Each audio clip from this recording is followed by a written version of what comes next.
Hello! Welcome back to heaven. Welcome back to the stable. Am I feeling better? I probably sound the exact same as I did last week.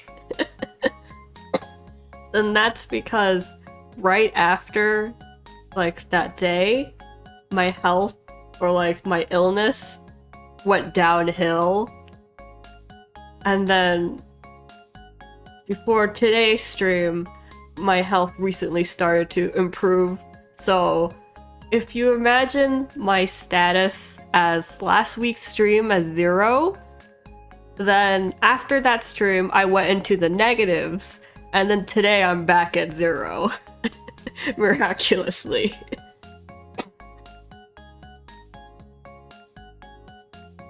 So I've been sick this whole week. Hello.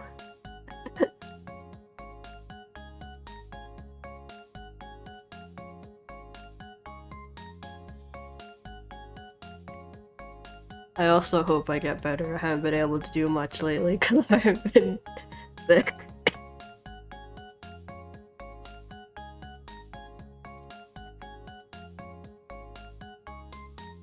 The good news is that I drew a bunch of Aether in my sketchbook as a way of comforting myself.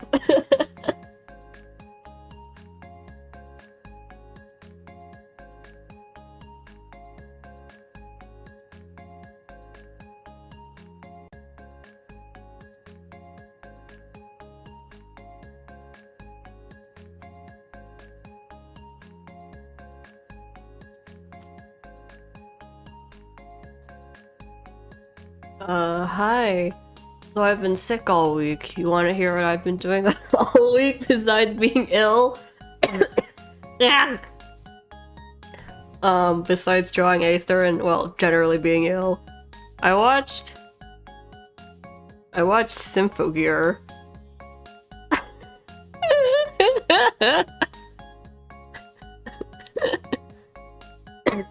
Anyone know what Symphogear is? Anyone who's seen Symphogear?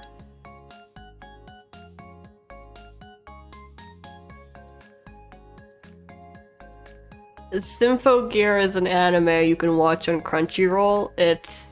I don't even describe this. It's modern anime high school girls who don skimpy mecha outfits, and while singing, they fight aliens. Not aliens, they're just some sort of life forms, evil light forms. It's not good. It's not a good anime. I watched like I watched 3 seasons of it. I watched 3 seasons of it straight through last night.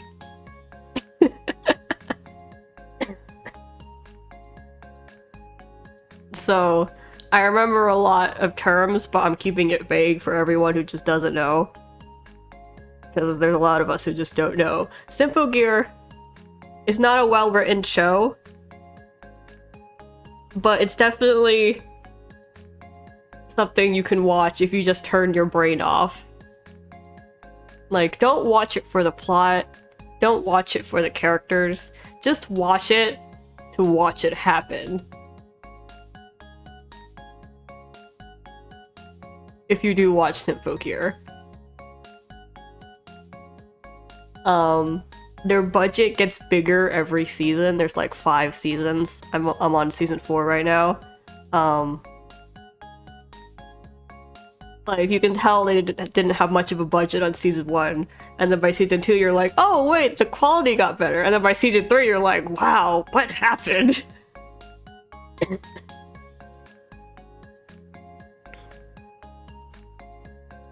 Darling in the Franxx? Darling in the Franxx is a way different show. Symphogear is basically just a shonen anime, but they just have boobs. And they sing. And that's pretty much it.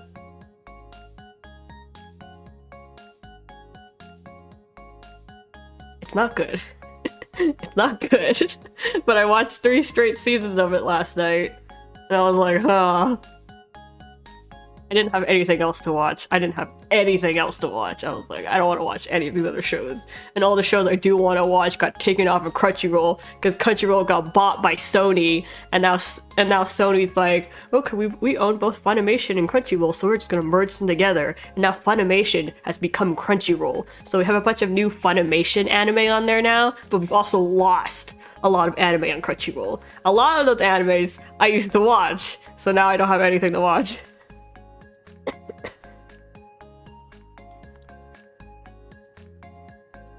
Oh my god.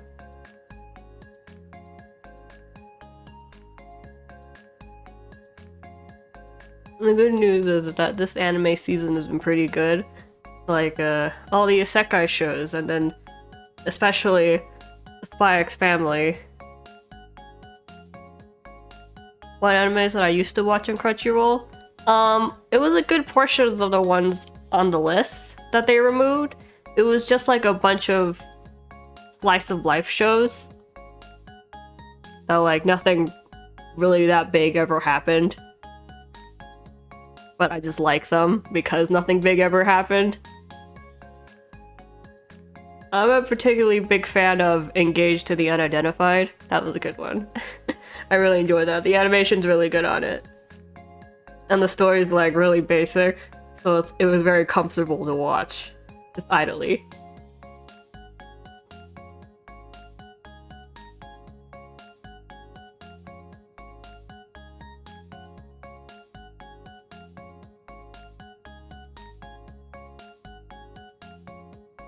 Spy X Family is definitely a very good show to watch. I really want to start watching your boy, what's his name? Your boy Kung Ming. I don't know how to say his name. I need to start watching that. I want to watch it. Fruits Basket. Yeah, I own the manga. I watched the original anime when it first came out. And then I think I watched the first season of the new one, and then I kind of like didn't continue watching. Because Fruit Basket, I think where they left off in the original anime was very good. And then from there it just gets into like the weird family thing that's going on in there. And it's like, ugh, I don't wanna get into this. I just wanted to watch some ditz of a good girl win over the hearts of this entire cursed family, not whatever is happening between these two.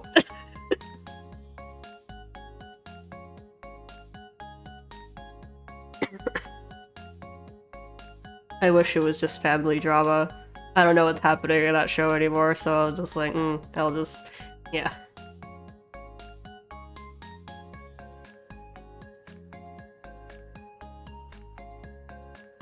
Like, shoujo in general is like a really big hit or miss for me.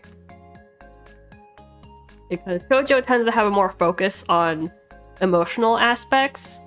Because most shoujos aren't supernatural, like in a major way, like shonen is, like battle to the death kind of versions. Like, shoujo has a very big focus on emotional growth and character personalities and, you know, all about that. Homie Can't Communicate? It's not on Crunchyroll, I don't think, so I haven't watched it, no. I did read the manga. I enjoyed the manga greatly.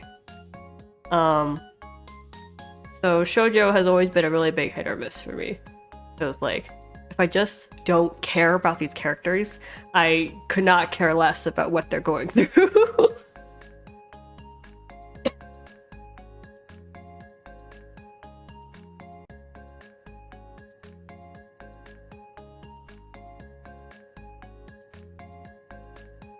And then sometimes I just read shoujo manga purely for the setting, the world setting. Or like the cool mechanics, as sometimes shoujo comes up with some really aesthetic stuff and you're like, God, that's so pretty. If only this heroine wasn't such a or these love interests weren't so kind of thing.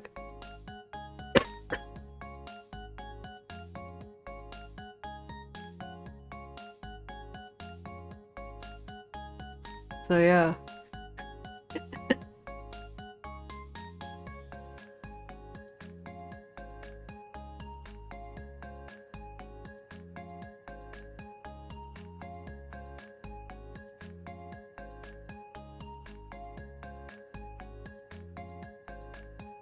Recommend some anime. Well, Spy X Family. Homie can communicate. I really like slice of life shows where nothing happens. Simple Gear was a pretty wild ride.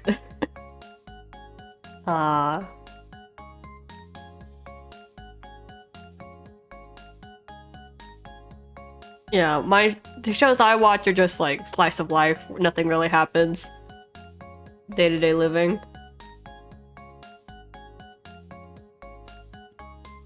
You like slice of life? I can only recommend the one on Crunchyroll because that's where I watch all my anime. Hold on, let me see.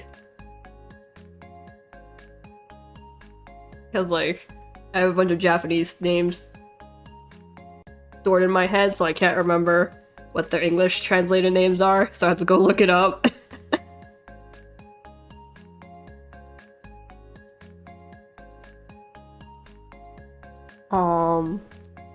Disastrous Life of Psyche? That was fun. That was a good show. I liked My Love Story, Laid Back Camp, Kyo and Kyoto from the Maiko House.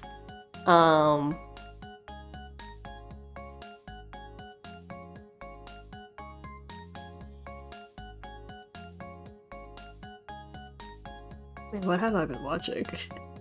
Simple Gear mostly.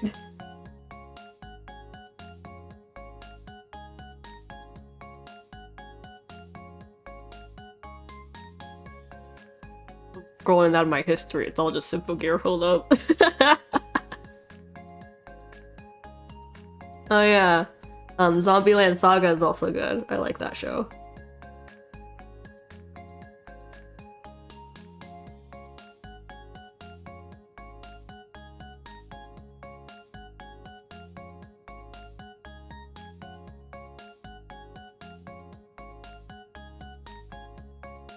The time I got reincarnated as a slime? That's a good show. That's a very good show. I like Kuma Bear. That's a fun show. Skeleton Knight and Other World's also a good show.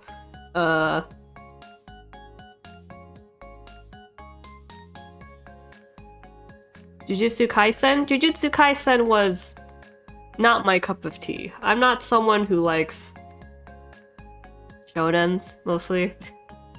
I don't really watch those, no. I'm the type of person who watches Pretty Cure. Also, the new season of Pretty Cure is like really hit or miss for me. But it looks like they're getting a boy on the team, so I'll suspend my doubt. I'm like very excited for childhood friend boy to join the team. He's doing his best. I like Shikimori-san. I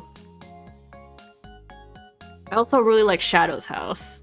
Seraph of the End, oh my god, Seraph of the End was such a while back ago. The show was so edgy, I love that show. Brothers Conflict! Oh, what a show! Oh, Brothers Conflict was not for a Western audience.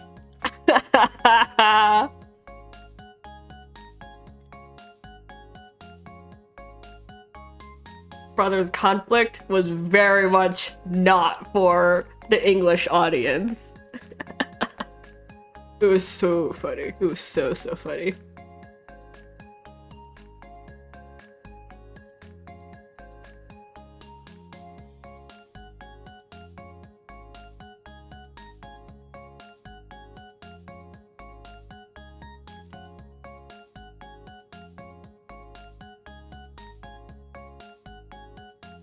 Okay, Infinity, didn't watch it.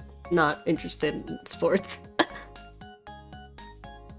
Oh yeah, Keijo was a fun show. Speaking of sports shows, I watched that with my older sister because she was really interested in it. Yuri on Ice. I think everyone watched that Yuri on Ice when it came out. I also watched Yuri on Ice, by the way. Demon Slayer, I watched that. I'm just going down the Crunchyroll list. Skeleton Knight in Another World. What did I watch? Yeah, the time I got reincarnated as a slime. Ranking of Kings, didn't watch it, but I've seen clips of it on YouTube. I've seen a lot of clips of it on YouTube, in fact. Seems like a good show, I just don't watch it. I watched Overlord. Overlord was fun.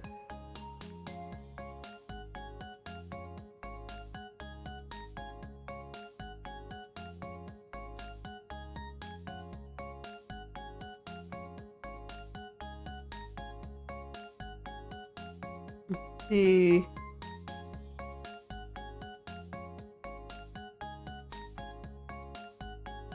Can't find any places where to watch it. It was on Crunchyroll for a while. I think it's still here. I'm not sure.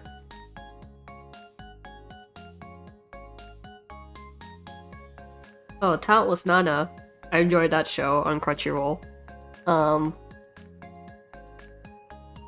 Not the manga, just the anime. Just the anime was good enough for me. Demon Lord retry, I really like the manga. The anime follows the manga pretty exactly. It's just that the anime goes with the novel designs instead of the manga designs. The manga designs are by far better, by the way. The manga designs are the best. So I just prefer reading the manga. Just read the manga. Don't watch the anime. Kakegurui? Oh man, Kakegurui was wild. I really like the art style.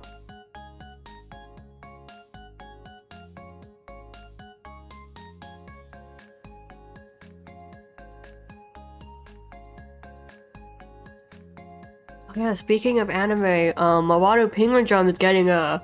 I don't know. I want to call it like a new season? Something? They're doing something. They're like doing another continuation of it after the ending of the first Mawado Penguin Drum.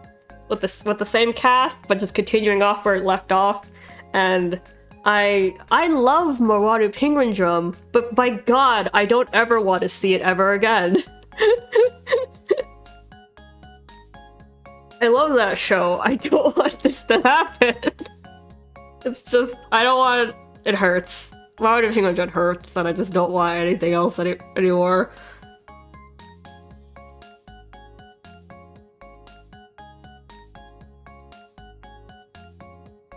The nail ripping? Yeah, Kakegurui was a lot of fun. Darling in the Franxx? I didn't watch Darling in the Franxx. I did see a lot of, like, clips and episodes every now and then. I just really, like, think the opening is really good. You can watch Danganronpa, the anime. Welcome to Demon School. Iruma-kun is also a really good, like, normal slice of life show.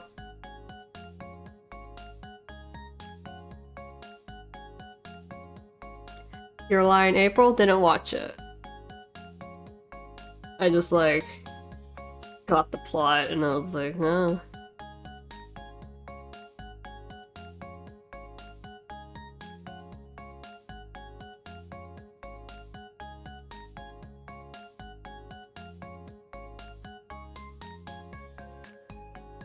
Oh, yep, here's Yuri on Ice on Crunchyroll.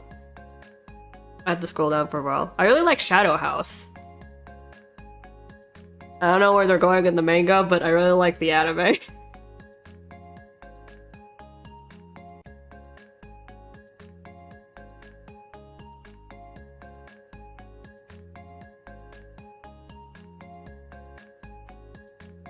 They changed the story for Darling in the Franxx. Well, I wasn't watching Darling in the Franxx anyway, so I don't really care. Besides, I don't really watch anime for their plot. I just came to watch characters move.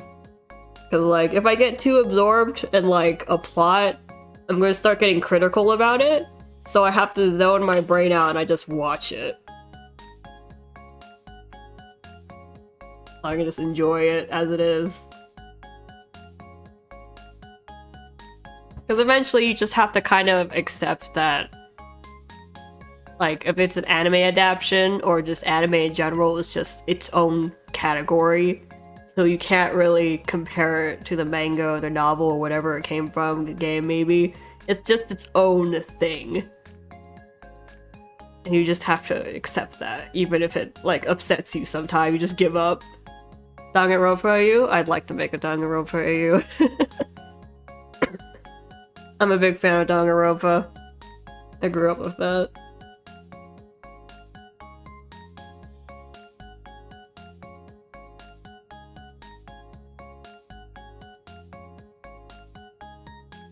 Oh, School Babysitters was a fun manga and a fun anime.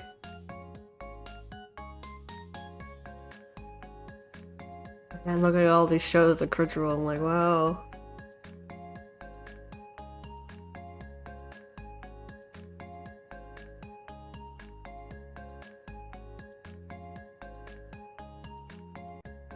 Who's our partner in the killing game? I mean...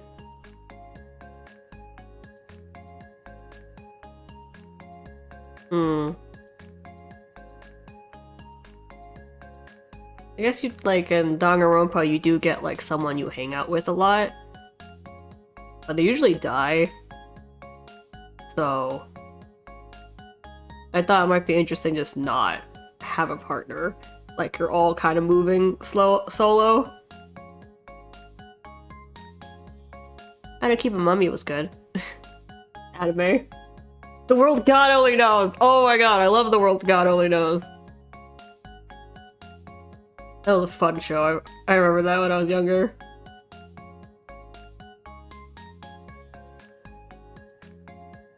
Tonari no Seki-kun, yeah.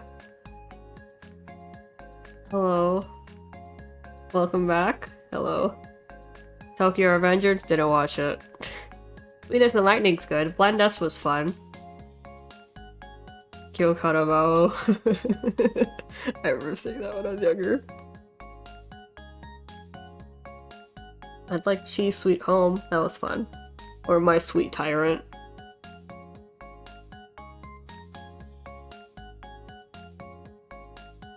Jingai-san no Yume was really good. That was a funny show. His neighbor has a really sweet opening.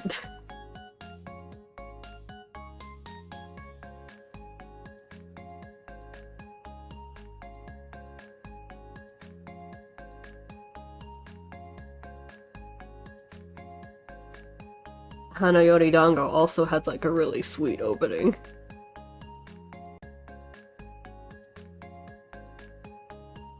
And Tenjo Tenge. Also very sweet opening. Sugar Kara!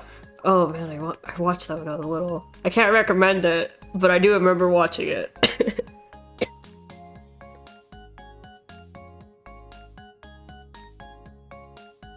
Okay, I gotta close Crunchyroll. We'll be here swing. AOT, it was a Attack on Titan. Not my show, but it was popular when I was younger. Hold up.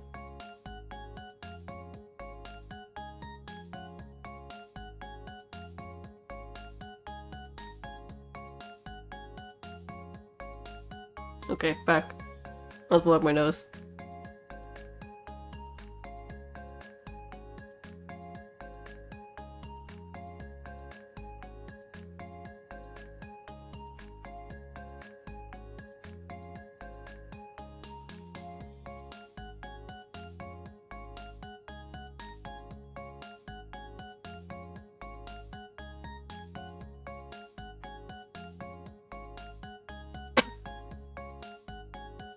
Hello, welcome to the stream. Food Wars? I love Food Wars. They took a couple seasons off of Crunchyroll, but I love that show. It's so over the top. I really like it.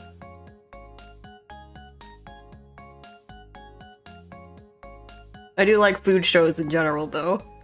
Like, Shokugeki no Shoma, which was Food Wars, the Izakaya, and then, like, Restaurant in Another World, Sweetness and Lightning.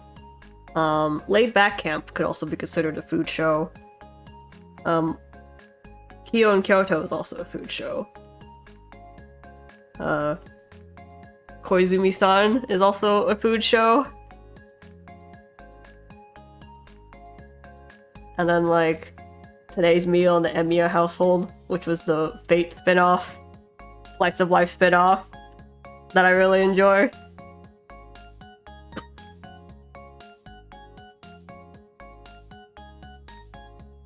I like food shows because they typically tend to be slice of life, so I tend to just watch them.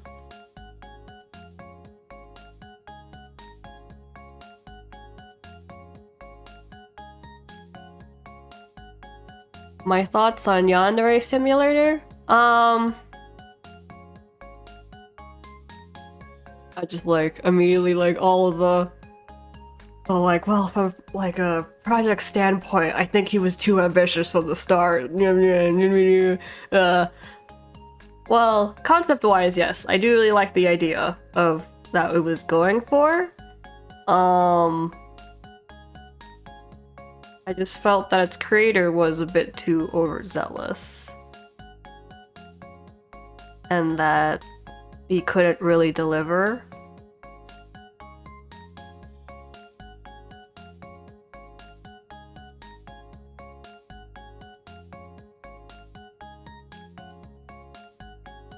And it took so long for anything to happen that when it was delivered, we didn't care anymore. And I am a little upset about Yandere Simulator because whenever you look up Yandere now, like just the word Yandere, it is completely taken over the search result for any website, really. That if you look up Yandere, you're going to get Yandere Simulator. And I was just like, ugh. I'm not here for Yandere Simulator, I'm here for, like, literally anything else. Not Yandere Simulator. It's like, I can't even look up, like, just, like, Yanderes on their own, because some people make Yandere OCs, you know, original characters, they write their own stories on websites sometimes, like the writing websites.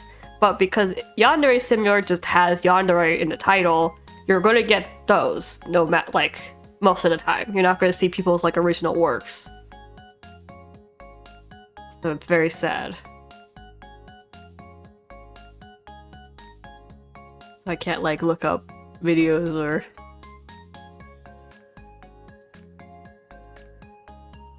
or stories or anything. It's just when in the English community, if you look up Yandere, you're gonna get Yandere Simulator. If you look up Yandere in the App Store, you're gonna get Yandere Simulator knockoffs. So if you're gonna look up Yandere, you have to do it in Japanese. Look up Yandere in Japanese, you'll probably find more. DOL? What's DOL?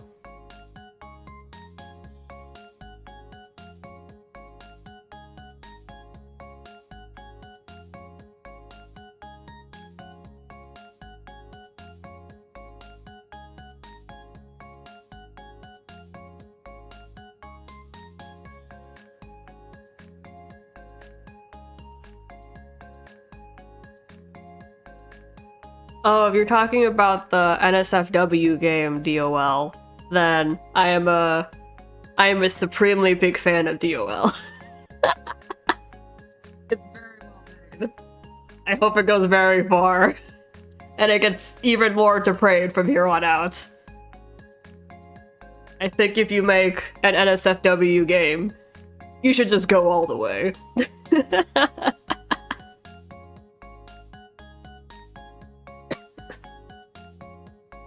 Like, dude, it's dark.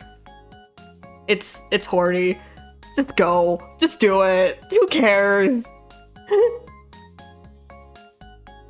DOL is it's kind of a famous NSFW text game. I think it's very well made. It's very, very well made. You can play it for free and it comes with cheats. I was avoiding saying the name, but there that person goes, saying it immediately, unable to read the mood.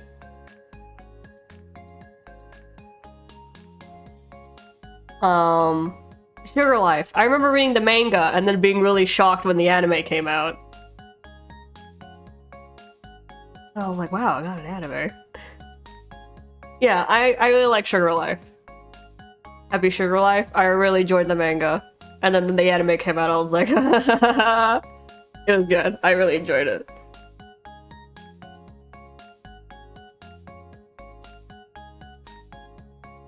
Nekopar Catboy's Paradise? I do.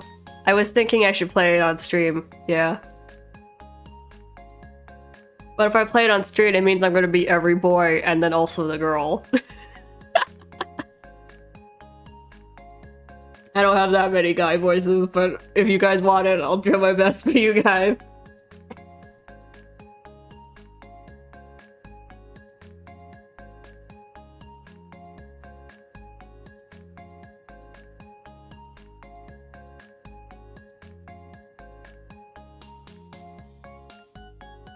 I'm just not too big on dating sims because they're just not interesting.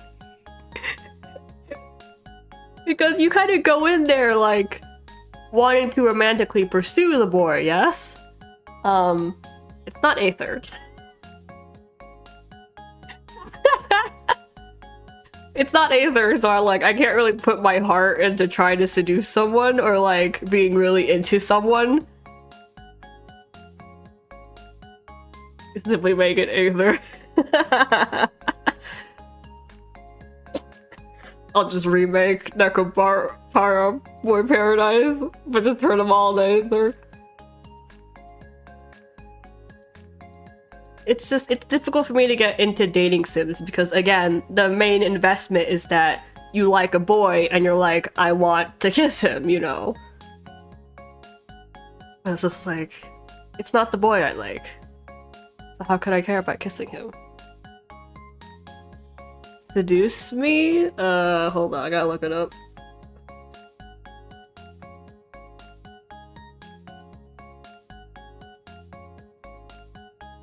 Oh, I remember this.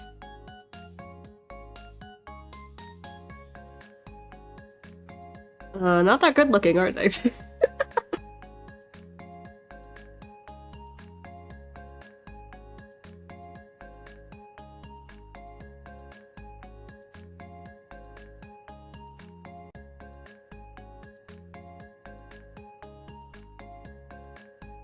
I say things and then immediately do a spit take as I laugh at myself.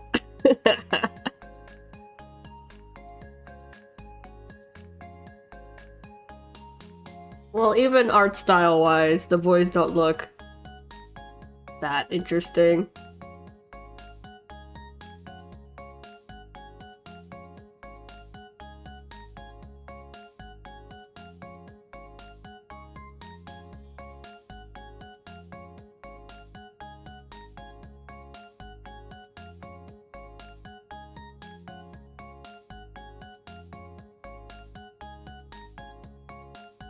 So, like, the art style could be complete, I don't know, a complete tracing for all I care in a dating sim.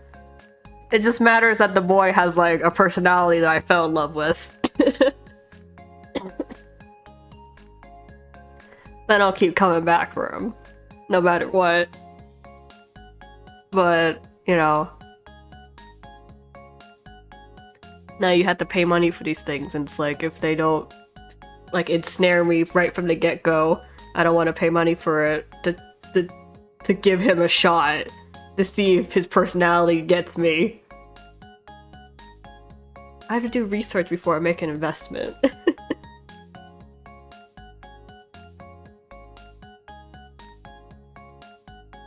I'm a very unthirsty anime fan.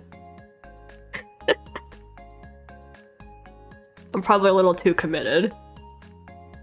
And a little too loyal, probably. Like, think about straying.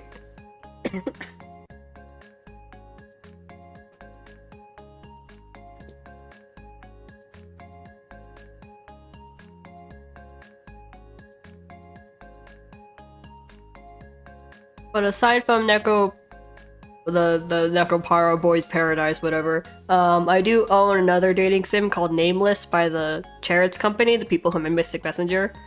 So we can also do that if you guys want to see a dating sim. Actually, there's a significant more amount of boys in that. My thoughts on new characters?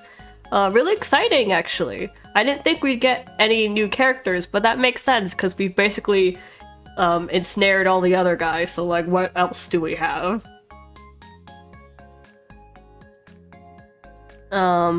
Also, really gutsy of them to put a female character in. I think that's a really good move on their part. Otherwise, I feel pretty neutral about them. I haven't really seen any, like, I haven't really gotten into them. I'm too attached to my regular boys to, like, really care about the new characters. Because the standard cast for Obey Me was already a good enough roundup. Like, I feel very comfortable in the first generation of boys, basically. They're just a very good, like, roundup of personalities and positions. And the relationship chart in my head for everyone made sense. And then now we have new characters and it kind of, like, screws it up a little bit. Because there's not a lot of personalities you could kind of stick in now that still feel fresh. But they'll probably grow on me as time goes on. Love Unholy... Okay, let's look this up. Love Unholy... Love Unholy... Wow! Real-time dark fantasy otome romance came out. What the heck is this? What the heck is this?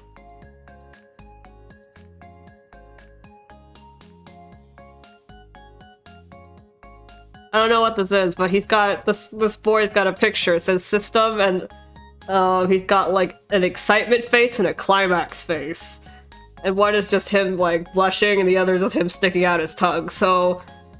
Oh, they're stripping. Okay, I guess I understand what this is about now.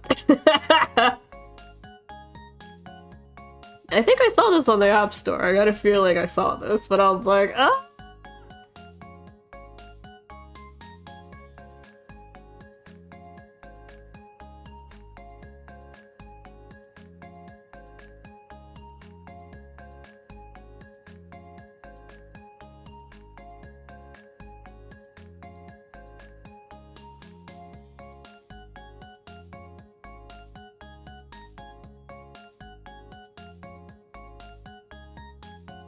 Let's see.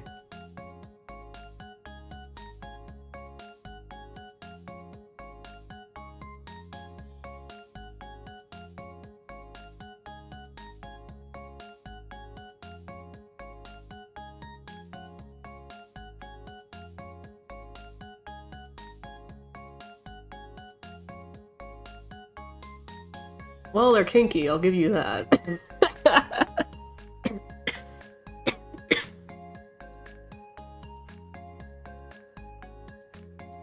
Looks edgy, looks horny.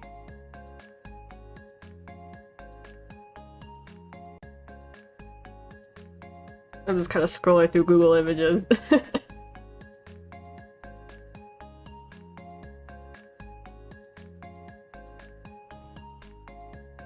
It looks like it's a Korean game, so you can probably kind of guess what kind of art style it has. What kind of plot it has. That right. Most of the kids and Protectus mom. Yeah, that is true. It's like otome games are supposed to get into like the protagonist's role as you pursue these boys, but shakes head.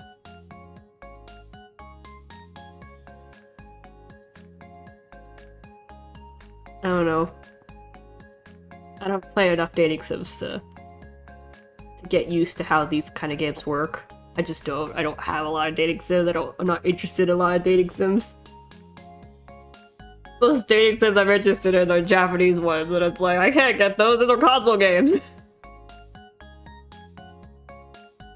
Diabolic Lovers. Oh man, Diabolic Lovers!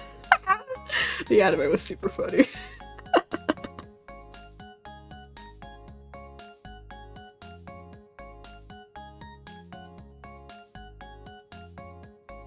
Don't watch Diabolic Lovers like it's a romantic show. Watch it like it's comedy. Like you're just waiting for what kind of stunt these guys will pull next.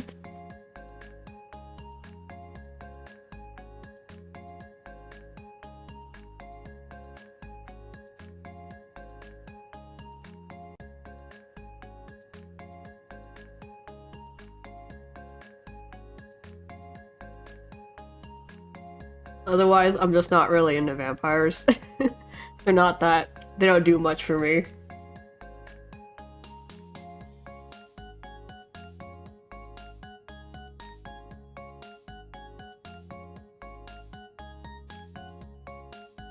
Yeah, we talked about Hotful Boyfriend in another stream. I own a Hotful Boyfriend. I went with one boy, got so sad about him that I never went after another boy after that. New Carnival? I think we also talked about it last stream.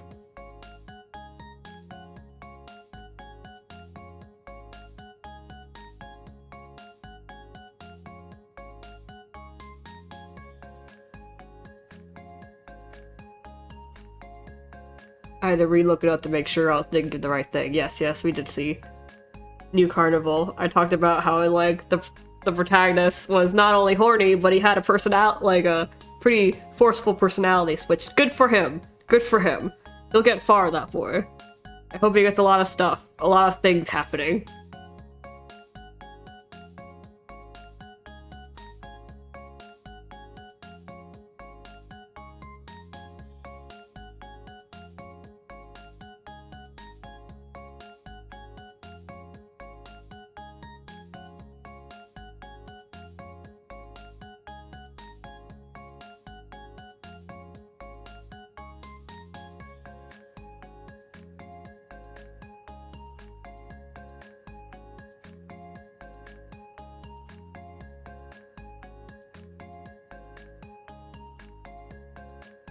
It's Mermaid. It is. Oh my god, it is May. Mermaids, huh? I've only drawn mermaids as in terms of Aether. Well, that I've posted in public. Other mermaid drawings I've done were for AUs for another fandom. Tomorrow's my... What? You guys have to do something.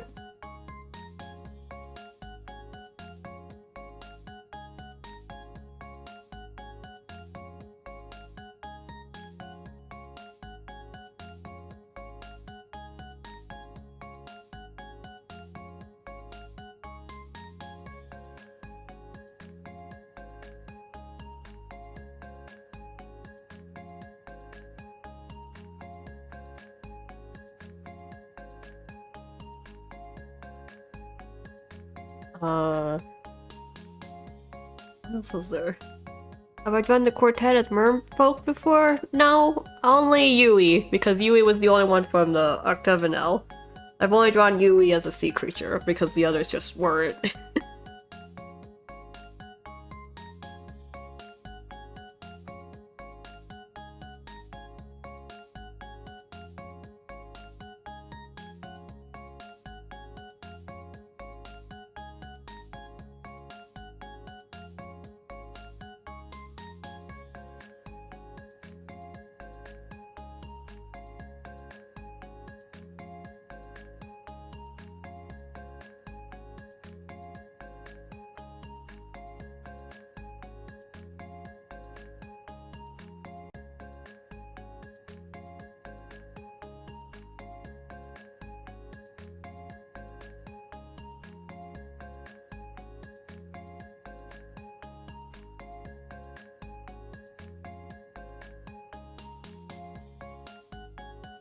Oh, what else is there? Oh, I've drawn Aether as a mermaid, but I think everyone expected that. Oh, wait, hold on. My nose is... Ah.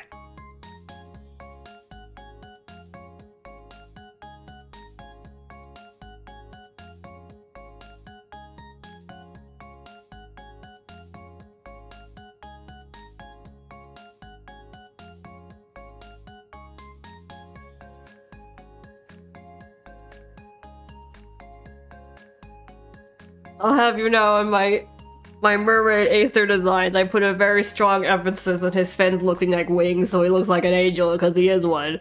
So thank you for coming to my TED Talk, that's it.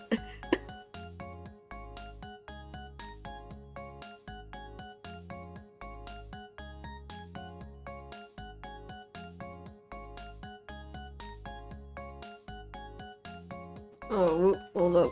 Uh. Tablet's doing a thing. Okay, there we go. You saw it on Golden Impact? Thank you. Thank you.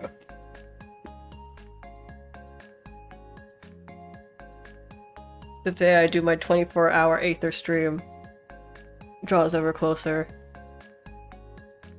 You just recently found me to the yokai, so you don't remember seeing Yui's. Yui's is on the side blog, the OC blog.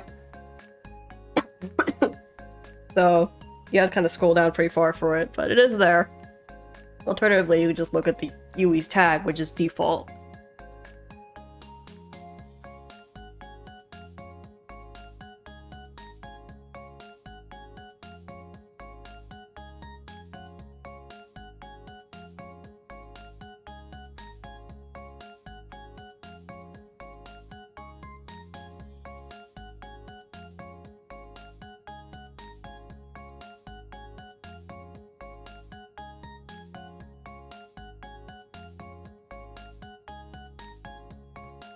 When do you get to see the Forgotten Trio? When you guys start asking about them. I checked the server. Y'all have only been talking in the yokai category, so I'm assuming that's the only content you want to see.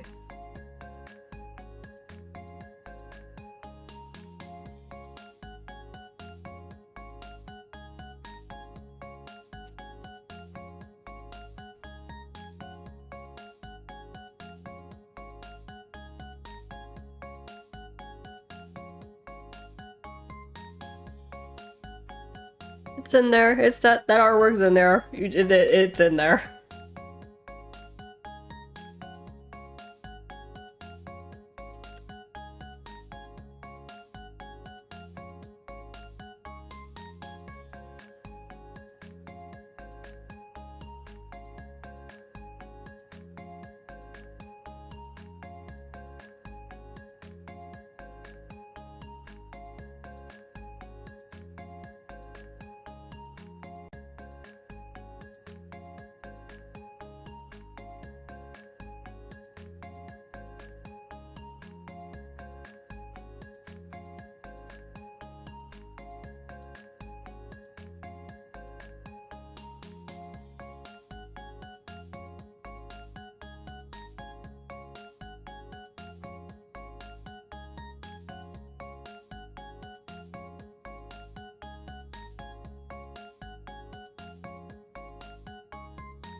I'm just kind of looking something up right now.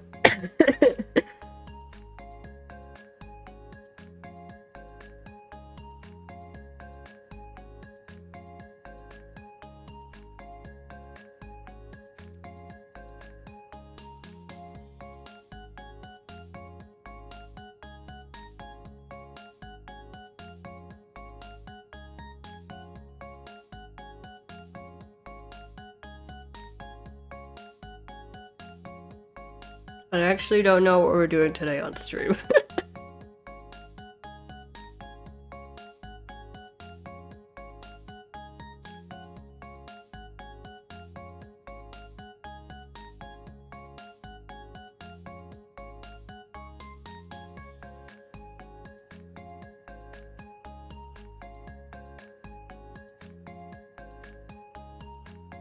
It's like, I am still sick, so it's like, last time I was too ill, so I didn't do the master designs, I just kind of did whatever.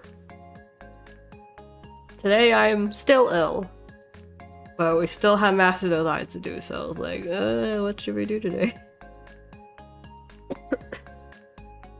And I don't have any character designs that I've done in the meantime, besides Aether. So I don't have anything else to draw prepared for, like, as compensation for not doing masters, so are we just doing masters today? Or mermaid. You want to see a mermaid?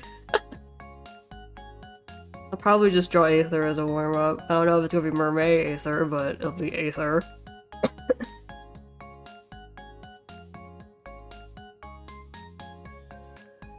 I guess I'm just like, not who's mermaid? It's not a person. Mermaid is just in the month of May, we draw mermaids.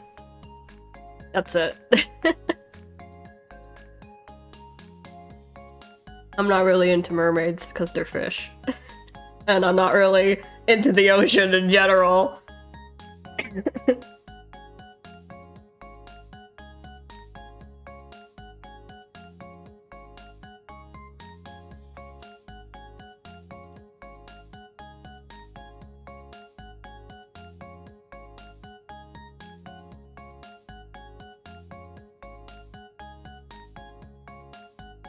Octagonal? Why are we doing octagonal? I don't have the designs.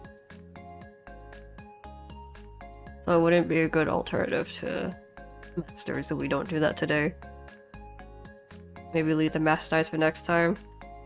Am I gonna be better next time? Can today be the 24-hour Aether stream?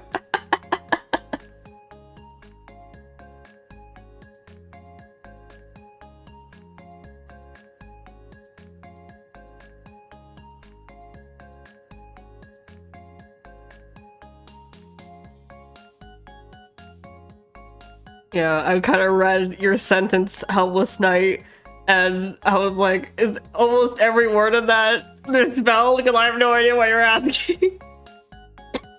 What are the Forgotten Trio? Mon has a full set of OCs for every dorm. So, the quartet are the only yanderes from that group, which is why they're focused on. The other threes are not yanderes. They're my Hartslibble butler boy, Curtis, my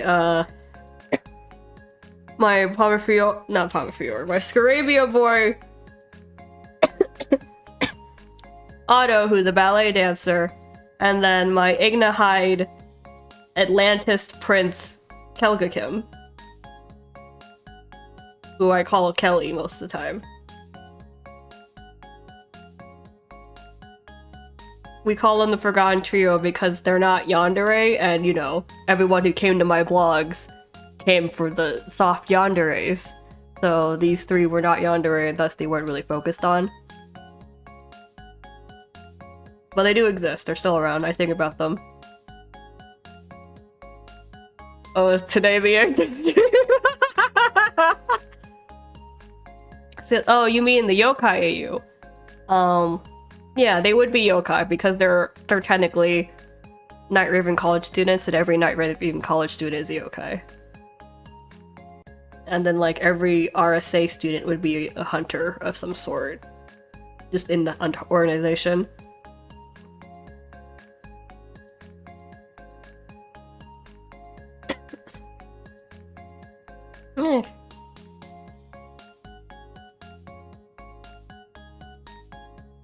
Okay, I guess today we're doing an Aether stream. Anyone who doesn't like Aether, please leave right at this moment, because we're gonna draw Aether forever. Not for 24 hours, but probably for a decent amount of minutes, hours, days. Welcome to the all-year, 24/7 Laffy I Draw Aether stream. Laffy beats the chilled study too while I draw Aether. Forever. Man, I don't want to navigate Pinterest. I don't have an account. I don't want to make an account.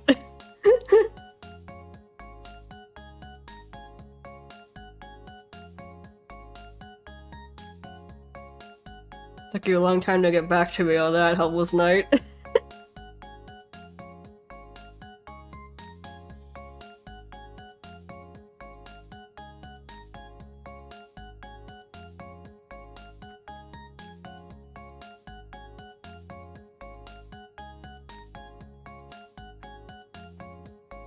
And if we do an Aether stream today, then I'll just be drawing Aether on loop, repeat. Do I have any Aether designs on hand? Well, of course I have Aether designs on hand. I'm just like, do I have anything interesting on hand? Where's my million years thing? No, that's Yuma. That's all the Genshin characters. Yeah, here it is.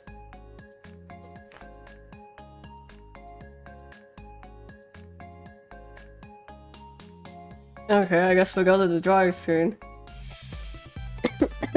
Ah, I'm dying. Thanks for coming to my retirement stream before I vanish into dust forever. What do we talk about?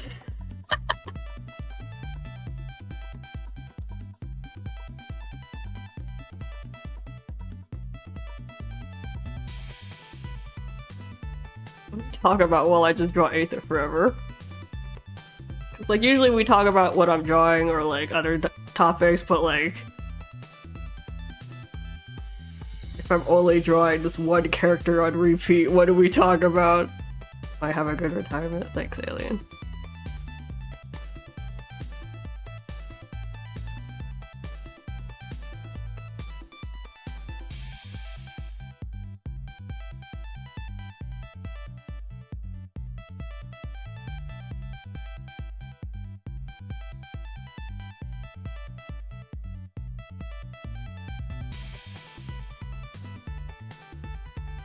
What do y'all want to talk about? Any questions? Any tips you want from me?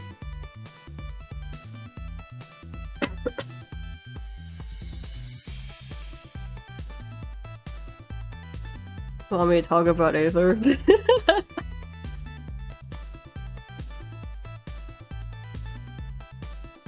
Who am I drawing? I'm drawing Aether. Aether, Genshin Impact. So if you don't like Aether, Genshin Impact, you might want to go because I think this is all I think the stream's gonna be about. I draw him well, not every stream, but I've been drawing him lately for warm-ups, just because I want to. Yeah, I am also still ill. Welcome. This is where sick people gather, and this is where, I guess, we die.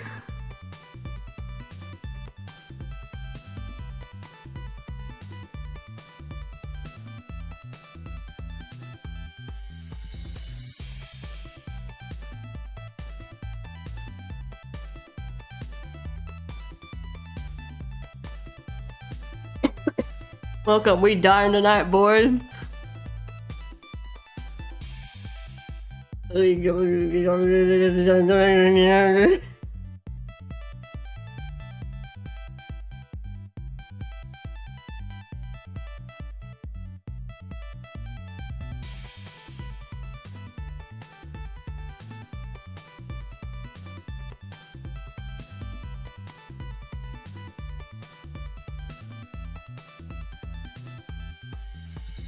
Ooh, it's exam week for some of y'all. Rip. Oh, I'm so glad I don't go to school. So I have tips on drawing hair and shading. I'm assuming you mean separately, so... Drawing hair. First, think about the texture of your subject's hair, because that changes how it kind of sits on their head a lot. And how it moves in general, because like, you know, some people's hair is like super coarse, so it doesn't really move at all. And then some people's it's like super silky and also really thin, so it's like, they just kind of turn their head and then their hair goes like, like just like kind of thing. So like, you have to kind of consider that. Because like, your hair also kind of depends on like where you're from, but I guess most people don't care about that, so you don't have to worry about that too much. Drawing hair.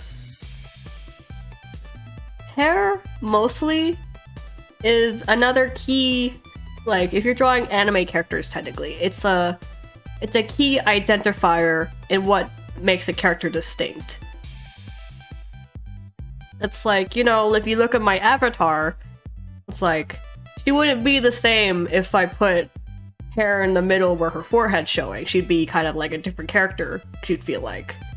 Especially if she was in black and white and you couldn't see her colors. Then if I drew like a hair bang in the middle, you'd probably assume she was someone else. So hair is a really big identifier.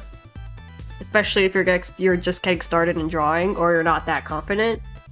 Your hair does a lot to differentiate a character.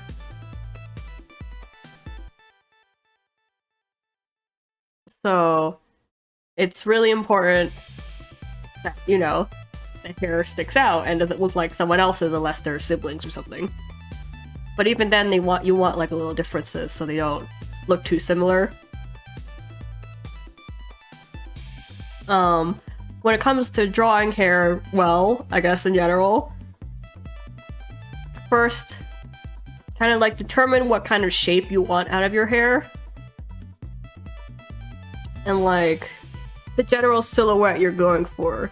Because if the character has flat hair, like flat, long hair, they give off a more kind of refined vibe. On the flip side, if they had like their hair super curly, tied up really high, and kind of like just like bouncy, just like this kind of hair instead of like this, then you kind of like assume they're more energetic, more spazzy, more spontaneous. So that's really important. Because this is also like a key factor in determining their personality on a glance. Because when you do character design, if like your character design should make sense world-wise, if it's like a uniform or they're just wearing whatever they want. Because say in a world setting like Attack on Titan, they usually all have the same uniform, right? And the only differences would be like their undershirt, and that's like the only way you can tell their personality. Like the kind of undershirt they will wear, and the accessories, and their hairstyle. And that would be like your key identifying factors. But for like a series like Danganronpa, for example, which is just a death game with a bunch of weirdos in a room, everyone's design can be unique, even if they're still school students in uniforms. Because their identities are very central on how this plot goes. Where Attack on Titan needs like a sense of unity of humans against the big enemy, Danganronpa is the individual against other individuals. So everyone needs to have like their kind of personality popping outfit. So like, you know, this character looks more weak and subdued and you feel like they're gonna die soon, getting murdered. Or like this character's like super pretty, super manipulative, super pretty outfit, super very intricate clothes that you feel like they're dangerous. Like, oh, she's got some vibes kind of feeling. Like, their looks are very important in that case. Or like this person has like big sleeves that cover her hands, so she feels very unassuming, kind of more quiet, more reclusive to herself, and just kind of sleepy. So you don't put your guard up around her. Or like that one guy who's super flashy and you just feel on edge when he's around. So it's a really big thing in character design that not only your clothes, your hair. Especially if it's in a setting where they can change clothes, because if your character can change clothes, that's a big thing. Because, you know, a lot of shows just don't change their clothes for the sake of keeping the character easily identifiable, and also to just, you know, not make more work, because, like, I don't want to design, like, 50 outfits for this character, even if it would make more sense to just have more outfits for them. Because, like, even if it makes sense, it's like, you kind of have to remember that if you're putting this out, you're probably putting it out as a story. That's what most people make their OCs for. They make them as stories. And thus, in a storytelling way, your characters typically aren't going to be changing outfits a lot if it's something like Danganronpa, which is a death game and they don't really have a change of clothes. And also, if they change their clothes, you're like, wait a minute, who are you? So hair is a really big identifying factor, again, if your character can change clothes. Because maybe you recognize the character because they always wore the specific jacket, but then they're not wearing the jacket anymore, and you're like, where'd they go? And if your cast all had the similar hairstyles, you're like, where'd the guy go? It could be any of these guys. I don't remember at all. So if your characters are able to change clothes, your hair is going to be really important, because chances are they might also be able to change their hairstyles. And in that case, you better be good at drawing faces. It's like, I wouldn't recommend having a lot of changes in hairstyle or outfits if you're not confident you could sell this character's personality without those factors. Like, if you're not confident people could identify this character without this outfit or without this specific hairstyle in your art, then I would not recommend you do it. So I think it's just a lot safer, especially if you have a big cast, to just stick to one design for a character and like not stray too far from their motives. Like you always, if they do change outfits, like always keep this character and these style of clothes. Like this girl always wears like Gothic Lolita. Don't change her style from one day she's Gothic Lolita, the next she's like, you know, like street clothes, like leather jacket, big boots, I don't know, sunglasses. Like, don't do that. We wouldn't be able to recognize her anymore. Unless that's like her character. Unless it was like her character to keep changing her clothes style, don't do it. Don't do it. It's just, you have to have a lot of confidence that you can pull off this character again, and people can still tell it's this character, even with a change of clothes. Like, but most of us here are not that experienced and not that confident in that field. Like, it's already a lot to ask us to draw really nice hands. Never mind different kind of hands. Because, you know, like, some people have like thin, long, nice fingers, and then some people have been working on the field their whole lives, so like they've got calluses for days. So their hands are just bigger and thicker. It's like, it's already asking a lot from most of us to draw nice hands, regardless of what kind of hands they are. So if you're not someone who can, you know, make that difference, then don't get too varied in your designs. You might want to like get used to it first. Just like make your character designs and just like settle in comfortably. Like make sure you're good on this before you start, you know, getting bigger. Because, you know, look at the anime industry. All like an entire cast of girls whose the only difference between them is like their boob sizes, their color of the hair. And like, but they all basically have the same build. So it's not a bad thing to just, you know, copy and paste your characters basically and just have small things to change between them. Because ultimately, you are learning too. I just want to say, like, don't get too complacent. It's like, settle down for now with the intent of getting back up sooner or later. Like, you're just taking a little sit. You're just sitting down for a little. But just remember that you're not done. That you're gonna have to get back up eventually. Don't give up ambition. And just settle. Because that's what will make people angry.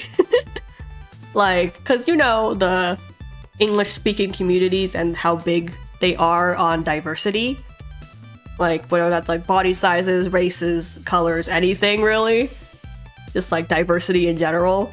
you know how big they are in that, and it's just kind of a, if you're learning, it's kind of a pain because some people just aren't capable of drawing those differences yet. So just, just ignore it. Just don't mind it.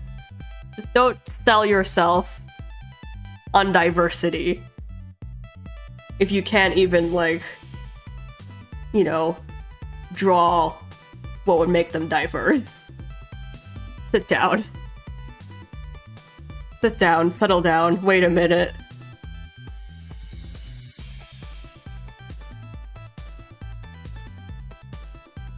There's no harm and no foul in taking small steps. You just have to keep walking.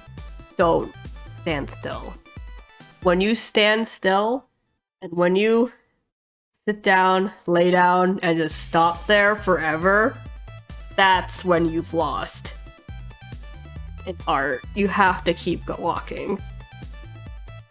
Like, it may be tiny steps, and it may take you forever to get where you want to be, and you may never make it because it keeps changing in your head what you want to do and what you want to be. But that's good. I think as humans, we have to continually have a drive to improve, and we should never be satisfied. Because if you're satisfied, that means it's time for you to roll over and just, like, stop. And then that's it.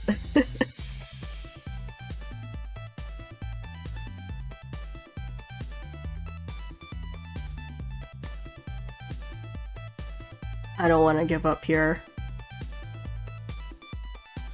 It's just, there's still so many things I want to learn to do. So many things I want to learn how to draw. I'm just not satisfied. But when it comes to drawing hair, which we come back to, if you want to draw it well, you have to think about the flow of the picture. Because ultimately, it is another part of aesthetic. Like, if your character has long hair, you're probably going to be using it in a dynamic shot where it goes like, boo, boo, or like, phew, or like, boo, like that. You're going to probably be using it like that. So, you really want to know how to draw dynamically if you want good looking hair. Because, like, if your hair is just like, or just a solid chunk, it's not going to look that great. You kind of have to think of hair as, like, it's attached to the head and it's, kind of falling down from the head, where it's attached from the head. And then from there, you can kind of get more stylized with it, like, it wouldn't make sense to have, like, bangs go like this on, like, a person's head. But if it's fictional drawings, you can just kind of do that. And it's just, yeah, that's just how her bangs are naturally. Don't look at me.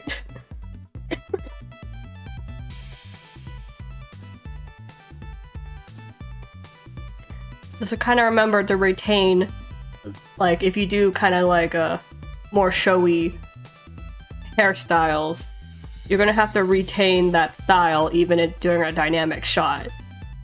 Like, that's what's gonna make your character feel alive and what's gonna make a picture look good. Like a dynamic movement. If it's just kind of like a still photo of them standing, you don't really get much of their, like, this alive factor, which is good for an initial shot, like a this is the lineup kind of idea, or like this is just what they look like kind of picture. But if you're gonna draw the character beyond that, then good looking hair, being able to draw good looking hair is very important. It's also the composition of the picture, etc. Something about filling space. I have another term for it. Art terms. Something about this, something about that. Blah, blah, blah, blah, blah, blah. Whatever. Draw what looks good. And if you're unsure about a character design, I'd recommend, like, what I do is, like, I draw the character as they're needed. Like, say I needed this kind of jerk, smarmy, mischievous type, but I don't know how he's gonna look yet. So I draw this, like, I draw a person with a mischievous, smarmy jerk face in a smarmy jerk pose, doing smarmy jerk things. And then from there, I kind of figure out what kind of silhouette I want. Like, do I want to give him short hair, kind of perk it up, longer hair, ponytail? Do I any earrings? Do I want to give him like a long coat for a silhouette, a short coat, rolled up sleeves, gloves, anything, shoes, boots? Any accessories I want? It's just like, I just draw like the general feel and the things I want on this character. And then I'll start revising from there. Like, I'll keep ideas I like, and I'll keep redrawing the character and editing details on him until I get the smarmy jerk I want. And it's also like, if you do have other characters in your cast, it is good to like check their balance. Like, I wouldn't recommend making an entire cast of blue-haired characters, because that would be difficult. Like, especially if they're not all related, or it's not plot related why they all have blue hair, or like they all have a blue motive, then I wouldn't recommend it. So it's like, you know, generally I like assigning characters colors. Like, this is my red character, this is my blue character. So like, if they wear clothes, they generally tend to pick these clothes. Or like, this character will likes this kind of black.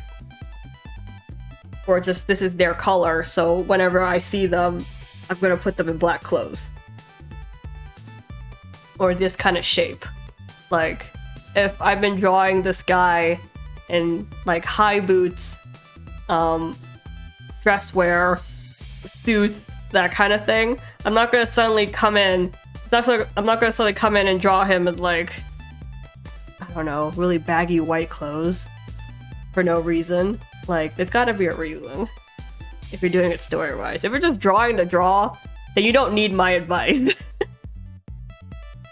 Like, if you really don't care and you just want to draw whatever the heck you want to draw, then don't take anyone's advice, really.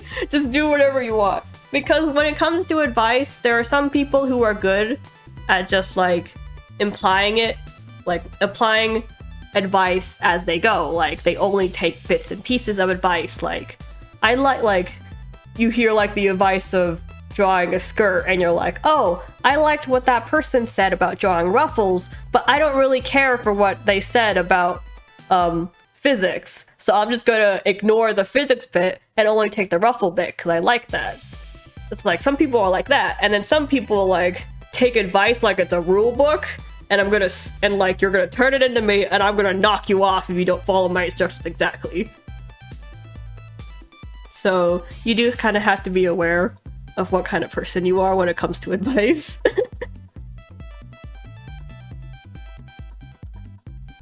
And also, like, so yeah, because, like, you determine whether or not you want to take the advice. Because sometimes advice just, you know, there are some people that are just jerks. When it comes to giving advice, you know what I mean? They feel kind of, like, stuck up, and you're like, ugh. It's like, even if it's good advice, sometimes you just don't like how the person said it, and you're like, I don't want to listen to that guy. It's that too. It's like, even if the advice is, like, legitimately very good, and you really get it, and you really feel like you should apply it, it's just like, oh, that guy's kind of a jerk. I don't want to listen to him. Sometimes that happens. Sometimes that happens. So, like, just do what you want. Advice is at its best only advice. You don't have to listen to any of it. You can heed all of it. You can heed none of it. You can heed part of it. You can pretend you heard me and then proceed to do something else entirely. Or you could forget by the time I'm done speaking. Man, who knows? I just say stuff, and then it's up to you to listen.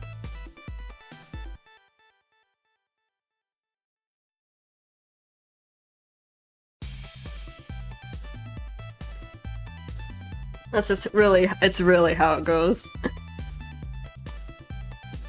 When it comes to art, you're always gonna get people who are gonna be like the way this person's elbow is bending. That's weird. I don't think elbows bend like that. Or like, what the heck's the physics on your thing? Like, the skirt's going up from here and it's going down there. And then the hair is going up here, but it's going to the left here. Where the heck is the wind blowing? Why is she falling from the sky? Something. Like, you're always gonna get people like that, but remember this. You don't have to care about that. Ultimately, that's just the way people can comment and the way a person can nitpick. I do that too. I nitpick people like that as well, because that's just how my brain thinks. But you can also remember that art is art. And sometimes it just doesn't make sense. And sometimes it just looks good. Like, it just looks good. There's no reason for it. There's not any logic. It just looked cool. And you're like, yeah, I just did it because I thought it looked nice. And if it does, then that's it. No further discussion, I guess.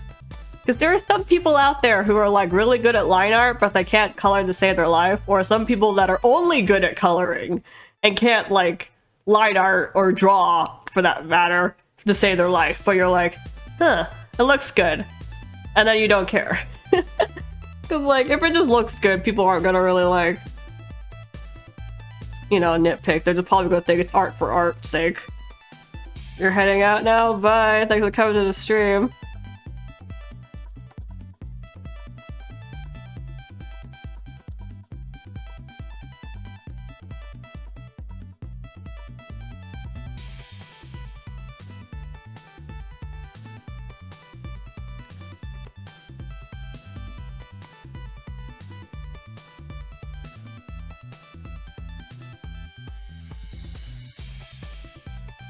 But yeah, art's a weird industry to, or like just a weird thing to get into. Because like, it's very valuable to be an artist or be able to draw. So there's a lot of situations that kind of call for it. Especially if you're like into creative or content making. Like, an artist is always valued. In a content making community. Because a visual factor is a very strong thing indeed. But so there's just like so many things you could say about it. And it's so easy to get angry about it too. Like, when it comes to critiques and all that. And then it's also just as easy to just disregard everything. Like, just don't listen to people. You just do what you want. And sometimes that backfires on you. You feel like sometimes. Like, sometimes you don't want to listen to people's advice and do whatever you want, and then you realize as a result of not listening to people's advice, you haven't improved at all.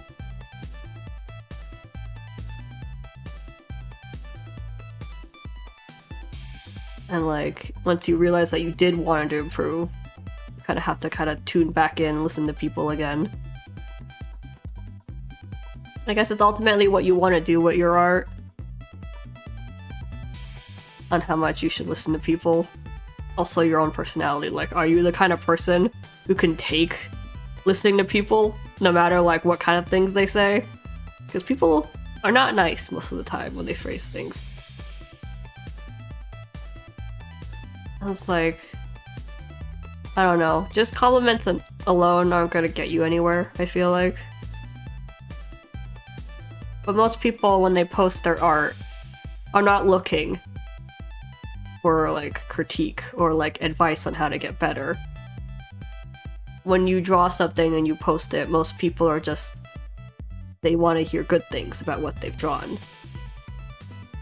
It's like, I'm like that too. I want to hear good things about things I've drawn, but that's also because I'm confident that I did okay.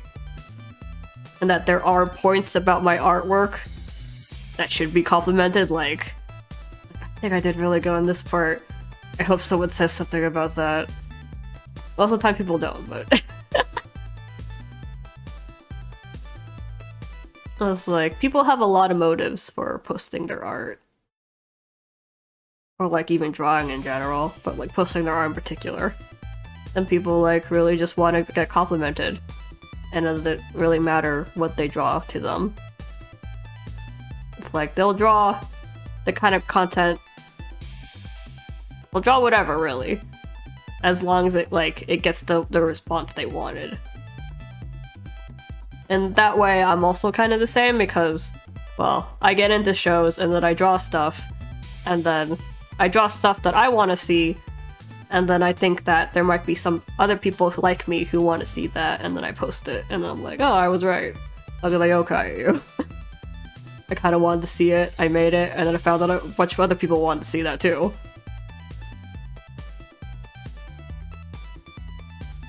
So it's like, yeah, all art has its value, because there's always going to be someone who wants to see it.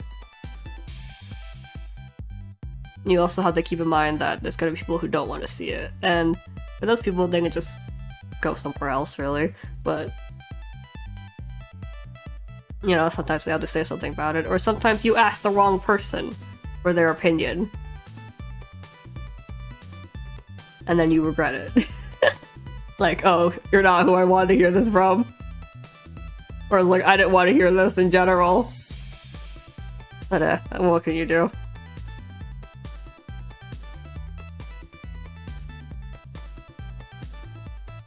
Not everyone is open to critique because, or like, just like, harsher words in general. Because like,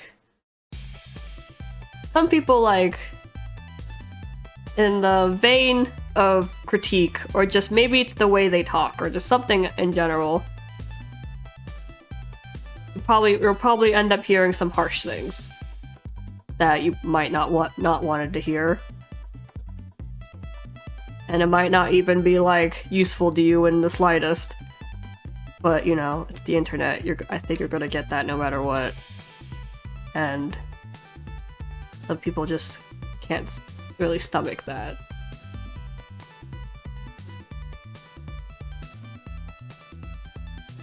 I guess, and that's just how it is, really.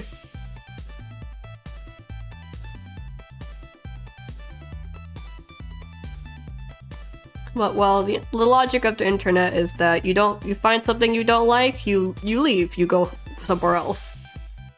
And if it's like a person you don't like, you leave, and you find somewhere where they're not. Because the internet is big enough for everyone, and you'll always find the space where you could just be without that.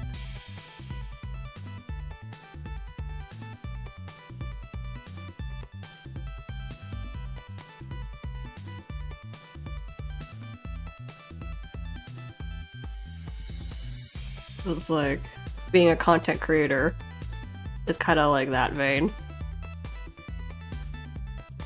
But it's like, there's also the issue of like, you like the content, but you don't like the people. And in that case, you just have to find a place where you can enjoy that content without the people. Like, say you don't like the fandom on a show, then... but you can still enjoy the content if you go somewhere else. Like, maybe a fanfic site, or you just go to a different language community altogether. Like, maybe the English fandom sucks, but the Japanese fan doesn't really do anything. And you just kind of chill there instead, if you still want your content, and you're really stubborn about getting it, like me.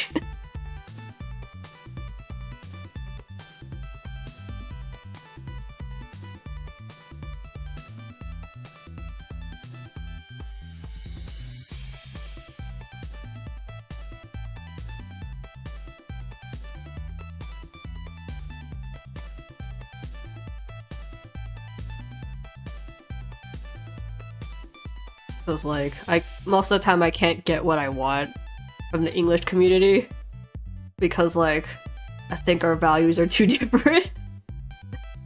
Because like, you know, the English community has a focus on diversity and that, but like, they also have a focus on the individual, I would say, which is, I guess, where also diversity comes in. Like, I don't know, character studies. You see them a lot in like fanfic sites. And like, character studies. I just wanted to read about them, like, I don't know, running into each other on the street.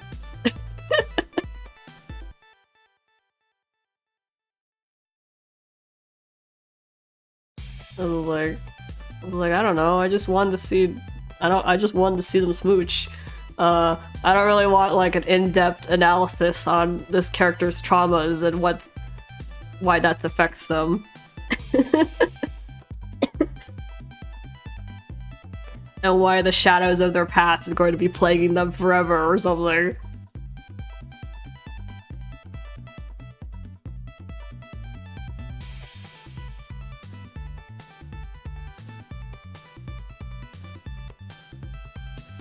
Which is like a lot of the English community stuff. Again, the focus on the individual and the morally gray of everyone. Everyone is morally gray. And the world sucks. And everything sucks. And, you know, that's just how some people write. Which is like, whatever. I don't like it, so I don't read it. But it exists out there, so I'm gonna talk about it.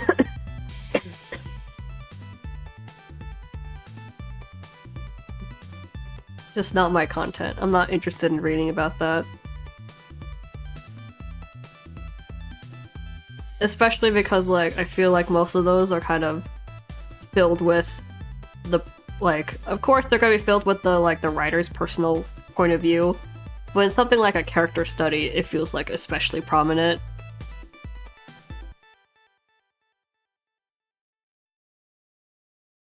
It's just like, we're like, why this character is awful, an essay written by me.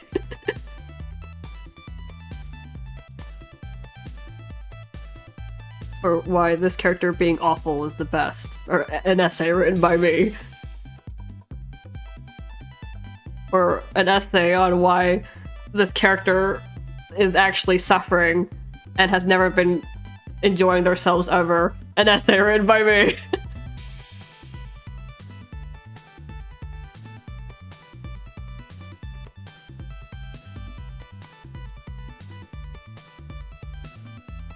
You just want wild character trivia and headcanons.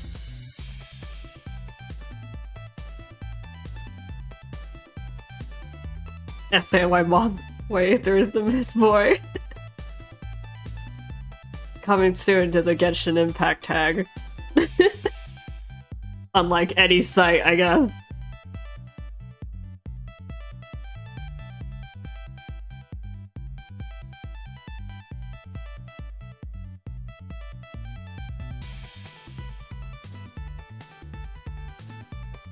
Like, yeah, you can tell what kind of content I like. 'Cause I like AUs a whole lot.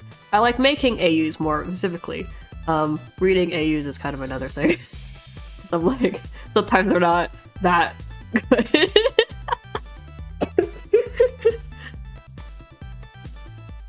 When it comes to reading stuff, I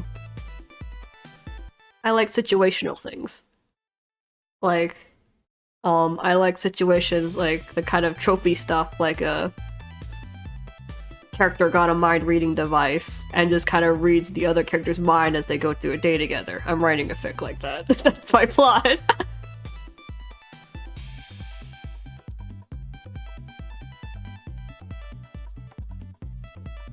So like stuff like that, or just like, you know, just such situational stuff.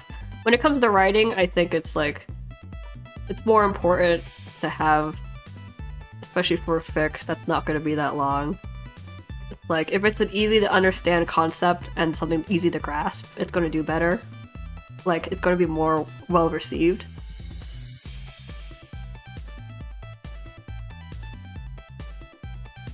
Because it's easier to be motivated to write when there's an audience that wants it.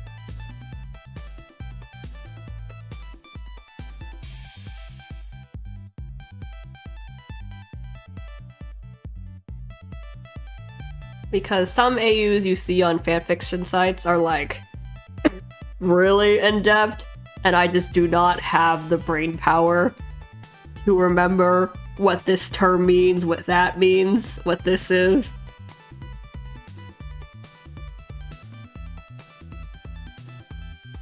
So it's just like, I can't read them.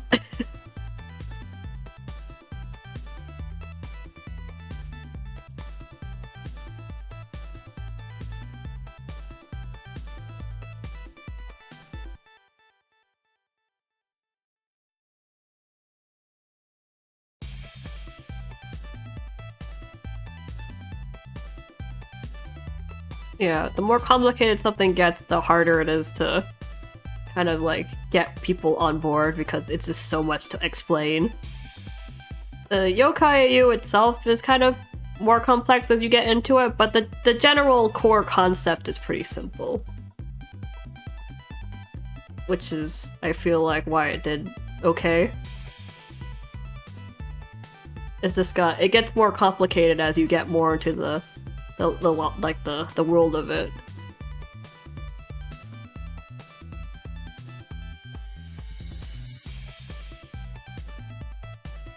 But like most people don't really care on the world of it. They just kind of want the content, like an Imagine's vlog. They don't really care about the logic of it.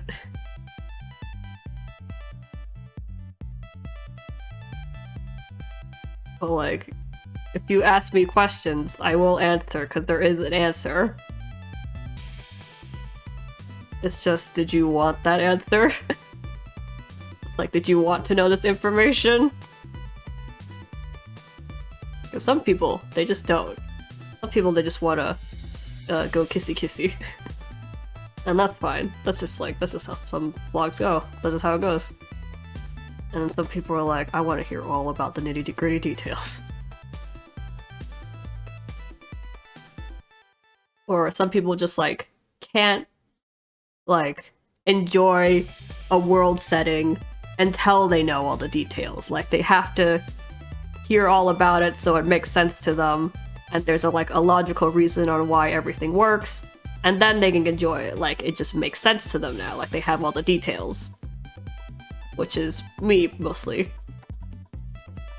It's like, I want to hear all the details, and I want to make sure I understand how this world works, so I can, like, enjoy myself fully, without, like, accidentally crossing a line I didn't know existed. Like, this would be impossible kind of line, in this world setting.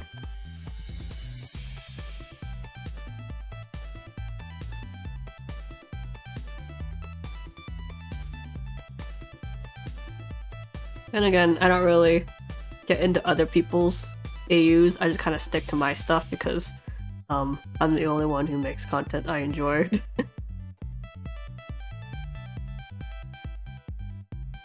Because again, most stories focus in the English community will focus on the individual. Which is why like more emotionally bracing AUs, I guess, are a thing.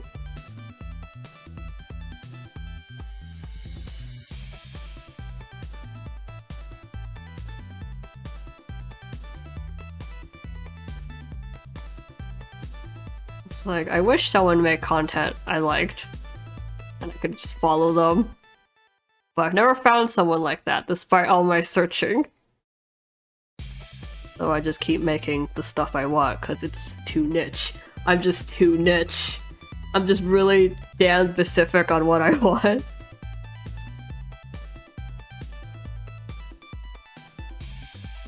So I have no choice but to make my own stuff.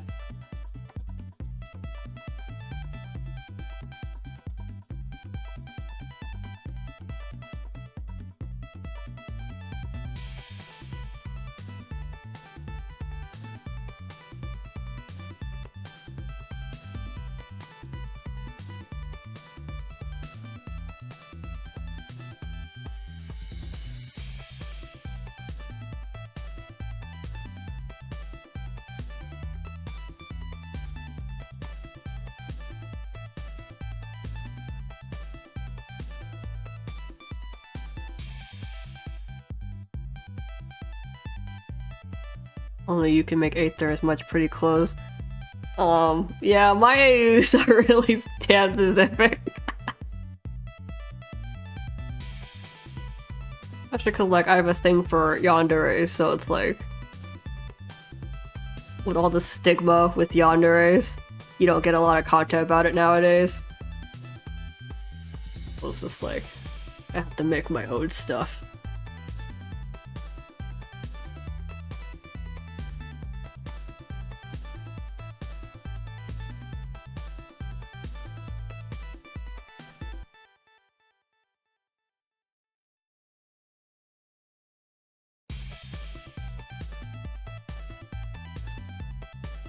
I mean, did you see what happened when Happy Sugar Life came out? That's definitely a Yandere show about like all these weird bad people. But like these kind of shows are not really good for the Western audience, who have such a focus on the individual.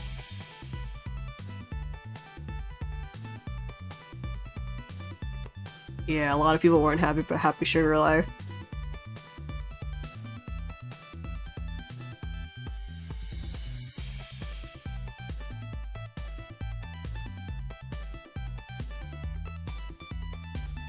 I really enjoy it personally.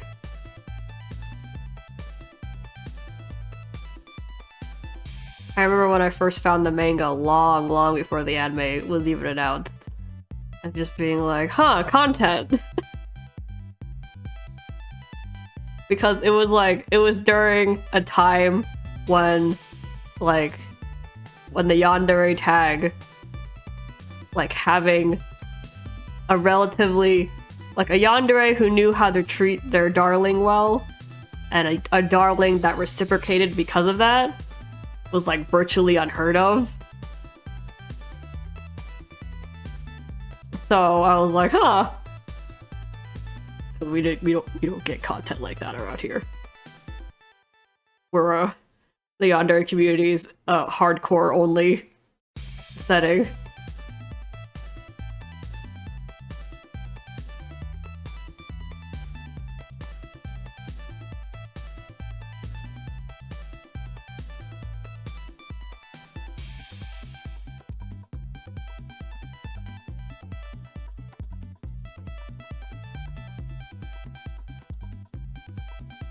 I remember the manga. That was a long time ago though.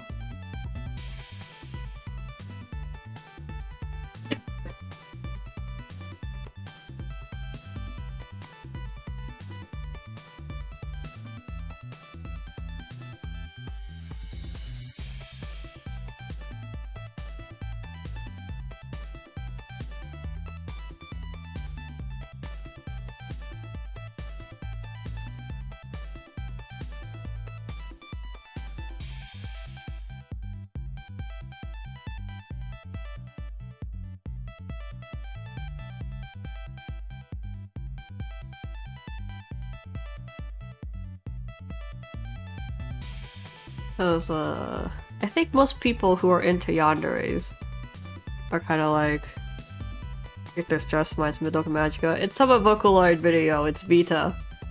If you look up the Vocaloid song. By, what was it, Hidagi Kunai? I like this song. I think I like all the songs in this series. Sometimes you want a little meow meow.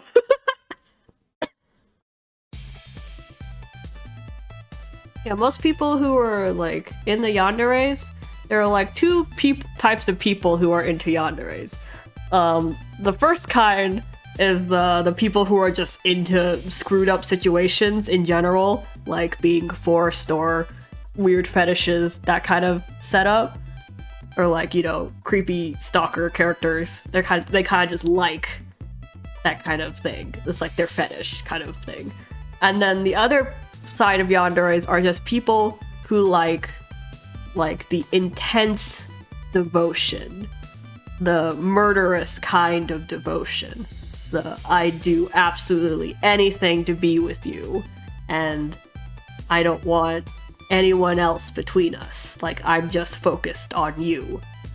It's like they want that kind of relationship. Fictionally, of course.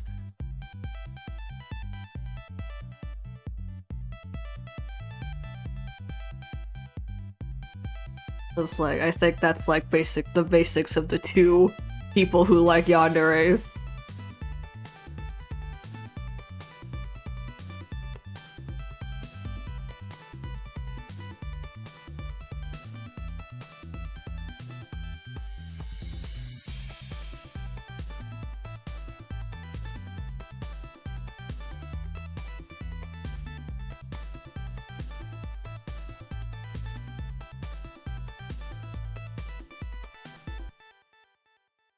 There's someone on quota that has Yandere stories that both players like.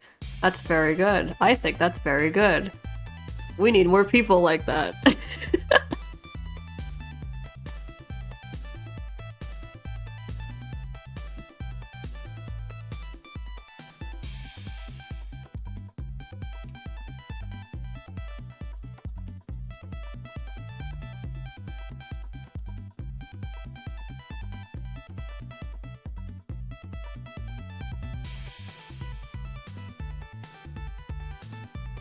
So it's like, yes, Yandere is like a very, well, in real life it's a very bad thing, of course. It's a very bad thing, should not happen. If it does, you should call the police, kind of thing. Well, like, as a fictional thing, I don't understand why we have to keep it as such a bad thing in fiction.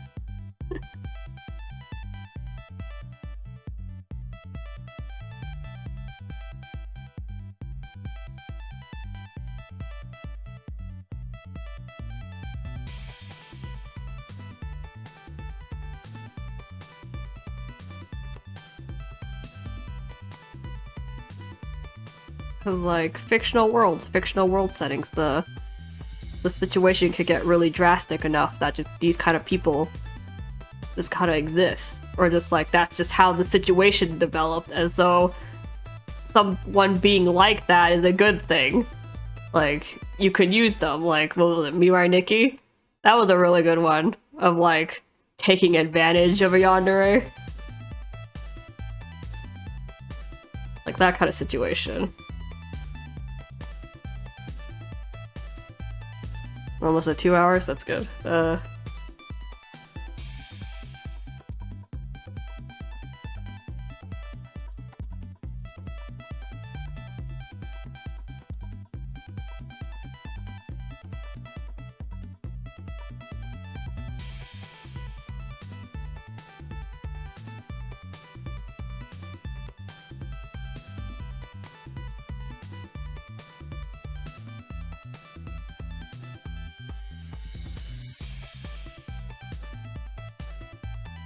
Yeah, it's just like taking advantage of a yandere. I think is a very good like plot thing.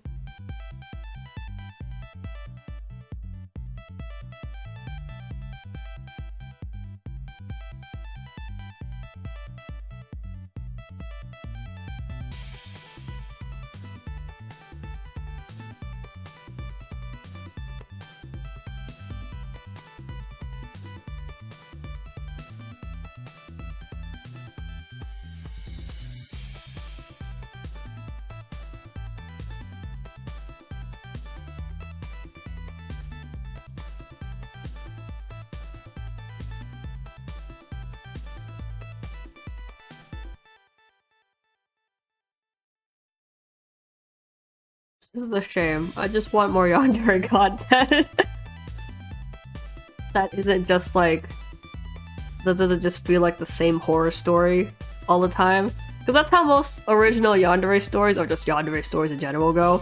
It's just basically like a horror story. Like, the introduction, the build-up, and then the end where the bad thing happens and then it cuts off.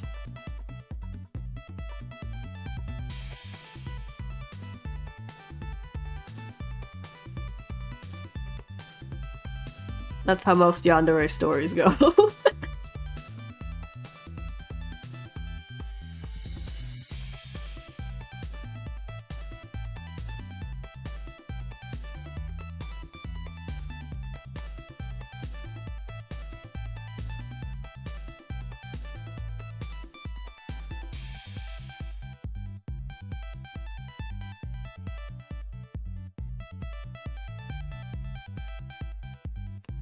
It's just, I guess that's why I don't really like reading the usual Yandere stuff, because it is just the same horror story.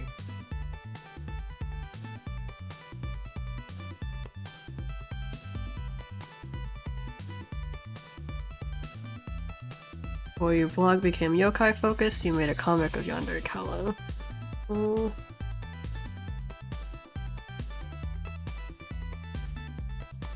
thing because you can't really see him while it hurts on, but you can see him because don't have anything. Yeah, the Yandere column comic. That was a lot of fun.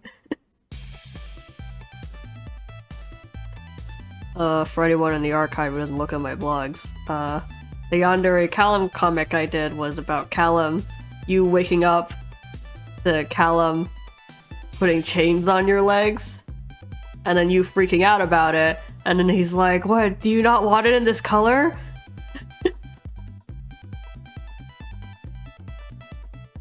That's the gist of it.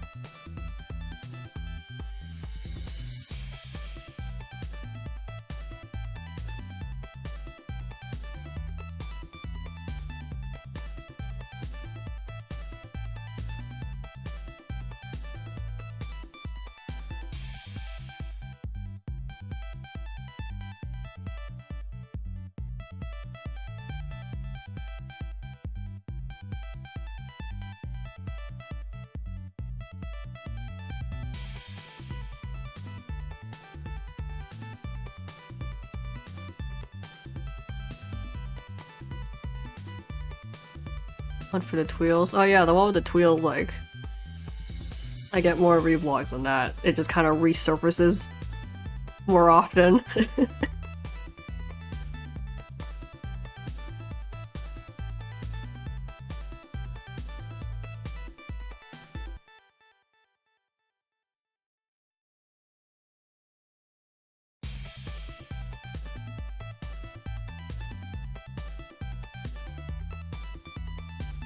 I also did one for Vil. That was a lot of fun.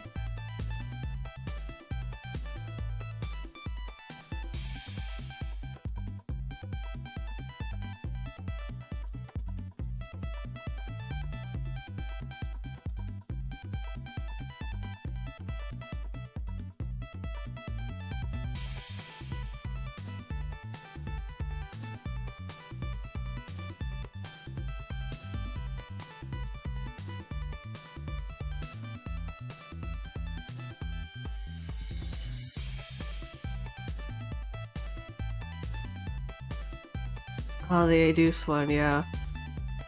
That was fun too.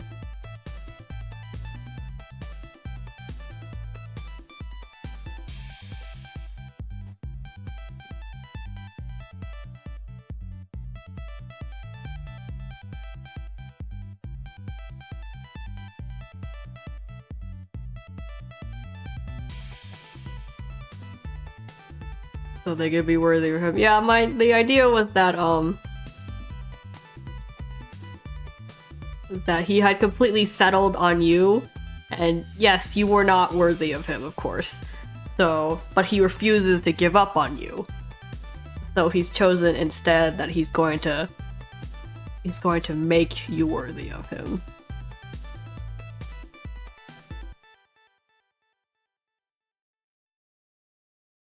Because he will have you.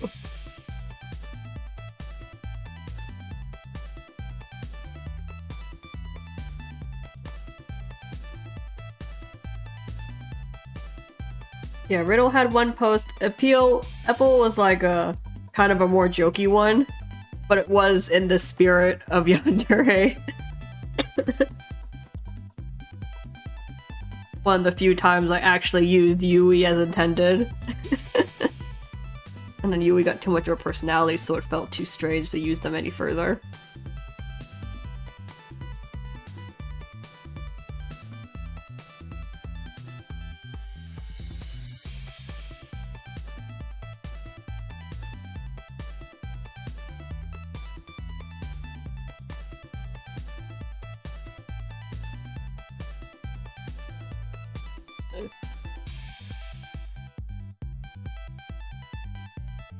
Rip Ace, rip Ace, rip Ace.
There we go. Okay.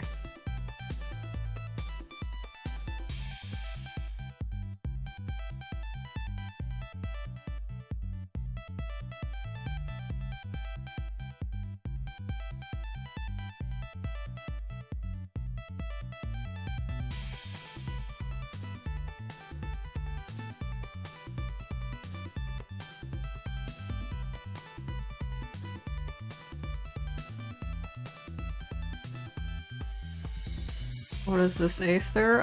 Pretty? No.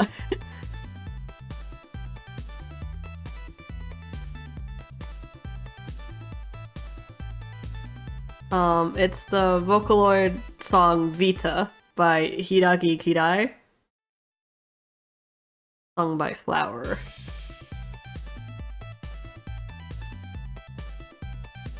When I said that during the time I was sick that I drew Aether, I drew Aether and a bunch of Vocaloid. Like, I was listening to Vocaloid songs, and then as I listened to the song, I draw Aether. And like the spirit of that song, basically. So Vita was one of those songs, so I'm just drawing it.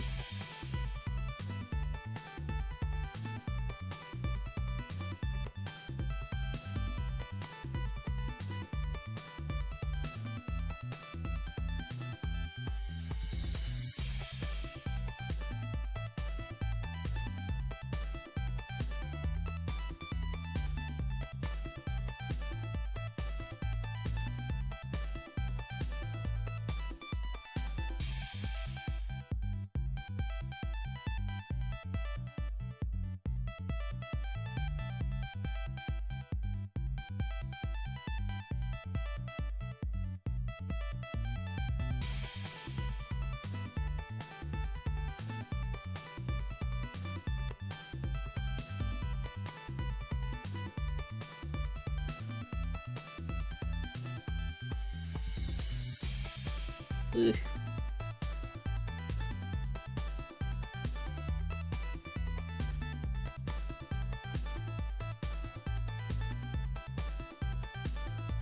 What are songs in that series? Well, I like all of them, honestly.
Do, do, do, do, do.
Stop that. Stop that. Get out of my house.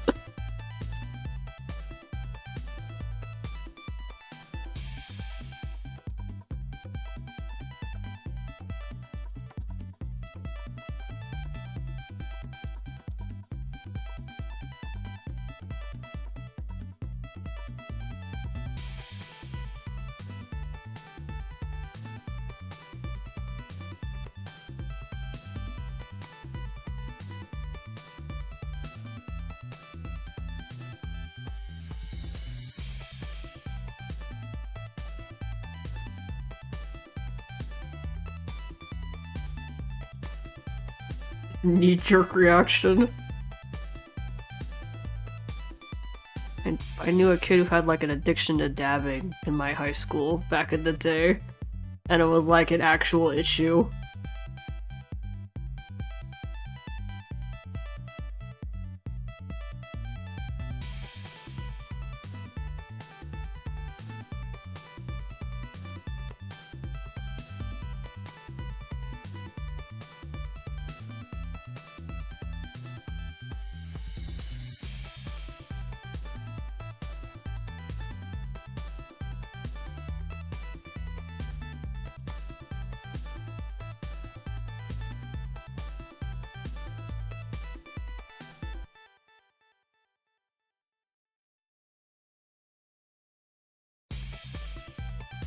Well, it was more like because she had done the motion too much and too frequently and just like too, you know, she put too much into it. Like it was just her, like her body would keep dabbing involuntarily.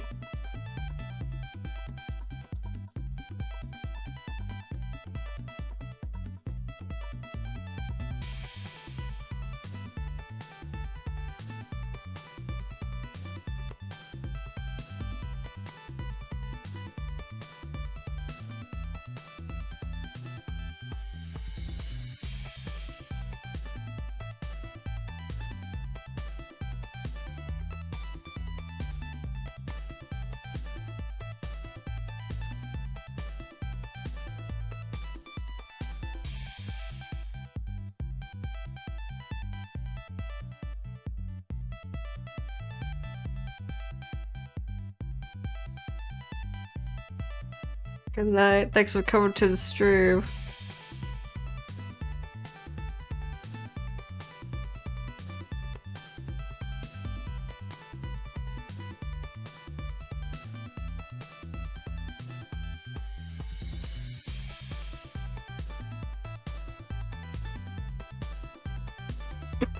Yeah, it was pretty weird.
My birthday, September 20th.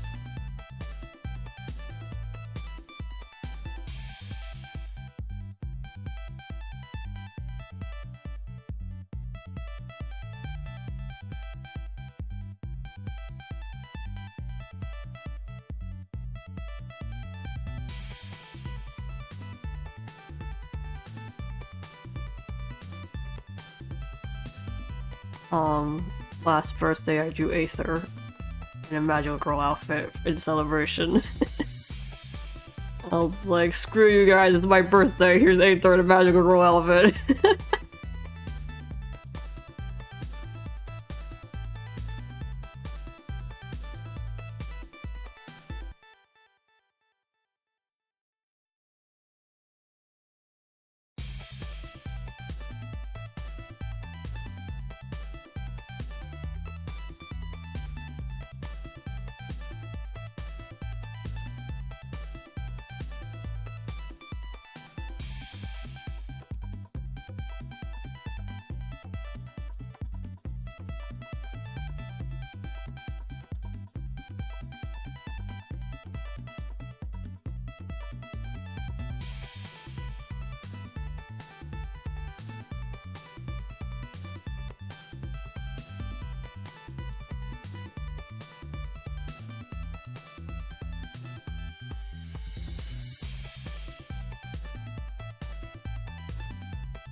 I just go silent. I'm like, oh yeah, talking.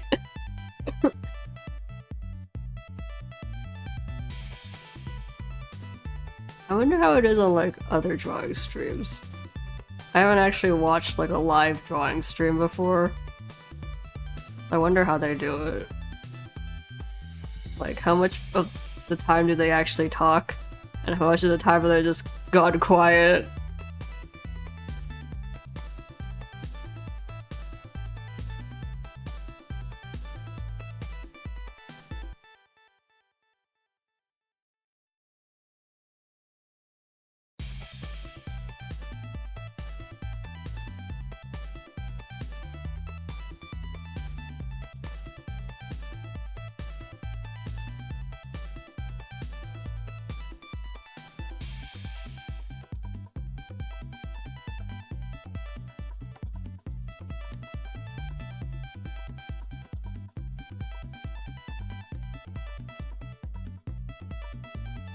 You know, I'm the only person who watch drawing streams. I'm also the only person I watch drawing streams.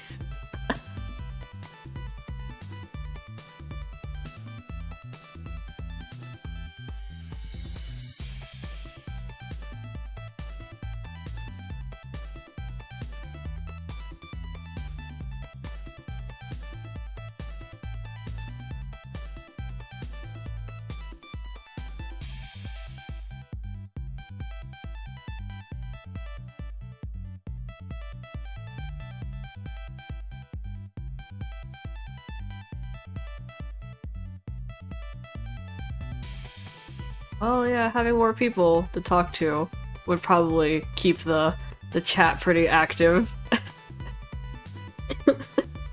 Instead of just me here.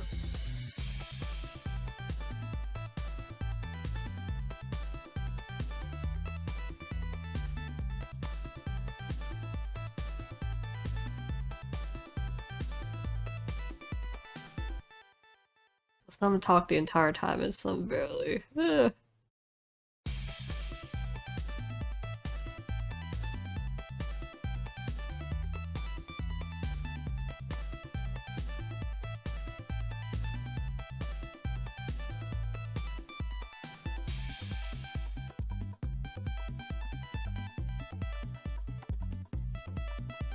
Who's this? It's Aether. Aether Genshin Impact.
Kind of brushes do I use? As you can see on the stream, this charcoal pencil and this. Well, I've been using these lately.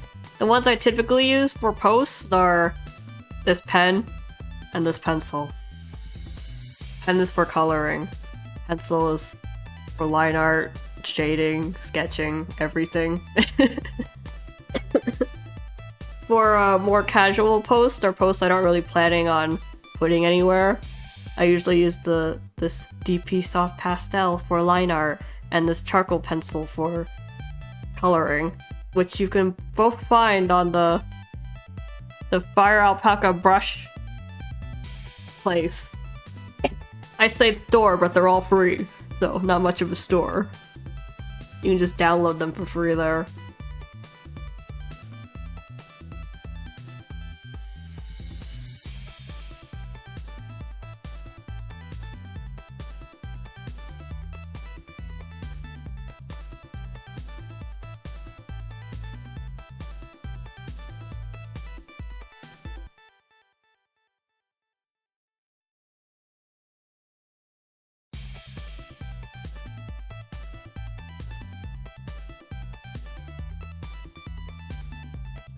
And then from there, it's just pressure sensitivity.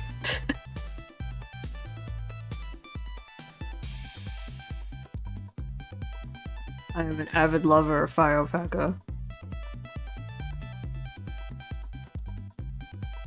My older sister uses Krita, so I guess you could also use that.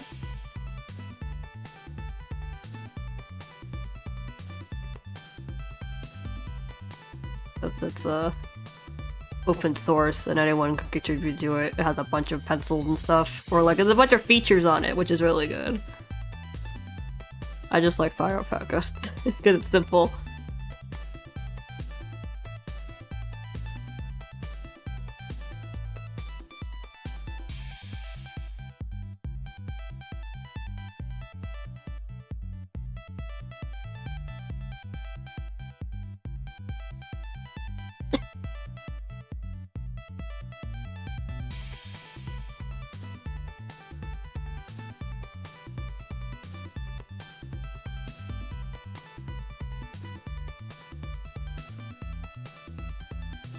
The open source software is Krita? Yeah, that one.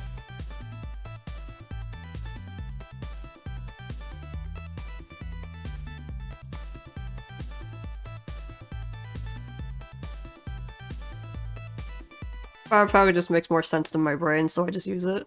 Also been using it all these years. Because my computer was really old, so I couldn't handle anything fancier. So this was my only option, so I just got really used to it. This is Stockholm Syndrome.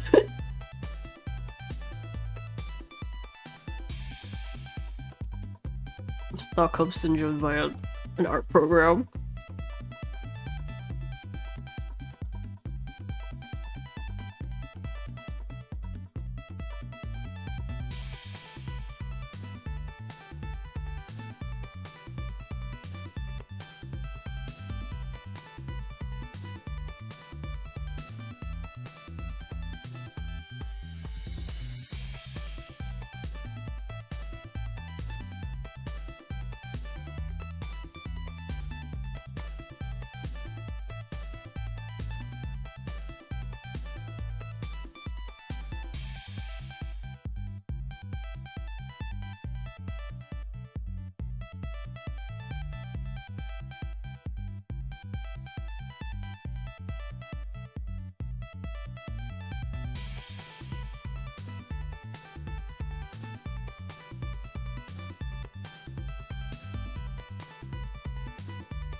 You're slowly breaking out the shackles of pencil and paper. Oh no, this is your recovery story, question mark.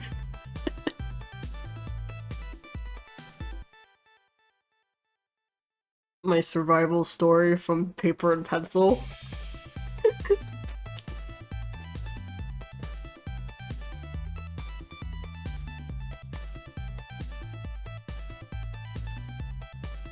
I forgot a detail.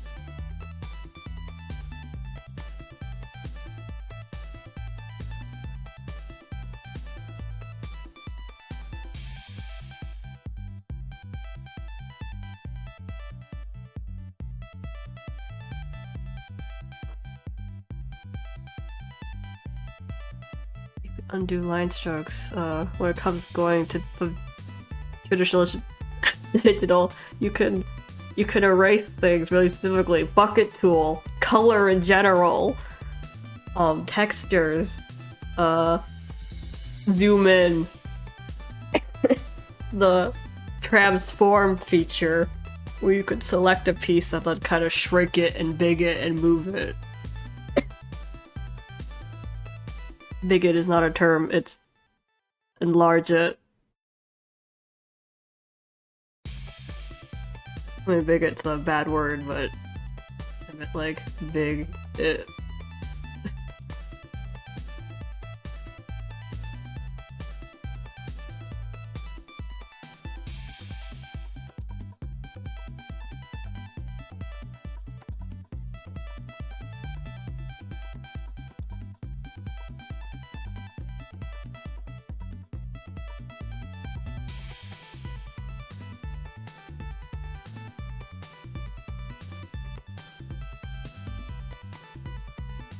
The transform tool is probably the most revolutionary tool in humanity's history.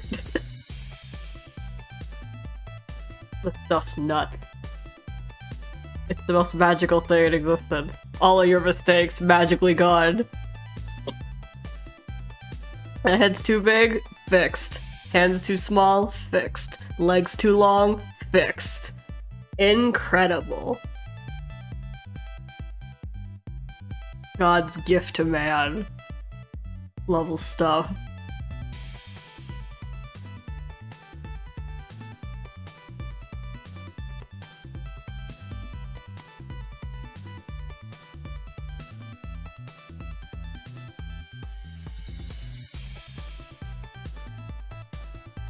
Layers are also pretty incredible.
Oh yeah, speaking of art streams, why are you guys watching?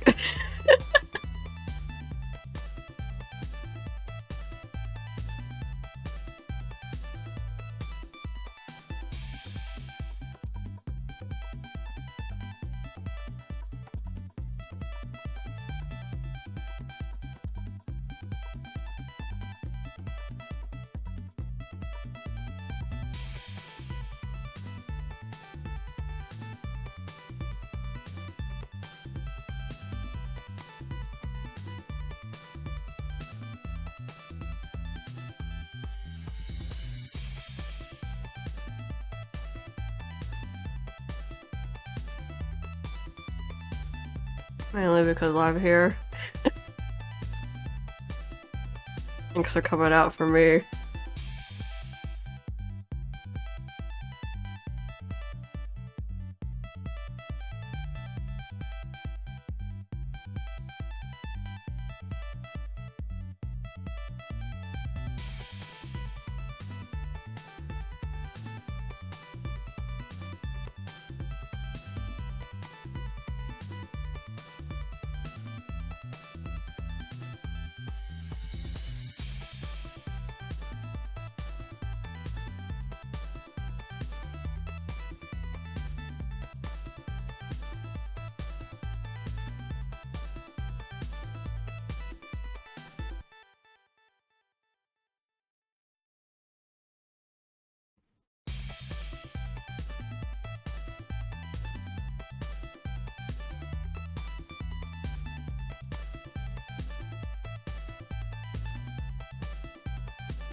So people come either because I'm here, for the distraction, they like my stuff.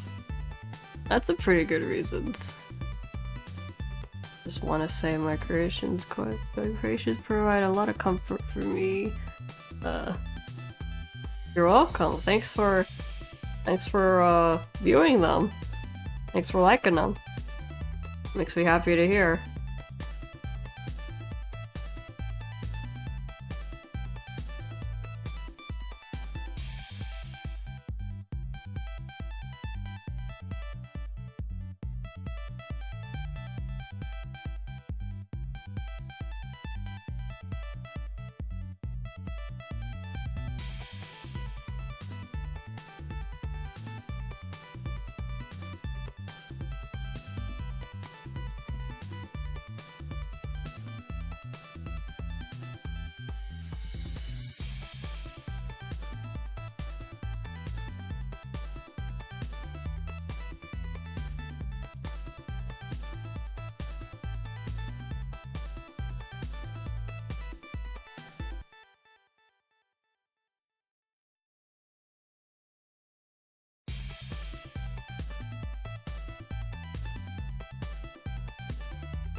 If only people enjoyed my Aether content as much.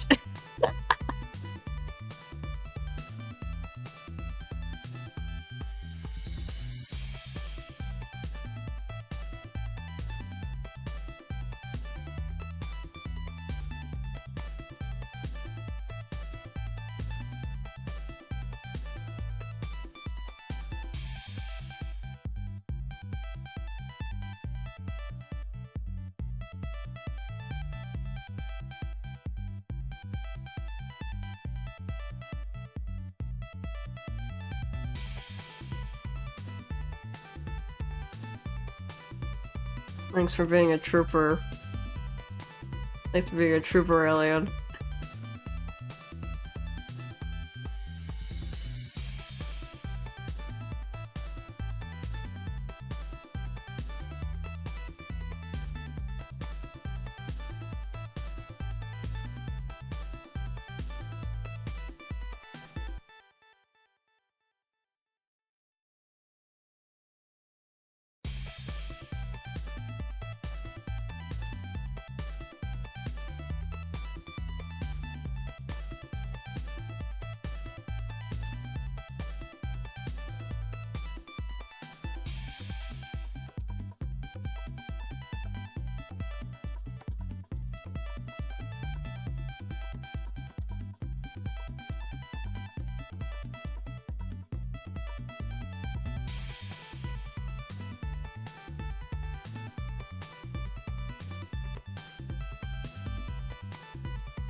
You ever had the problem where you can't draw eyelids without looking sleepy or seductive? I mean, when it comes to like anime art, you don't usually see eyelids unless it's sleepy and seductive, so I could see why that would happen. What situation do you draw eyelids where like it's not sleepy or seductive?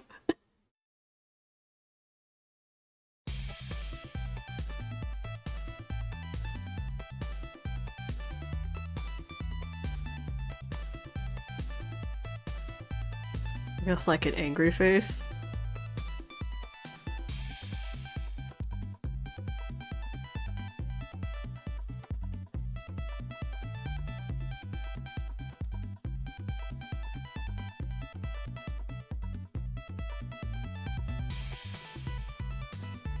And what situation do you draw where you're like an island specifically? Oh, you mean like this? This bit? Like about like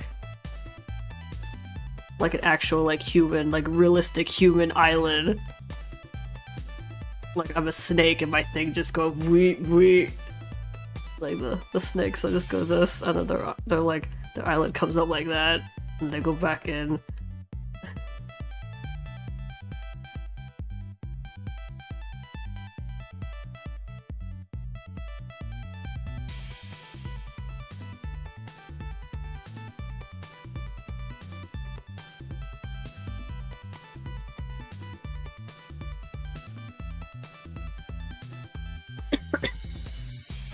What do the ones in Twist look like? Hold on. Let me Google a Twist boy.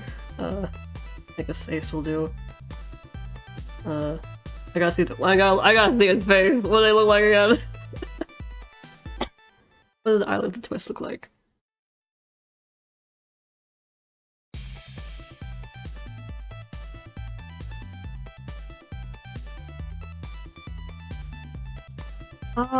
I guess like from here it depends on the thickness of it. The thickness and the shape of it. It also like, cause like it also depends on how much of like the pupil you can see. The more the pupil that is like ends up concealed by the eyelid will end up making it look sleepy or seductive, as you said. So like, because like the eyelid doesn't touch the pupil at all, you can tell this is like awake, alert, distressed kind of look. But if I just like, hold on. If I just like did this is a more determined look, and then like the more you go, the more the expression changes. This was kind of like acting out on anger kind of feeling.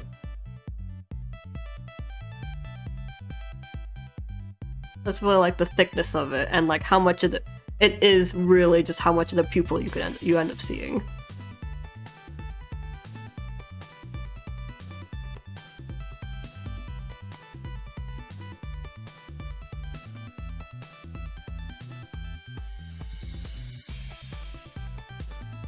It's like this is pretty alert. It's like if you like draw this. This looks more sleepy. So if you like, the more the pupil you could see, the more alert they look.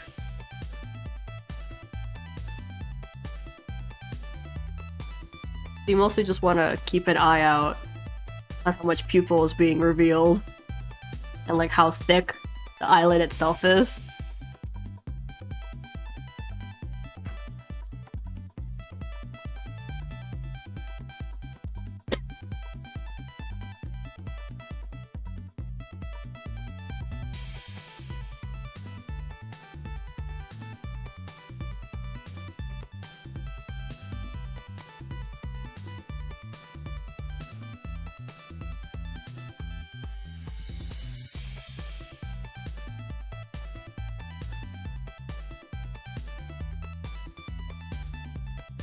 And yeah, that's pretty much it.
To be honest, the eyes are basically what turns a drawing from realistic to anime. But they're pretty important. or just like even cartoon.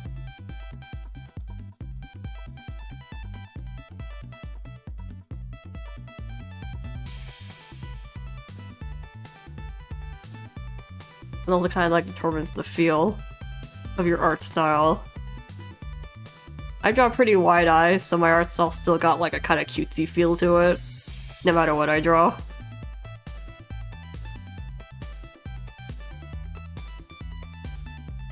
If I want a more serious look, I'd have to draw like narrower, smaller eyes.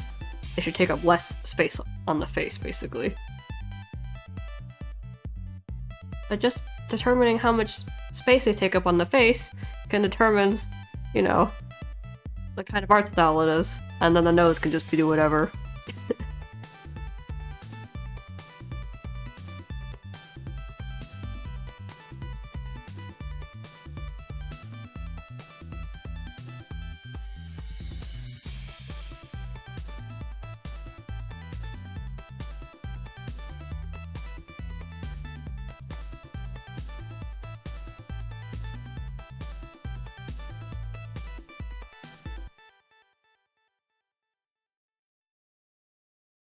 The nose gives it away. Yeah, well, noses should do that, I think.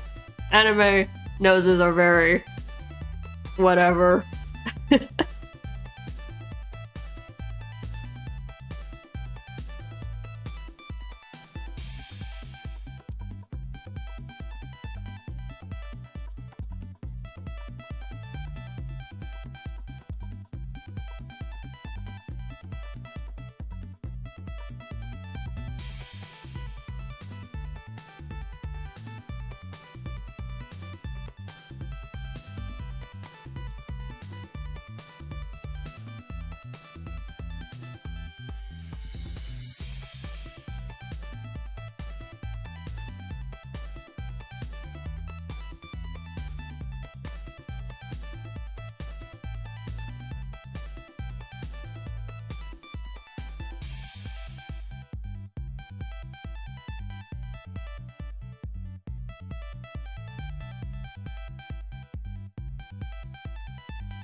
Hmm.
Why do I like Aether so much? Well, one, he's cute.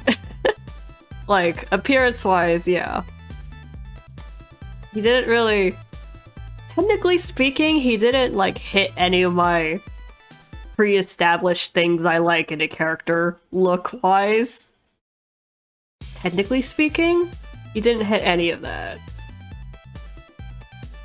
Probably like the only thing was like he was light colored, like he was Like, he didn't have a dark color theme besides his outfit.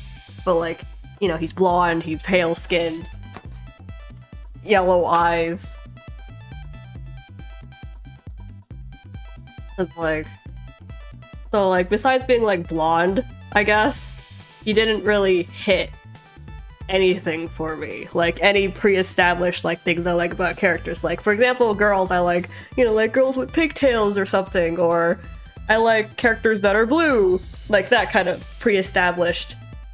I have an inclination toward that. Aether didn't hit any of it, besides being blonde, I guess. So, I'm actually really puzzled on why I started liking Aether a whole lot, too.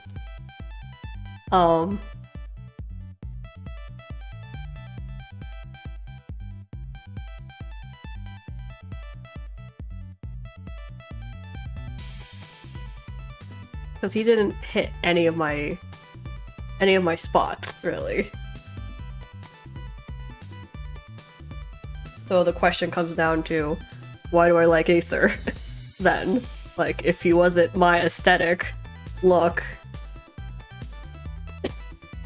And given that he's a player character, you know, personality doesn't have much meaning to him.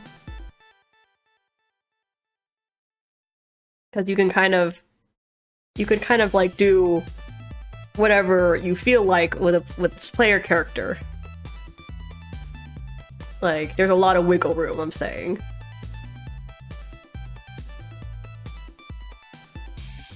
So, there's not much there. So, I guess, like, he's blonde, and well, look-wise, he's blonde, and that's why I liked him. And then, I guess, like, I do have an inclination towards characters that are, like, player characters. Like, player characters, and especially the male ones. I like male player characters a lot, especially if there's, like, if you like and project. I do not project on characters, no. I just like player characters because I can kind of, like, make up my own stories for them. Like, backstory, their own personalities, how they react to things. Like, you can kind of build off of them yourself. I personally don't project onto characters, no. The reason I go for male characters, like male player characters, and there's a female-male option, is because I relate less to a male character. Like, it's very much easier for me to see them as a separate entity than just, like, my vessel. Like, my avatar to play games on, if they're, like, a male character, because I have a disconnect there. Instinctual disconnect. So, me liking Aether could be my inclination towards male player characters when I play games, but I picked Lumaine. Because that was a personal choice, because I had a funny feeling at the time that I was going to be really into Aether, and I thought for once if I was into the girl, I'd have more content, because that's what happened in Fire Emblem Three Houses. I was really into the boy, but guess who had more content? The girl! Sad. So I tried to get into the girl, Lumaine, instead. It didn't work. I ended up getting to Aether anyways.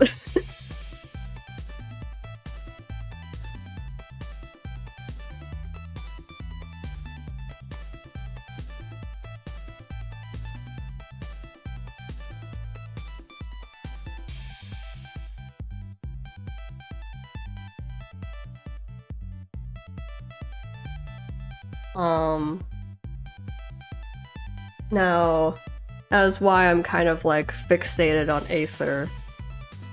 Again, aesthetic-wise, he didn't hit anything for me besides being blonde. But then, as time went on, I just decided, like, that I liked his features because they were his. Like, I'm not really into, like, male characters with long hair. They had a back in the day, like back into the 2000s, especially otome games.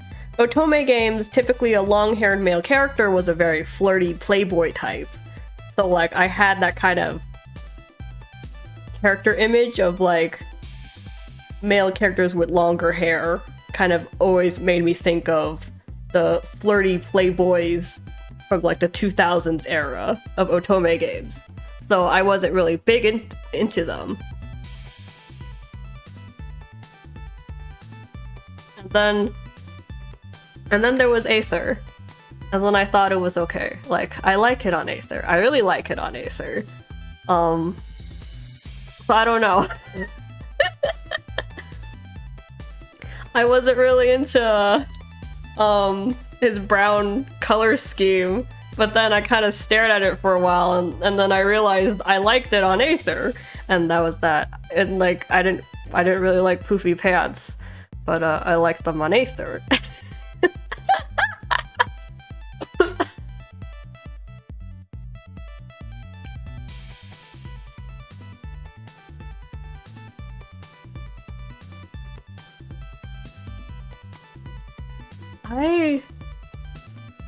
Honestly, it's really hard for me to say why I liked Aether besides him being like a male player character, like for me to say for certain on why I'm like stuck on him. Because it was just like, by all means, besides being a male player character, he wasn't like that interesting. And yet, why is it?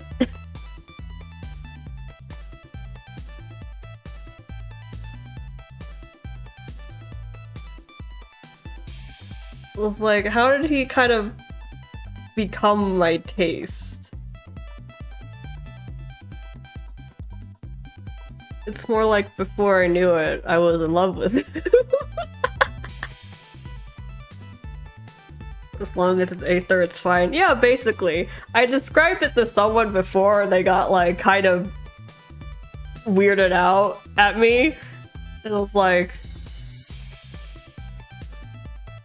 it's like I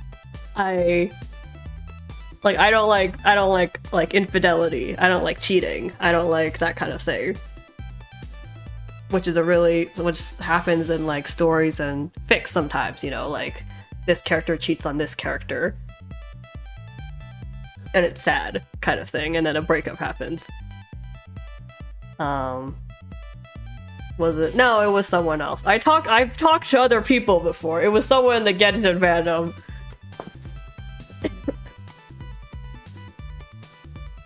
I also talked to my sister a lot about a lot of things. But,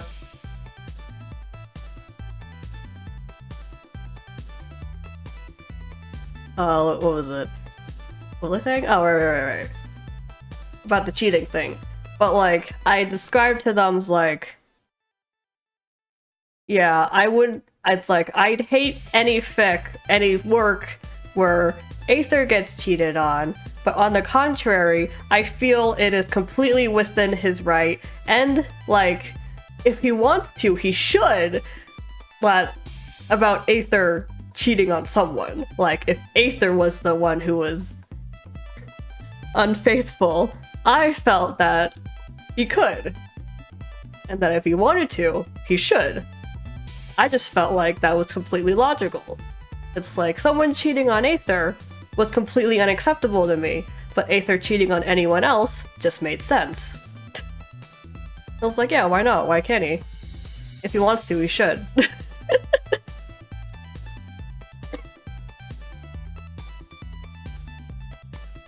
Like, that's how strong my unconditional bias for Aether was, is that Aether could commit any moral wrong, and I'd feel that it was completely in his right to do so. But I would not forgive anyone else doing that to him.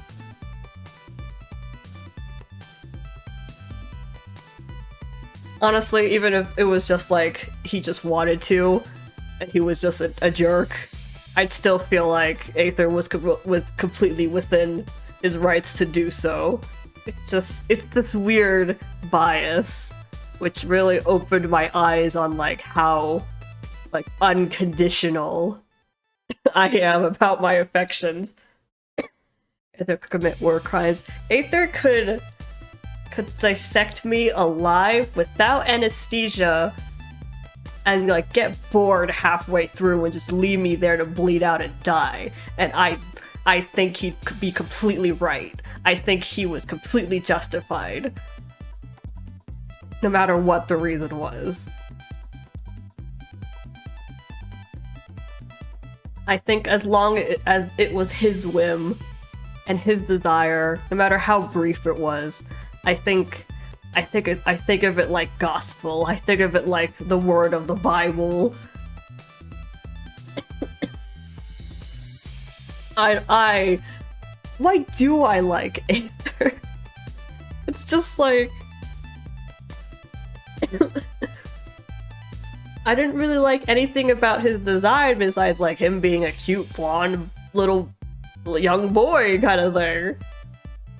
I say little because he's shorter than a lot of characters. And then I just found myself fixating on him, and that I really liked him. And then I just wanted him to do everything.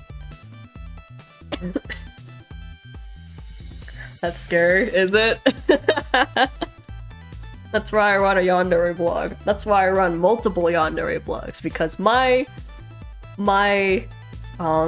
brand of affection is rare even amongst those who are like me. Which is why I started the Yandere blogs, because those are kind of my moral code. The like my darling is always right. And like always right. And that no harm should come to them, ever. And if that they don't want to know the dark and dirty, that they shouldn't, and that I'll handle it.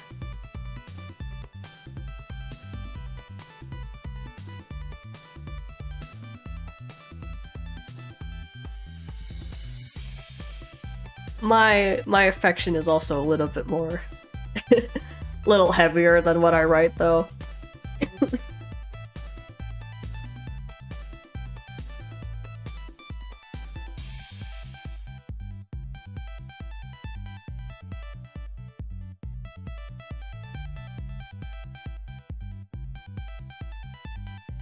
It's probably scary for a normal person. Don't grow up to be like me, kids. It is not cool and hip.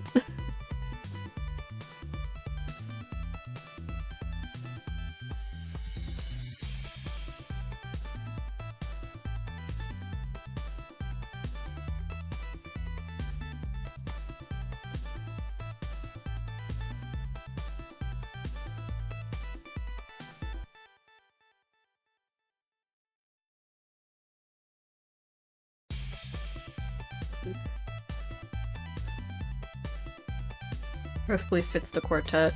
Yeah. I kind of write the yanderes like I raised these kids. Like, how I write the blog is that I raised these kids, and I'm just kind of giving you advice on what they do as the person who's watched them grow up. I write like an instruction manual. Like, please handle this product delicately because it does this sometimes.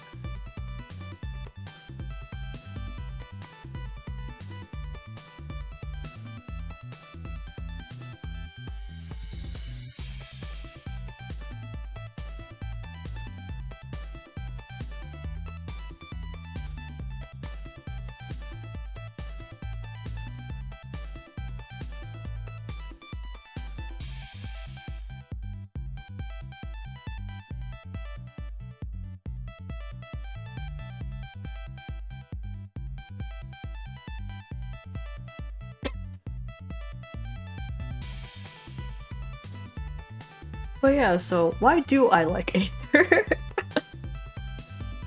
it's a mystery that even I don't know. By the time I noticed, I just liked everything about him, and I can't give you an exact reason on why I like him anymore, because I just liked all of him, and I'd like any possibility with him.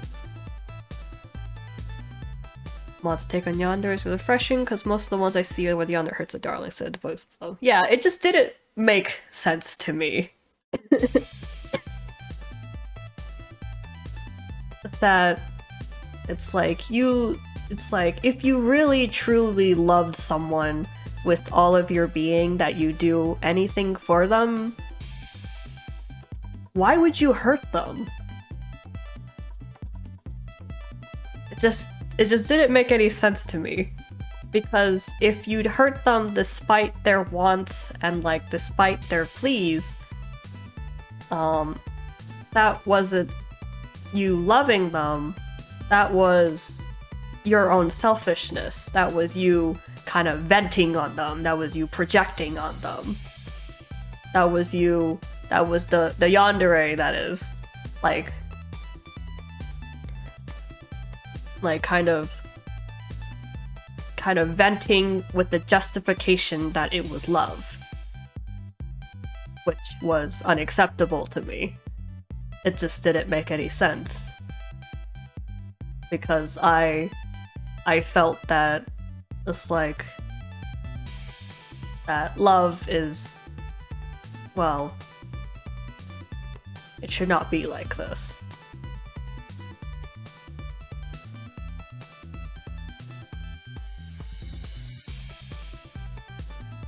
Because most yanderes you see written are destructive sorts, violent sorts, whether that's to themselves or to others or to you. And most of it stems from their personal issues. And, well, I don't think loving someone is based off your own personal failings.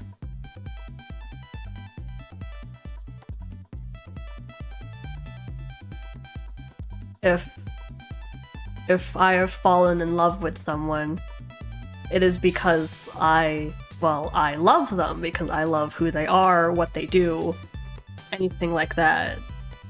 Like, all that they are. I like that, and I love it. And that ultimately has nothing to do with my personal failings.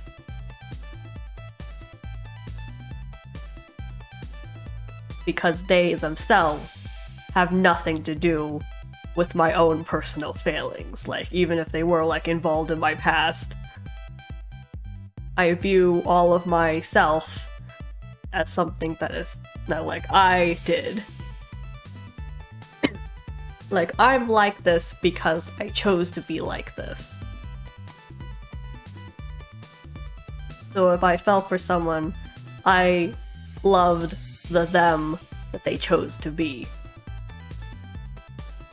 And I like the choices that they're making. Even if they're bad choices, I just like them. And I want to support them, and I want to make sure they're cherished. So it just didn't make sense to hurt them. It didn't make sense to vent on them. Because my love has nothing to do with how, like, terrible I feel inside if I do. Because what I want to convey to them is that I adore them and I want them to, like, live safely and happily and to do as they please, and I want to grant their wishes. I don't want to unload on them, and I don't want them to save me. And I don't want them to see what kind of monster I am. Ultimately, I don't really want anything from them. Like, I don't want them to give me anything. I just want them to be, like, generally happy and safe. I want them to achieve their dreams and get what they want. And that ultimately has nothing to do with me. And me getting anything from them. Like, I don't need any sort of action from them. I don't need any sort of reciprocation.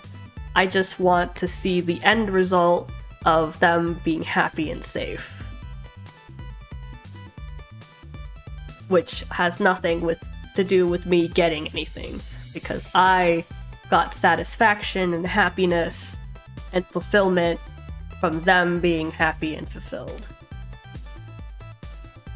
And that ultimately would strive me to be better, so I could give them more. Because that's how I function, and that's how I felt satisfied.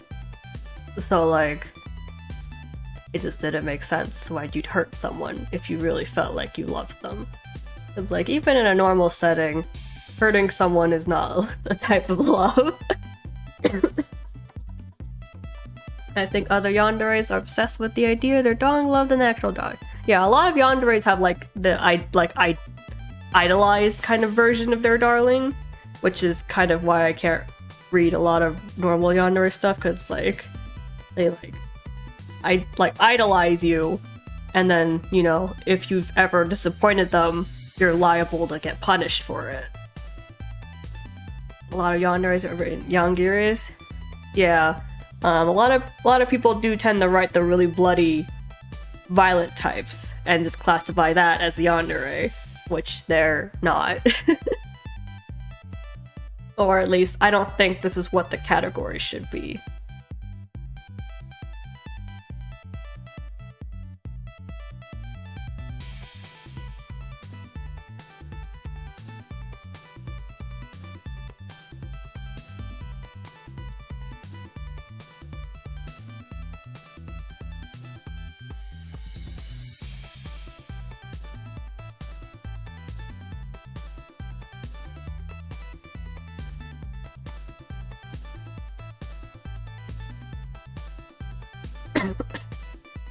It all just kind of boils down the back to like, if you cared for someone, why did you hurt them? And it's like, don't give me that this was the only way kind of crap. I'm sure there was another way. You just couldn't figure it out. Cause like, I feel like caring for someone is the desperate attempts to keep trying to find that way. Even if you don't know what it is initially. But because you don't want to hurt them, you keep looking.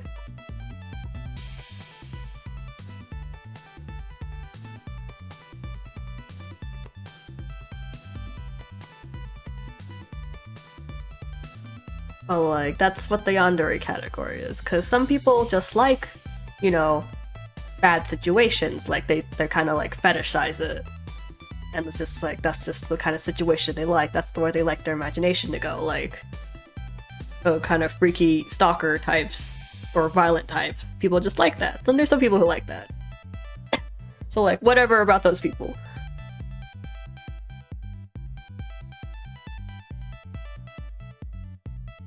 I'm just someone who can't really fathom hurting someone if I like them that much.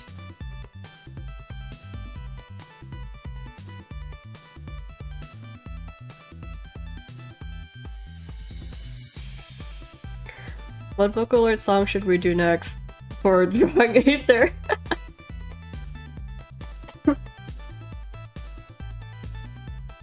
And like get really into the yandere category.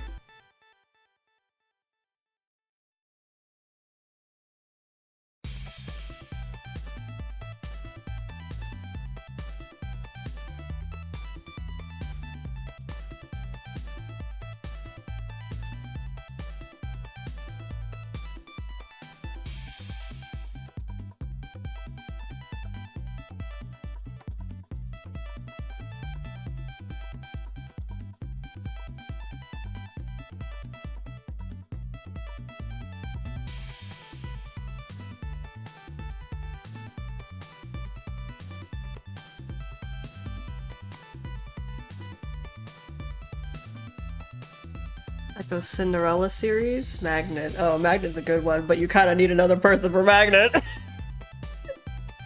What about my 100% original OC, definitely not stolen from anywhere, Hatsune Miku? That series is the Deco's 27 series, not called Cinderella. It's called Mannequin. It's from his recent album called Mannequin. Also, hold up. Your boy's gotta do a heckin' blow.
I've got like my trash can here.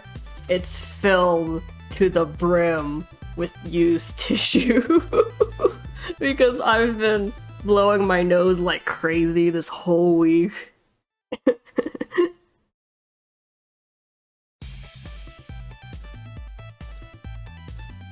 So much mucus out of my nose.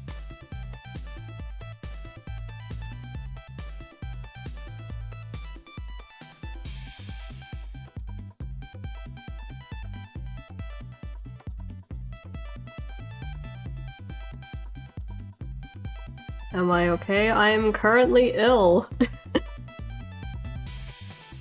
So no, not really. By technicality, I am not okay. I'm sick. I'm still sick. I've been sick this entire week.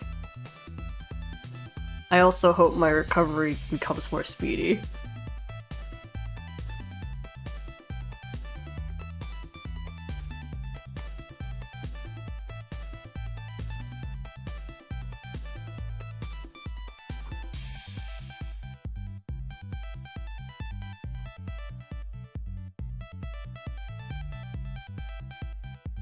Actually, you know what? I'm checking, like, the Twitch page. I don't know if there's actually a category for drawing. Is there? Hold up.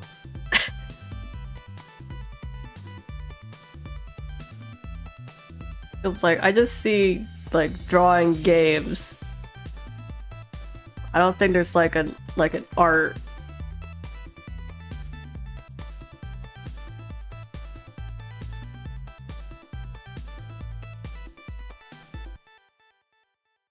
So we've just been chatting all this time. Even though I just draw all the time, I don't really talk.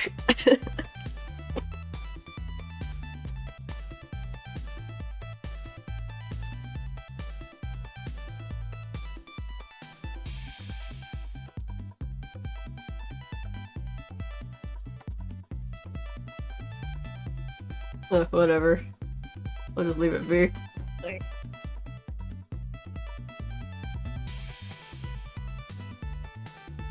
Okay.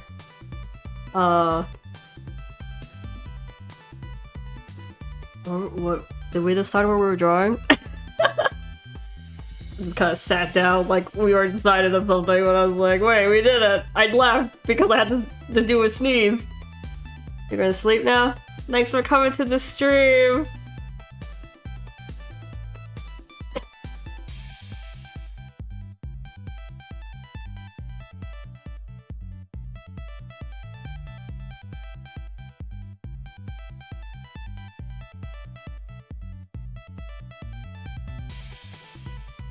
You thought you were doing Aether? We are doing Aether. We're just doing Aether from different Vocaloid videos.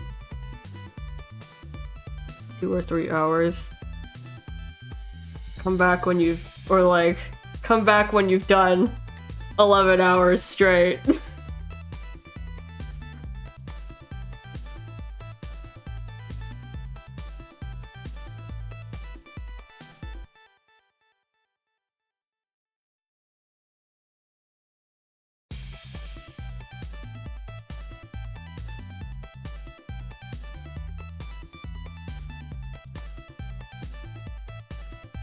Any Vocaloid songs y'all wanna do before I pull something out of the woodworks?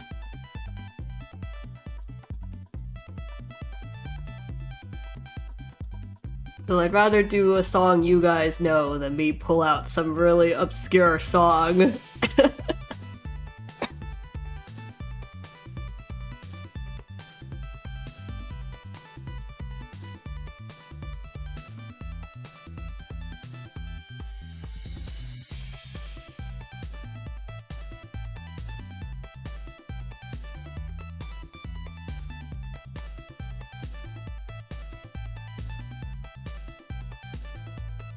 Dilemma? Dilemma from Deco 27, I'm guessing. Okay, let's look up Dilemma so I can listen to it while I draw.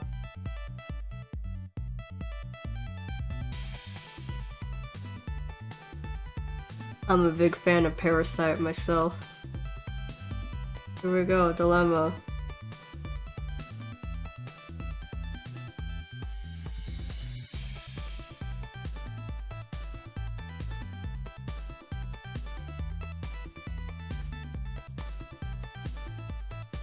I mean, I don't want to do 2 Deco songs in a row. We'll just look up Dilemma and we'll call it a day. Where's the Dilemma outfit?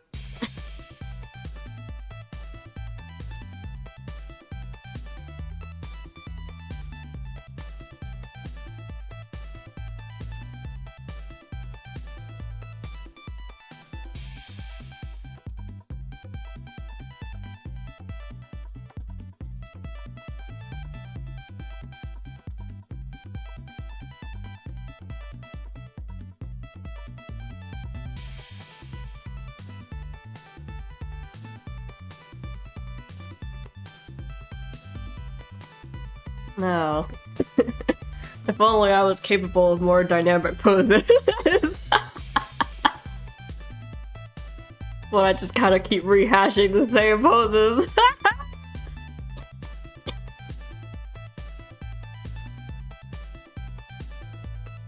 Not a Vocaloid buff thinking about Aether laying on the floor listening to Caramel dancing.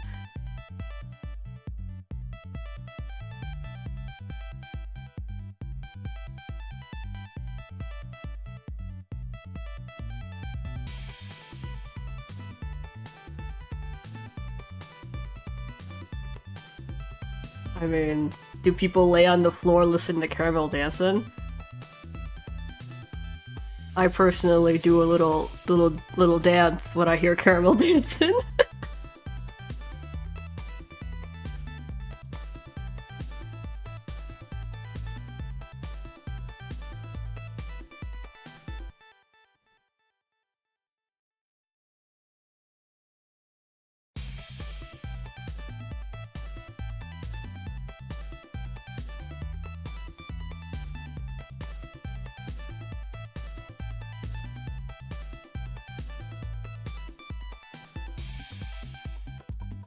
Like a meme. People listen to Caramel dancing on the floor as a meme? That's a meme?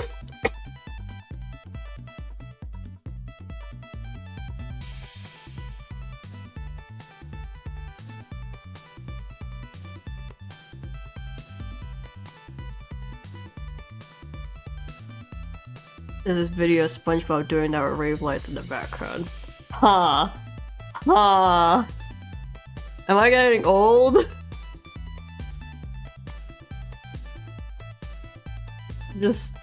I just don't keep up with the times.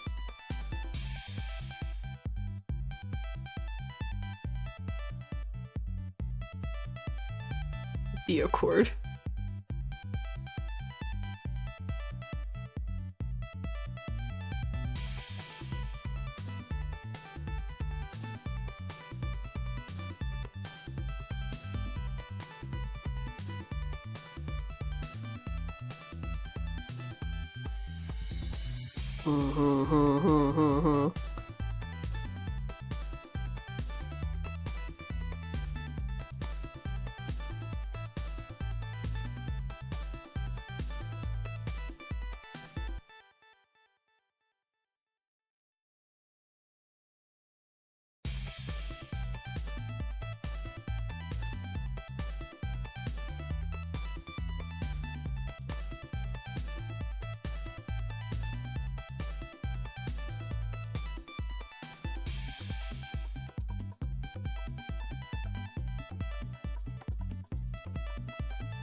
Also linked with the one Media and Ortho Raving.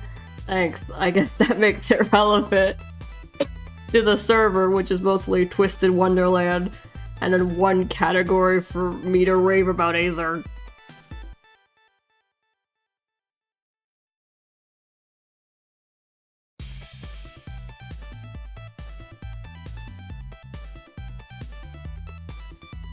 I don't like this pose. I've decided I don't like this pose. We're redoing it.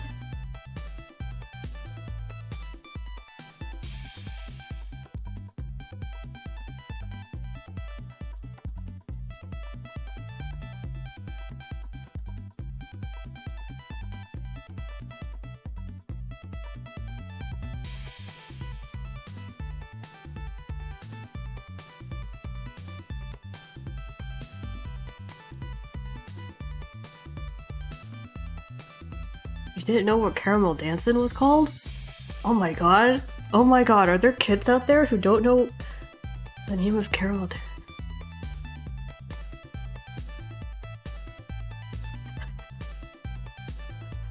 Dancin'? Oh no. Meme culture!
Now I have to live with the idea that kids these days don't know the name of Caramel Dancin', even if they've heard the song.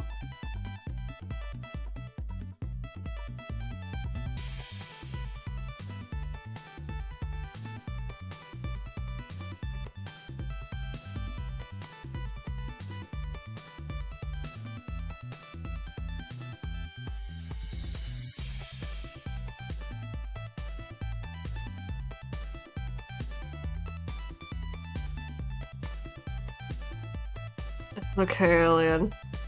I have to accept the times are changing.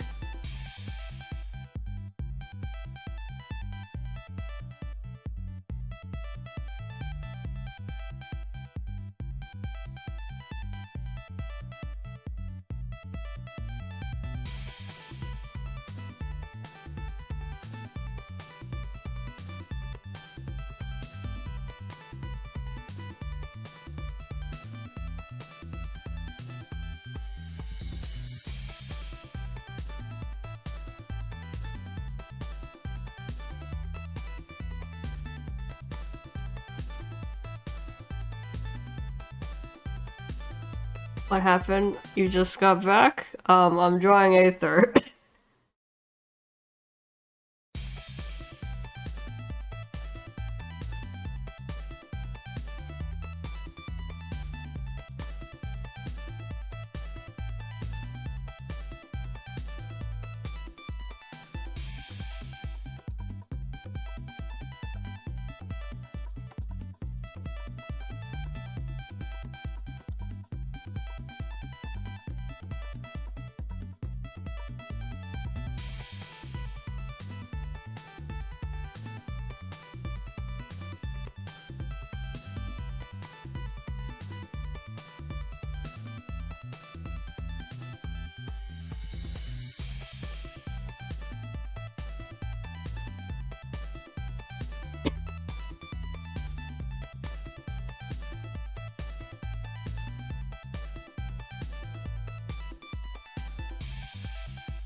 Times are changing.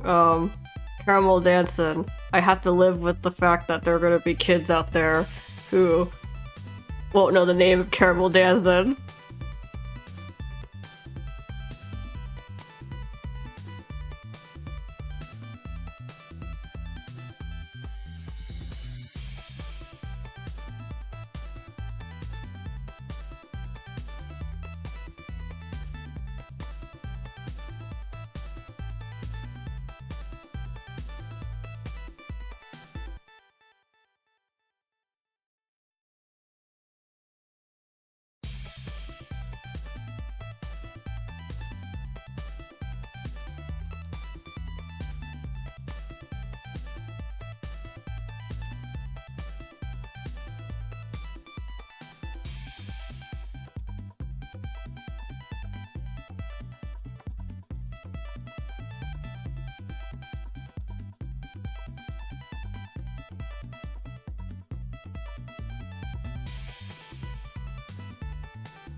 Well, it's not very well known, I'll give you that.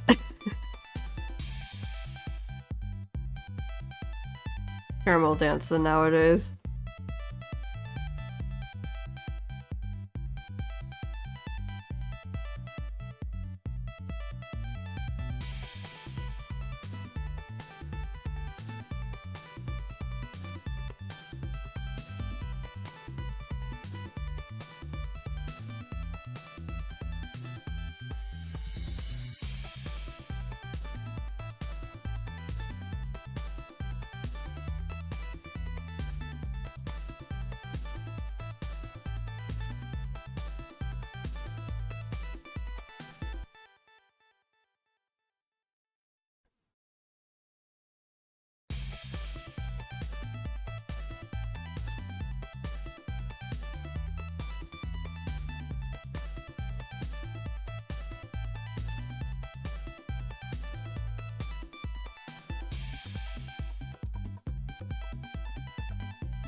It's like that time I saw a Japanese horror game, and it was a full like female cast of a horror game, kind of visual novel format, and they found like a cassette tape, and one of the girls was like, "Oh yeah, I remember what this is now. It's a cassette tape." And then the other girls in the cast are like, "What's a cassette tape?"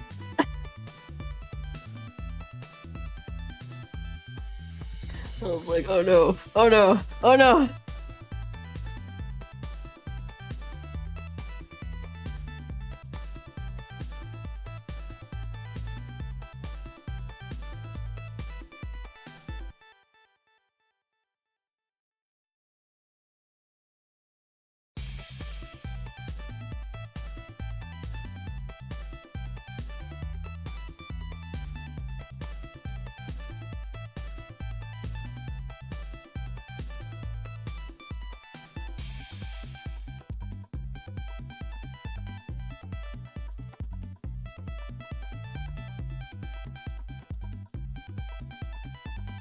Thought it was since I got recommended videos on the Park Street music with fast and caramel dancing. Well, like, how long ago was that video?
I guess we also but I guess we also take into consideration like who the heck was at the party, or who was hosting it rather.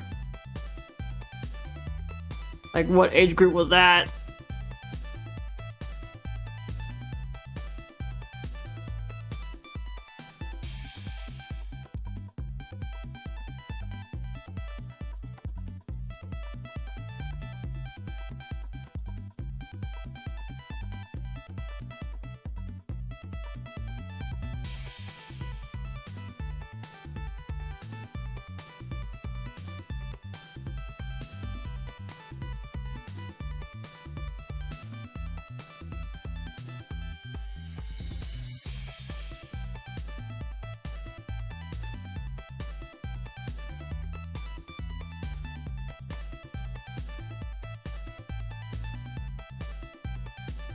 I'm like kind of keeping track of the time because when it turns 12 here, I need to put my phone to attend a concert in Hatsune Miku Colorful Stage.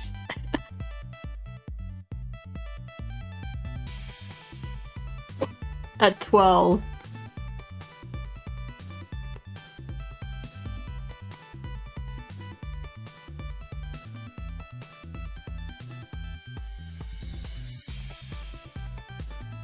Three and a half hours. Cool.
You know, I kind of wish I had more of a following in the Genshin Impact fandom, so I could actually influence like the kind of content that gets made. All I do is just draw Aether and make AUs about Aether. So like, how do I get popular? How do I get people to listen to me? Especially because all of my AUs are like weirdly complicated. Which again, I said before, but like weirdly complicated AUs are hard to get into. But I keep thinking when it comes to Aether AUs, I keep making them more complicated because I want to think about Aether.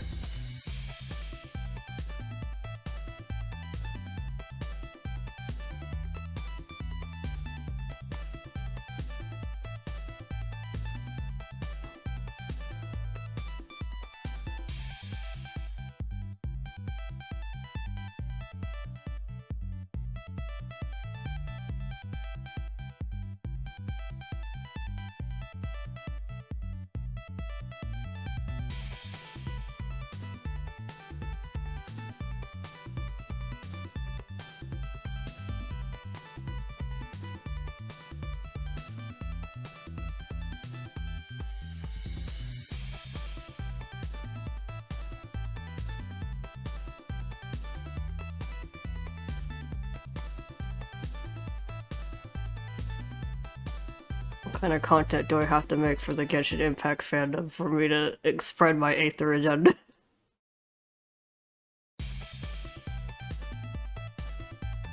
All you plays you've seen are very fascinating. Thank you.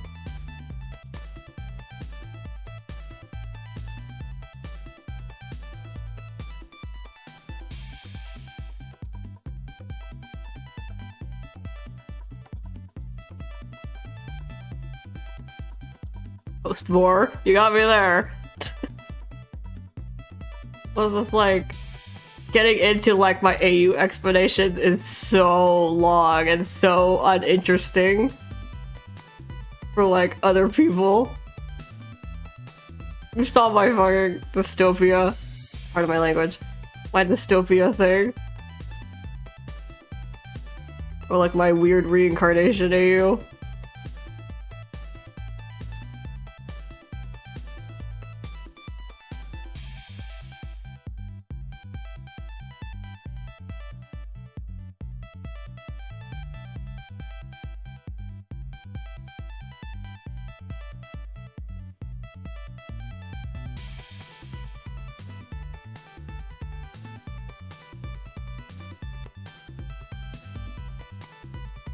Because the two AUs that kind of like did well were my mermaid AU and the sickness one. The sickness one. The sickness one didn't do too well until I like drew a comic explaining what it was, in which like, oh, they're both weird.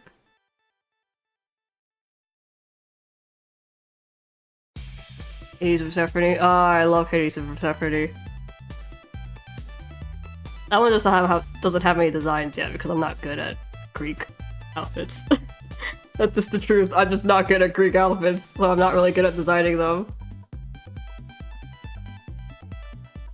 I'm not really good at designing them. I can't. My brain doesn't come up with anything cool. Like I know how to like modernize Japanese clothes to an extent, but I don't really know what to do for.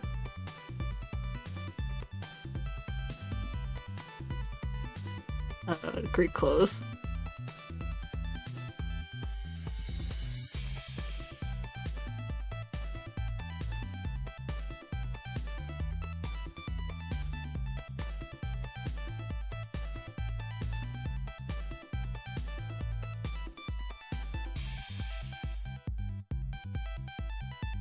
What would be good? Cause like, there are some like AUs on Tumblr that do really well. So, like, specifically I want to focus on Aether.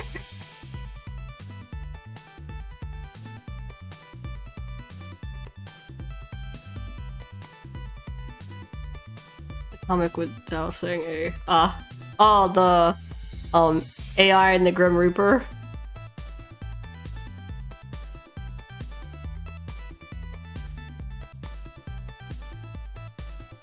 That was a fun AU. I like that AU. Also a pain to explain.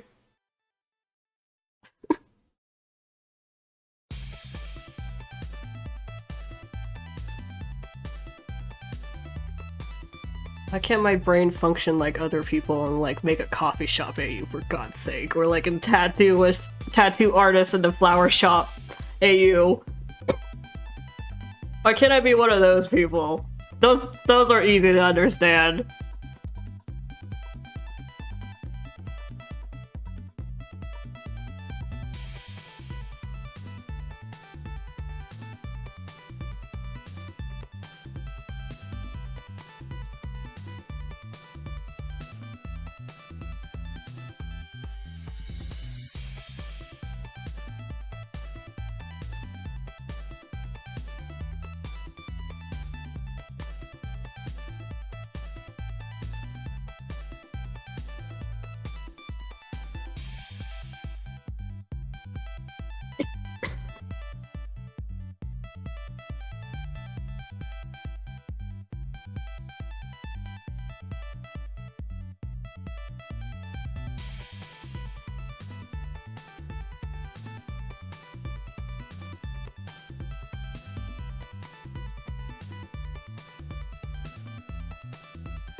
Look at the video to see what the heck this was. I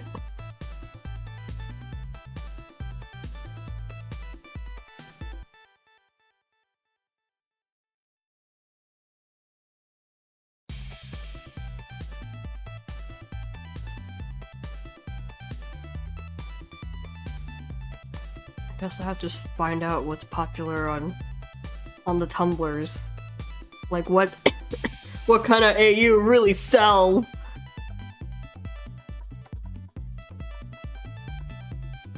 Or like what plot is boppin'? Do you know about an AU that has person A in the current time period? The story is set in person B, however, Mary's path, be able to talk to, do some kind of object like journal, mail block example. I feel like I read a fic like that somewhere.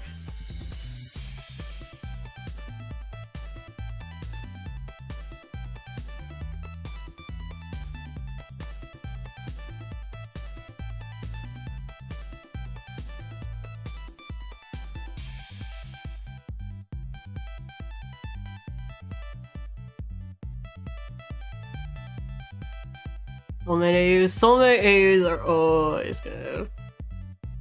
But like, they're not really something you illustrate. They're always like a writing prompt, you know what I mean? Like, you don't really see people draw that besides like a prompt. Like a Inktober kind of thing. Or like a ship week. They're definitely a writing prompt kind of thing, because usually there's not a lot of things you can do for drawing, besides like string, tattoos, marks, or like I see the world in color. It's definitely not a long-term AU plan.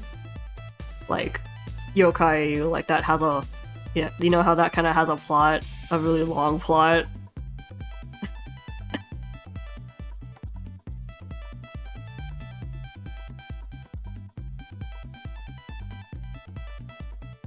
I'm also a really big fan of the draw on yourself.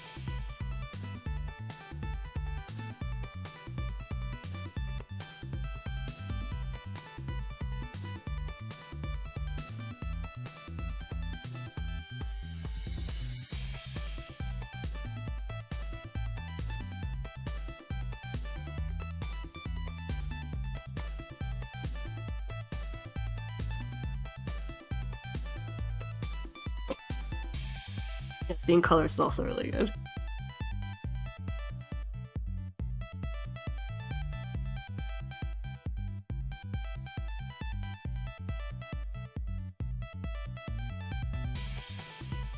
I also like the tattoo one because I read one with like one of them was a serial killer. So like his tattoo was like huge and really disturbing. and like people who saw were like, I'm so sorry, because they just kind of knew by instinct that his soulmate was a terrible person.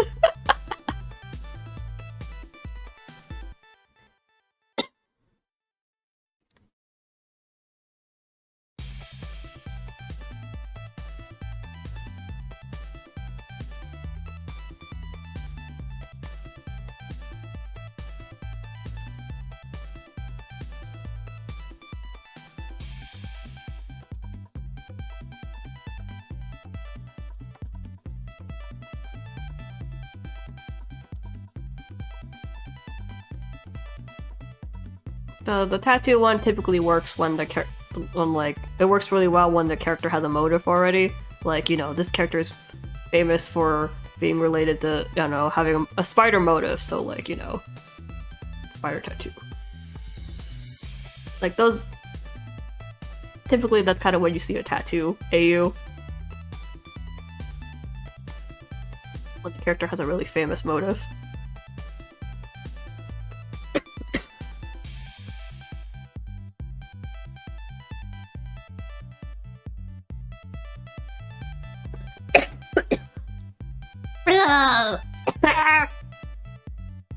Death cometh. I'll be gone by the morrow.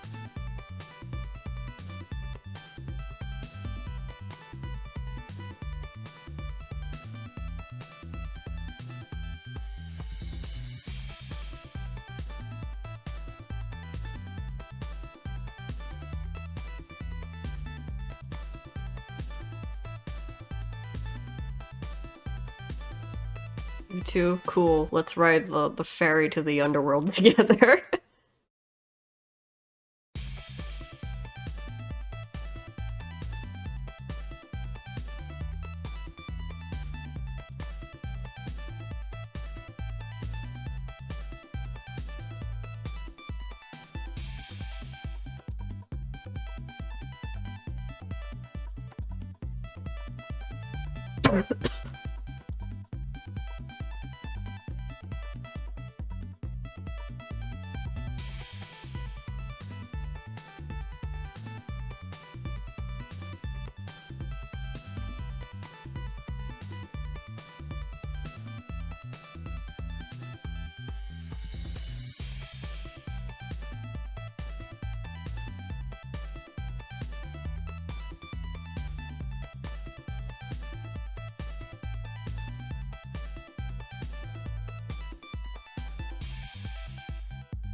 Oh yeah, typically, I guess the big AUs that get popular are the AUs that are like already been done and they're easy to understand. Again, like flower shop, tattoo artists, or coffee shop. Or even just like modern, they go to college or something. Probably go to sleep. Good night, thanks for coming.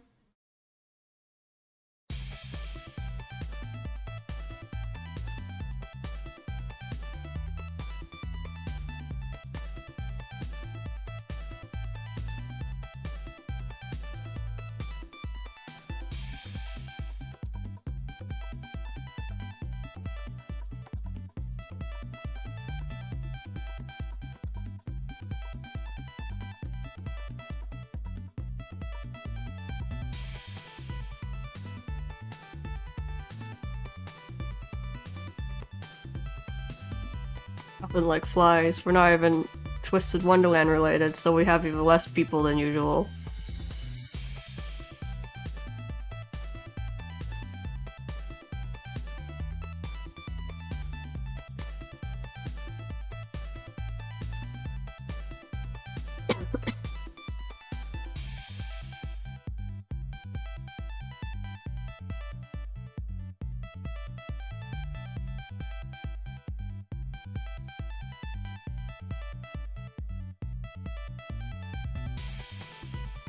I should put us in the Genshin Impact section.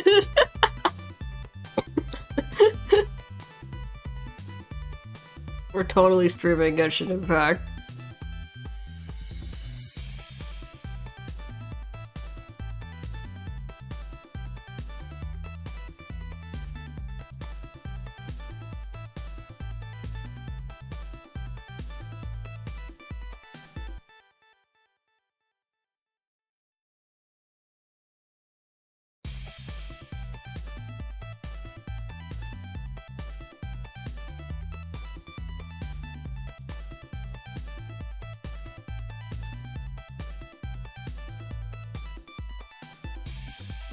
Show Aether and RC.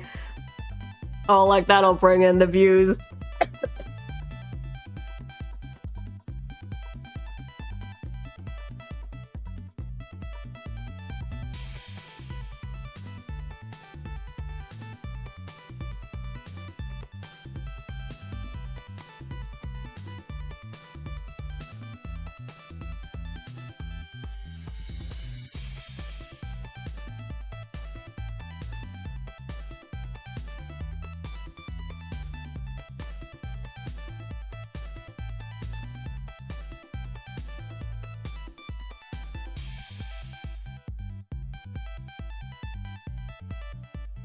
That are RSAs.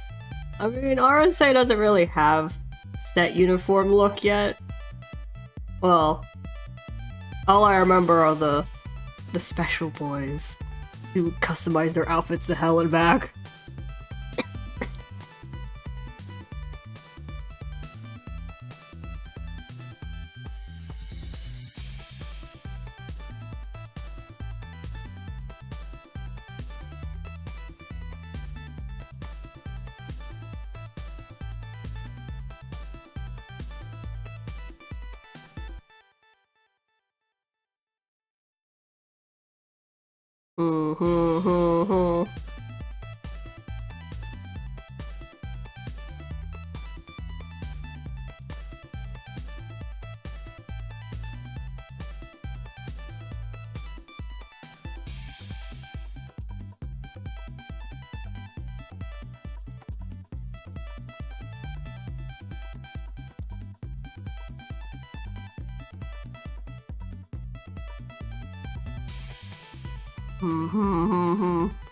Trying to decide what to do for hairstyle. Adjusting my seating.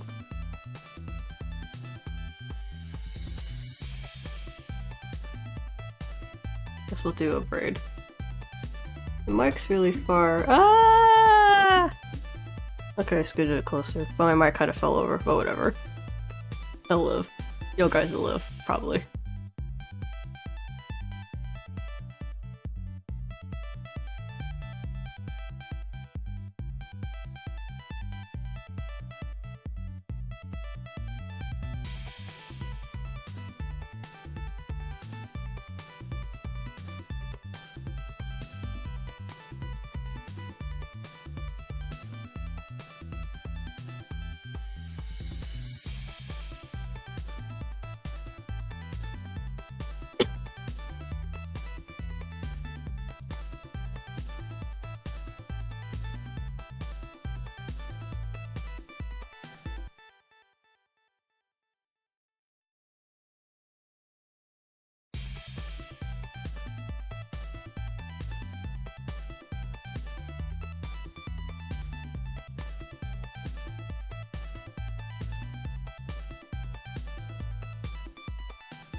Well, now that most people have left and to go to sleep, you're now a very quiet chat room.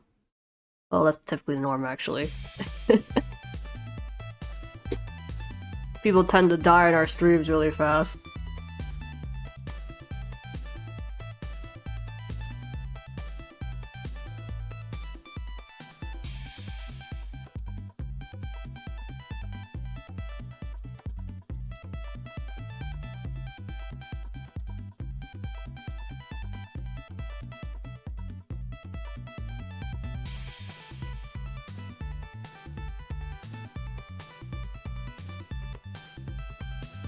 Why do you think humans are born weak, alien?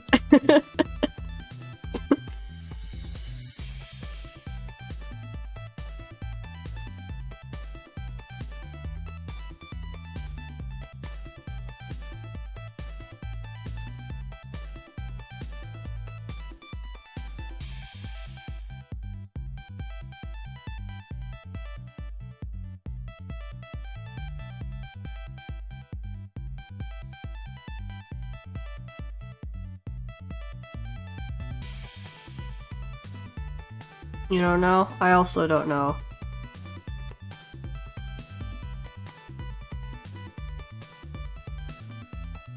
Probably otherwise. I don't know, alien. You and me are clearly of a different breed. Even if you did knock out last stream.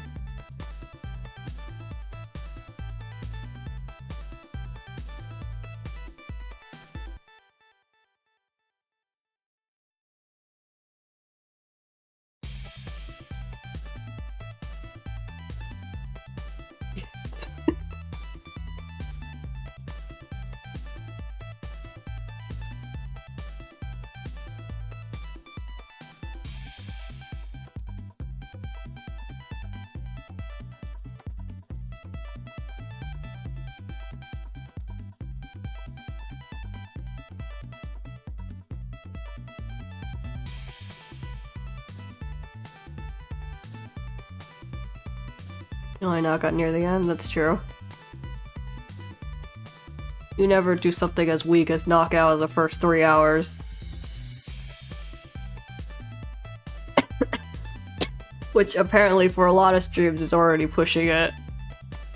Most streams are just like an hour or two.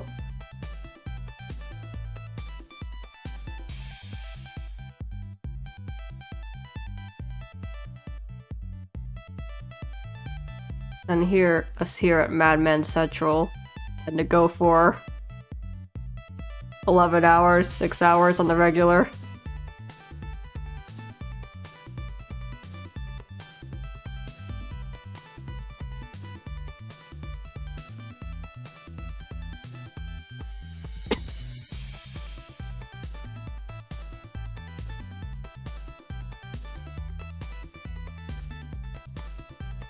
Because I only watch, like, stream-wise, I only watch, like, VTubers, and they're usually only, like, a couple hours.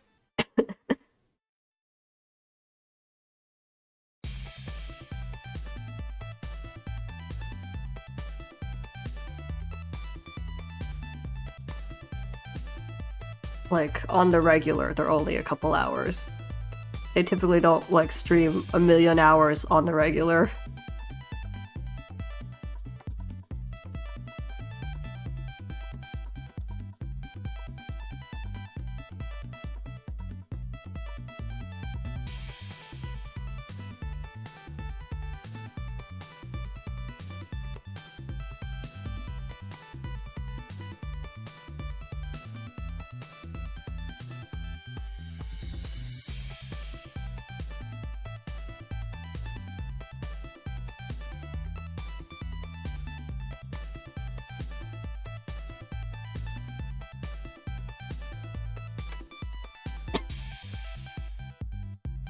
Yeah, I also usually watch VTubers only in clips. If I watch them, like, the full stream, it's typically a horror game.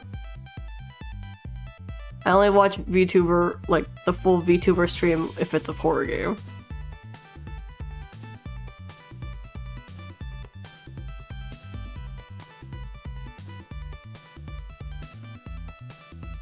And I only typically listen to the Japanese ones.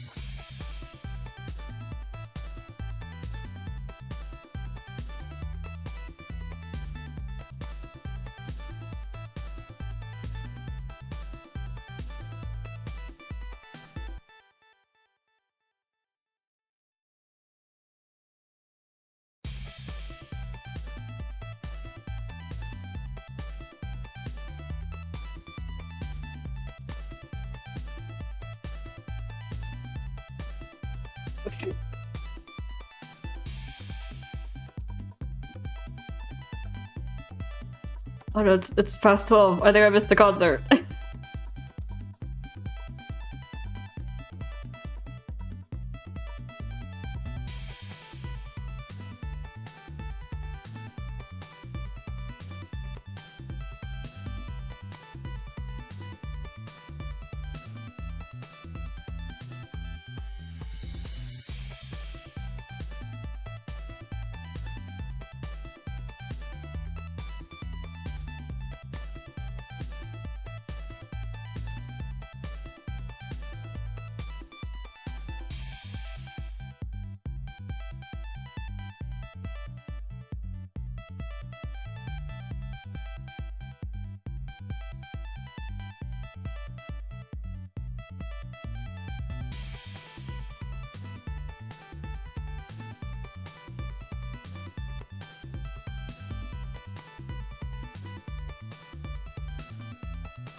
Okay, I just barely caught the concert.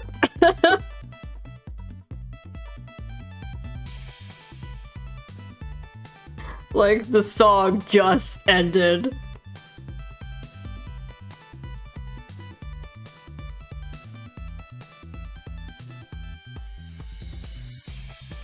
Oh my god. Oh my god. Barely made it.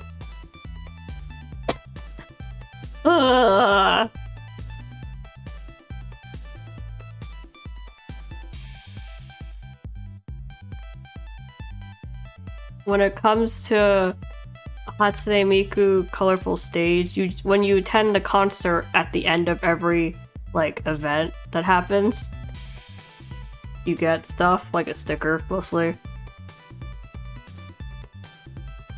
Well, like you just have to be there. So typically they start with like the opening talk, they perform one song, and then they do another talk, and then it's over. So I just came in on the end of the song, so now they're doing the ending talk. Oh, I just made it. I just made it. It's just that I've been on every concert since I've joined, which is all of them, because when I joined, the game was still pretty fresh. So I didn't have any events yet. So I've been here since the start, basically, and I haven't missed a concert yet. So I was kind of scrambling to get here.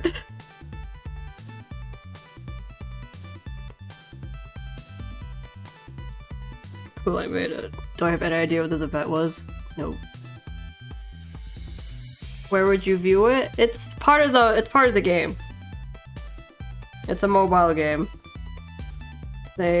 After every event, they host a little mini 3D concert in the mobile game. And you just kind of join a venue and just watch with other people. Ooh, barely caught it. My streak is safe.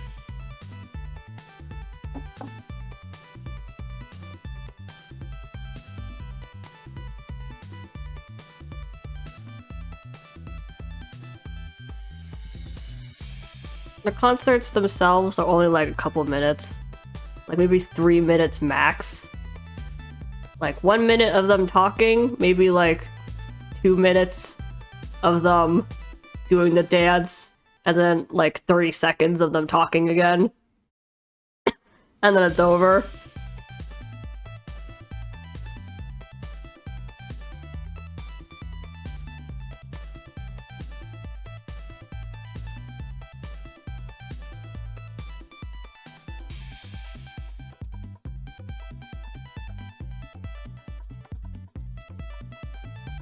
I'm not even sure I like half of the songs. But they're Vocaloid songs, which is more than I get from most games.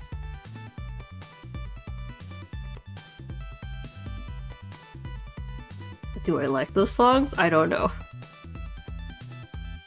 Yeah, Miku and Love Life had a collaboration. I saw it.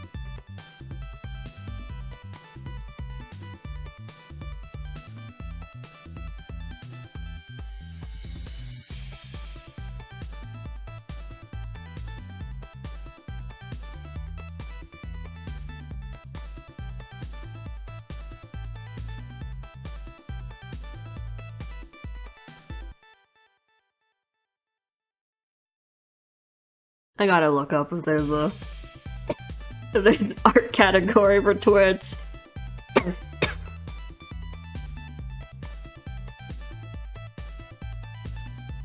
Because it feels like there should be. I think there is, I just don't know what name it goes under, because it could be like digital art category or drawing category. Could someone look it up?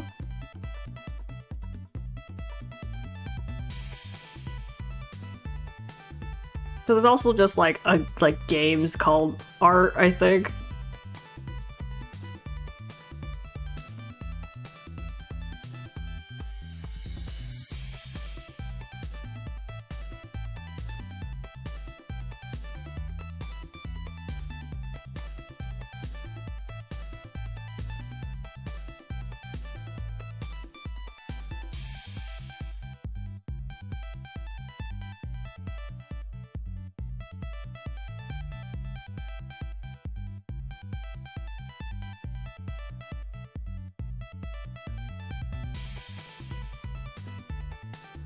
Like, we're not really a just chatting category, because we draw, or I draw, like the entire time.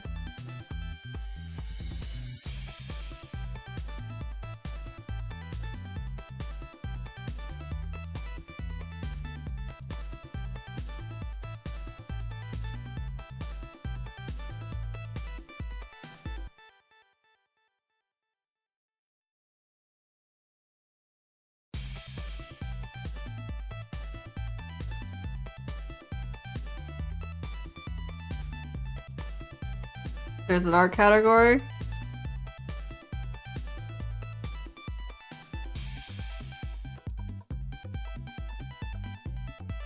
It's just called art. Did you check? Can you check the streams in there? Is there like are they actually like drawing streams? Just make sure.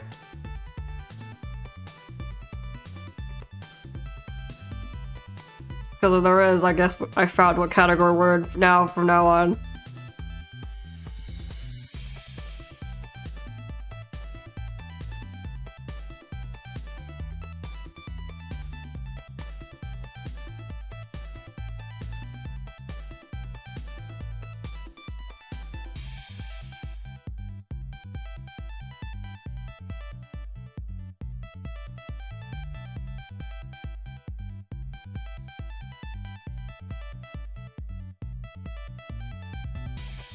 There's art, and I see people's art tablets. Ooh, they're art tablets.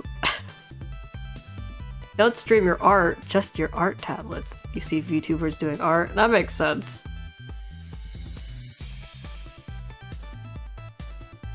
Thank you. Thank you for scoping it out, Alien.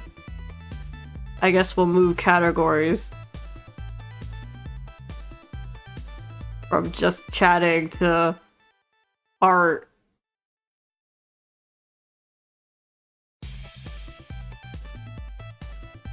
Hold on. I guess I'll go onto my own Twitch page and change it.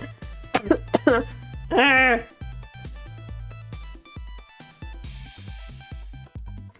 day I get better is a forlorn day. Okay.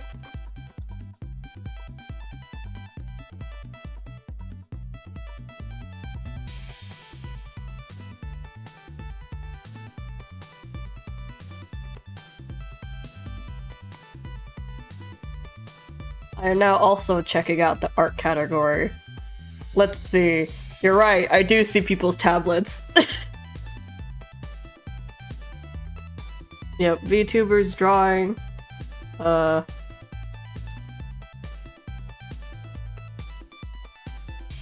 VTubers, real people. Some ladies, bobbles.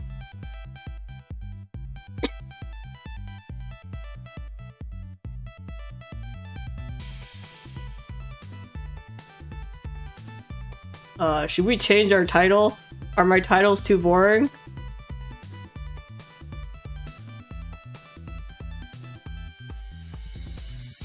And there's some really good artists on here.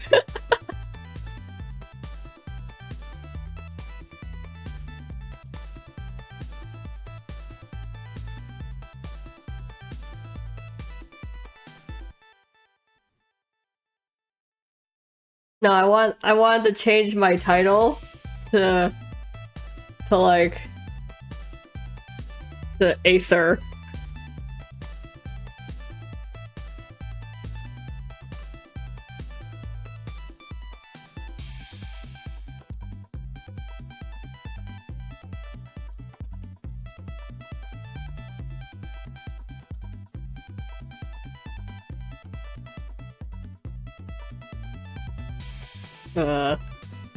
Aether.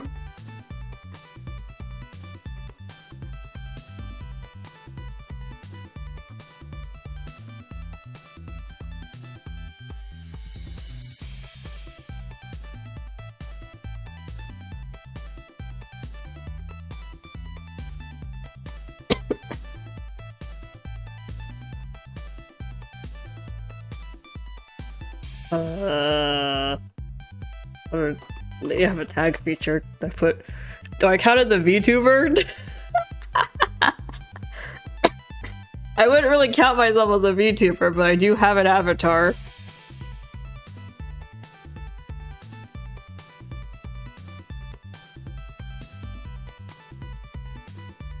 I guess so. I guess we're a VTuber, y'all. Cool. Check it out. I changed our title.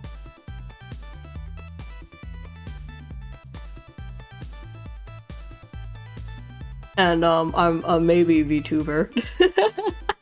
There's a model! There's a model, which is more than most folks do, I guess.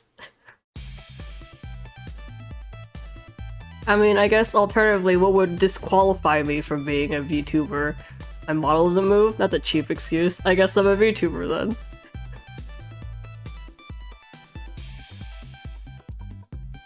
Notice how I put the number 1 there.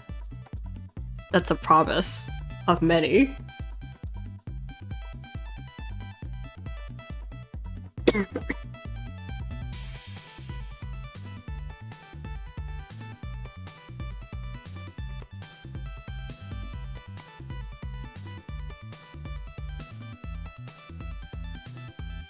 Knew this day would come, yeah. Yeah.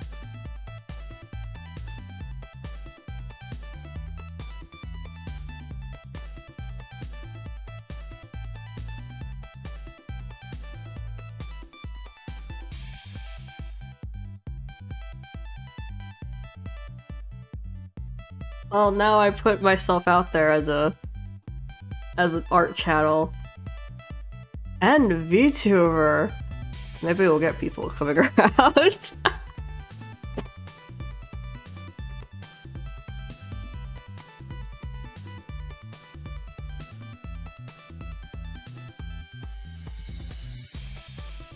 Yeah, I'm considered a PNG tuber. Because I use a PNG as my avatar. I'm not like officially put down anywhere because I'm too small. I'm too tiny I'm just a wee old boy. Just a wee lad. I'm not anywhere. Also, I never had like an official debut, I just kinda existed. I just existed one day.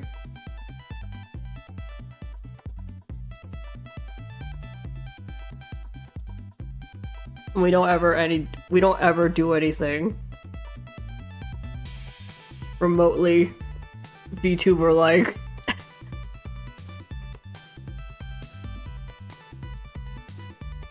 I need one more subscriber on YouTube for 300? Wow.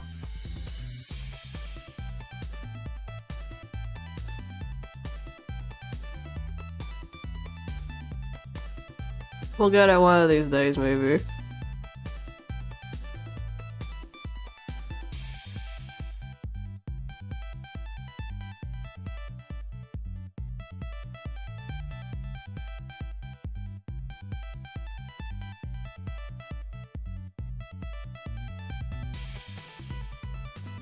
Do I want to keep well, yeah, cause I stream really casually.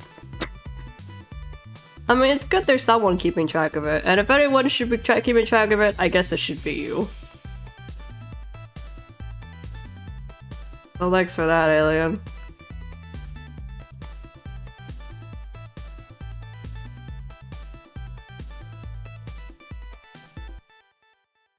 Making it big at 300? Wow. I only get like 10 people on my streams.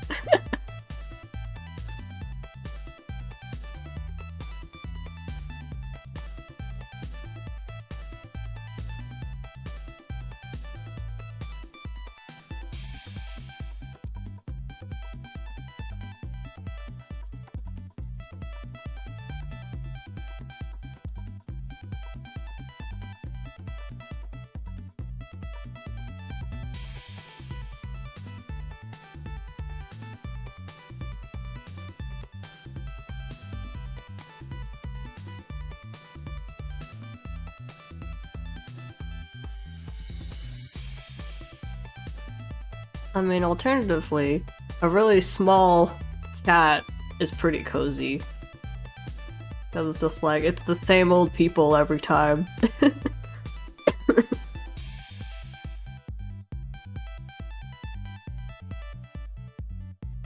The same old cast.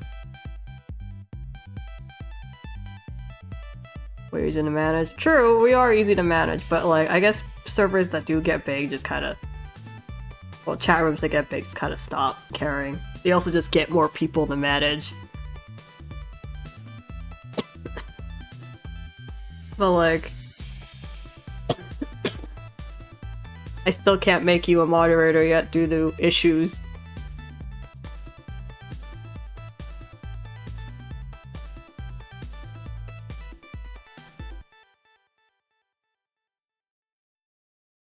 Oh, we're still good.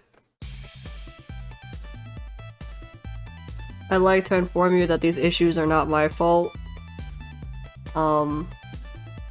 It's just that apparently we don't have any evidence that I exist.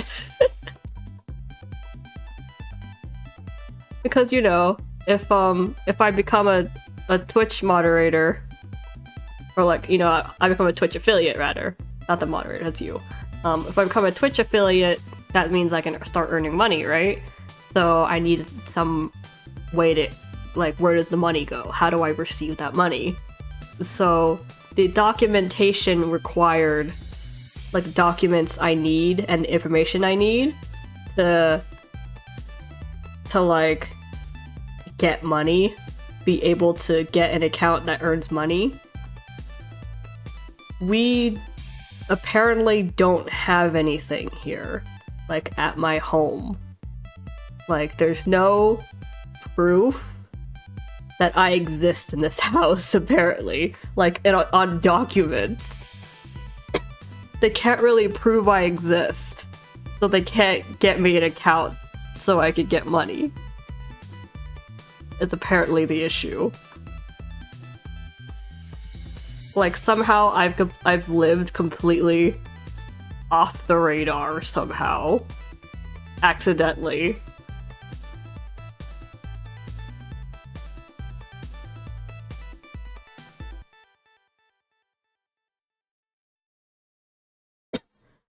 So they're trying to find, like, any document that proves I live here.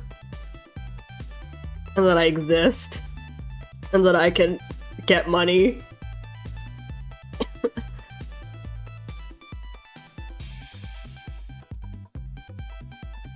Which isn't going well, as you can see.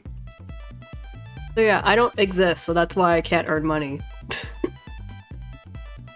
I can't receive your money because I just do not exist.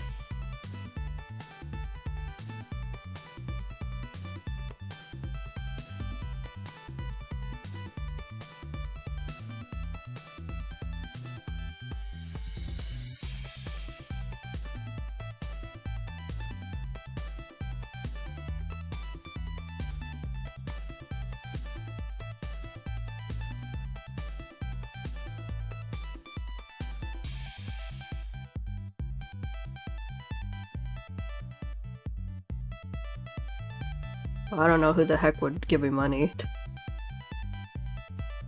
in the first place.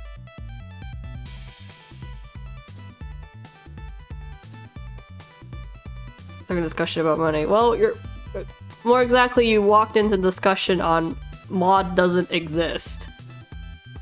Apparently.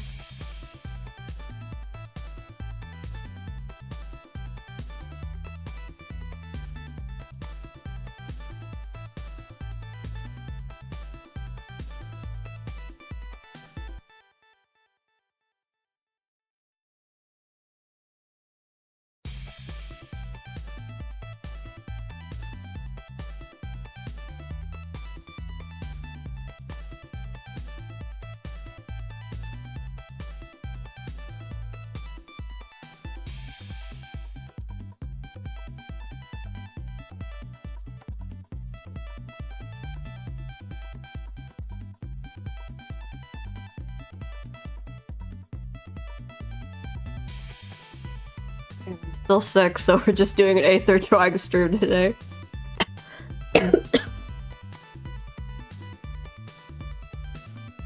I am not in the health to do anything. My brain's practically mush.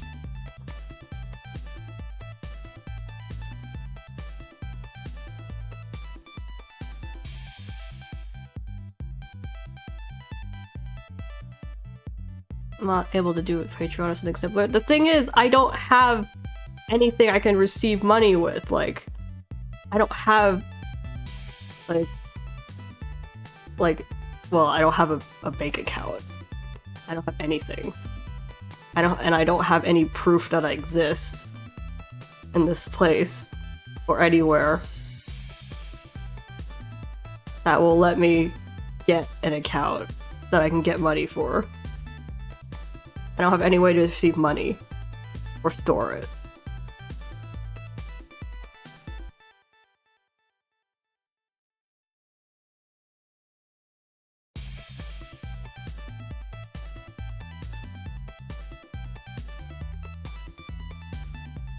Also, we're just like, my big sister did insist on like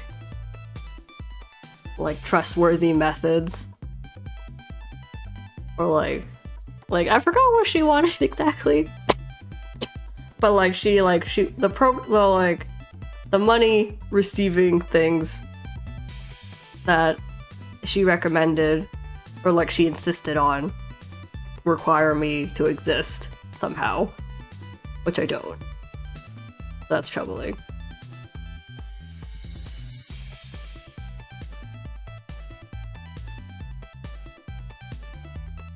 So I need to start existing first. What if I lived my entire life without leaving proof that I exist?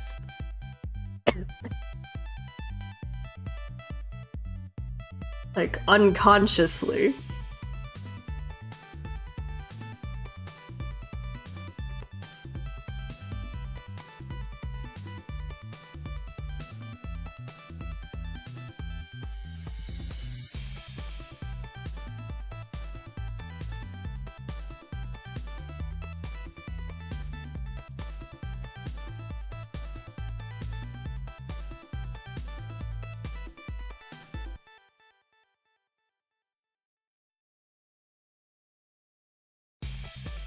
Walking anomaly? Yeah, I guess so. I just don't exist, y'all.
Now, speaking of Vocaloid songs, I am like a little surprised that less people listen to Vocaloid songs than I thought. Especially in our server. In our community, so to speak.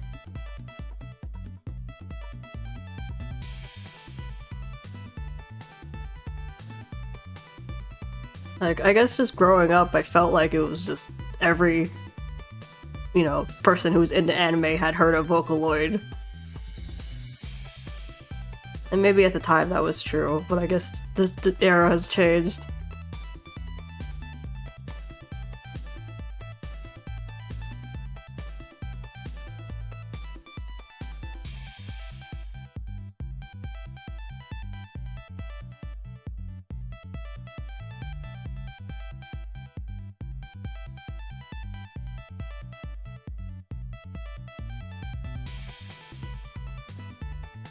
Times have changed. Yes, they sure have.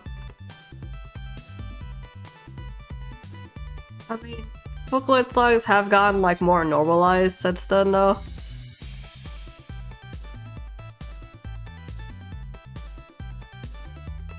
Like before, it was like a huge like, ooh, you're in a Vocaloid kind of thing.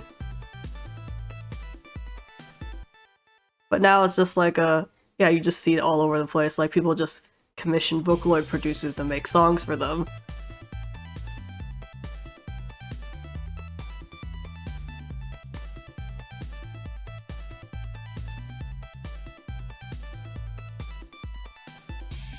It was just normal.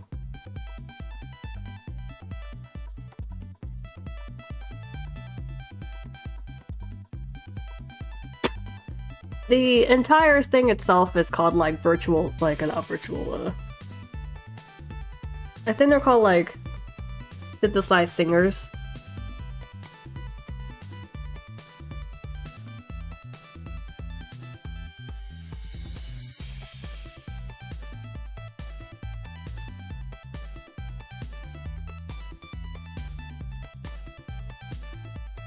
They're like vocal synthesizers, I think, yeah.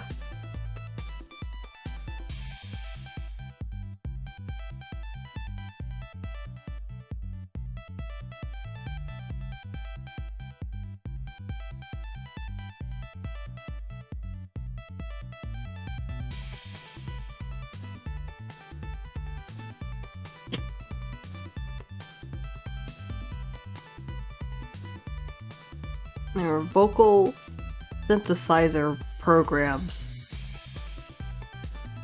And Vocaloid is just the most convenient way to call them because that's the, you know, the first big group.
What texture am I using? It's this brush called Charcoal Pencil, which you can download for free off of the Firepaka brush page. Because you could just get free brushes on Firepaka. Line art is the DP soft pastel.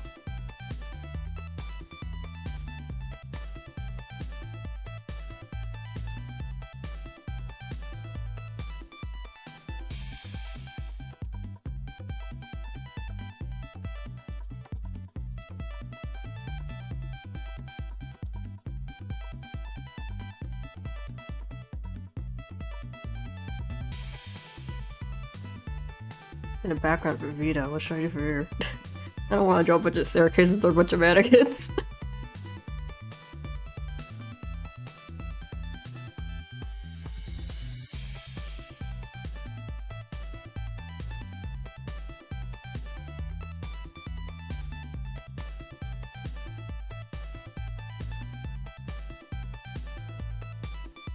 Okay, whatever.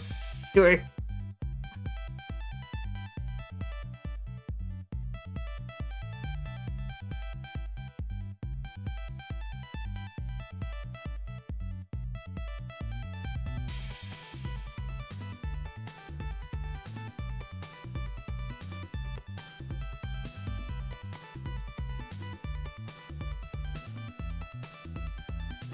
This take too much time. Why do people do this to themselves? Why is it a thing that needs to happen?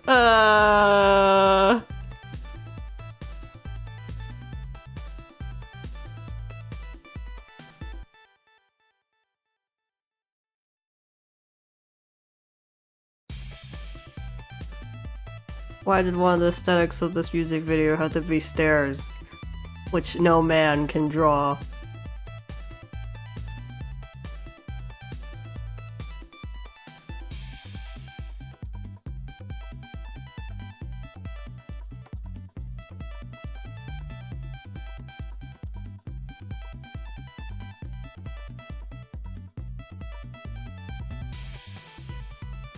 Paste, yeah. Also 3D models.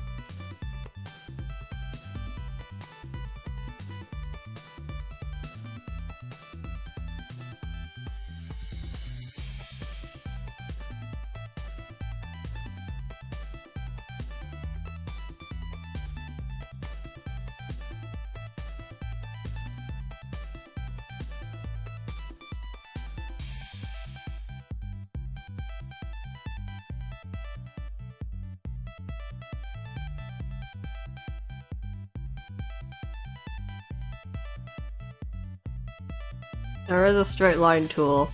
It's just faster for me to do it by hand. Also, the way that it doesn't look straight and it looks like homemade and like crap is part of the appeal. That's part of the aesthetic, you see. Because like necessarily doing it clean and straight doesn't really make it look like aesthetic.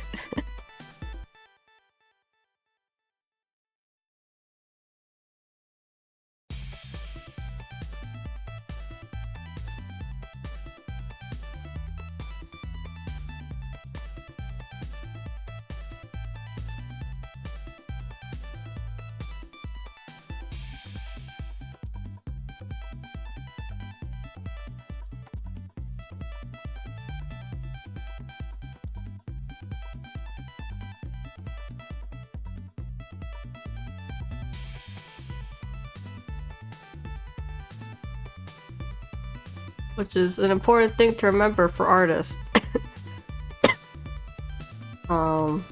Sometimes keeping it an organic look is more important than like actually looking neat. It just looks better in general. Gives it more charm, kind of thing. Does it feel real? Yeah, it also just feels like, you know, again, you copied it from somewhere, traced it from somewhere, pulled it from somewhere. It just doesn't feel natural, yeah.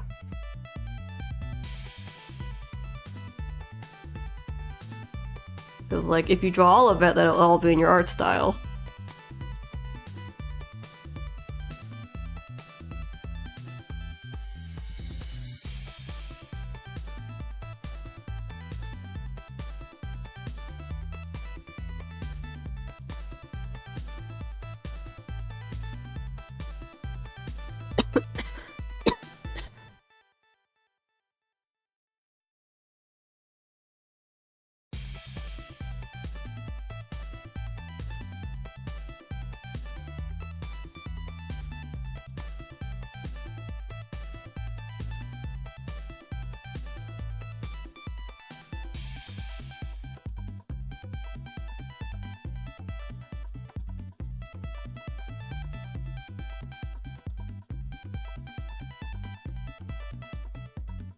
Well, I stopped the music on my thing because I was doing something for a little bit, and now that my music stopped, it's like weirdly quiet when I'm drawing. Okay, I'll just do it by hand.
I don't usually do, like, aesthetic backgrounds.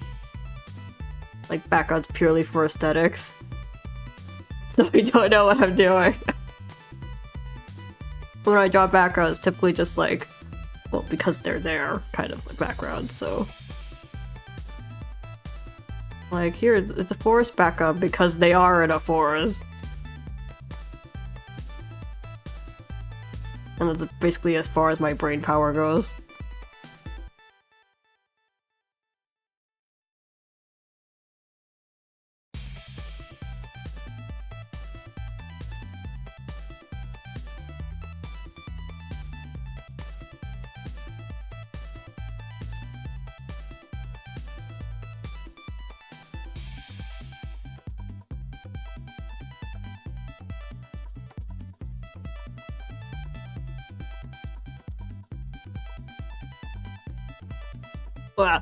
My computer's making like.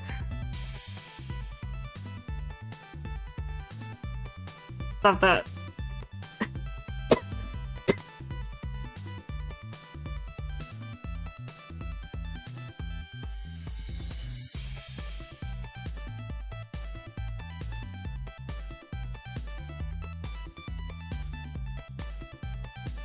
Just like decided that something is gonna start roaring right now.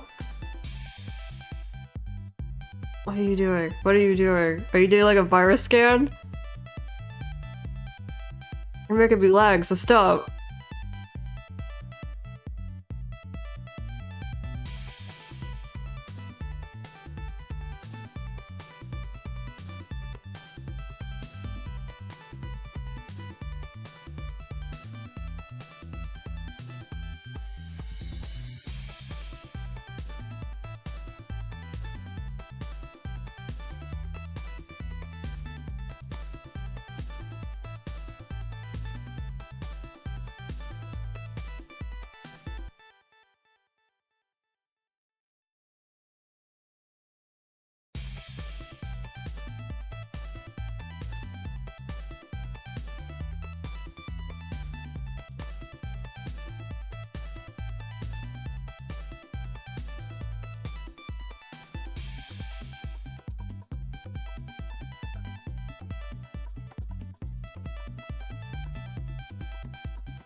Now I do like a slight glow effect by putting white or like transparency all over the edges.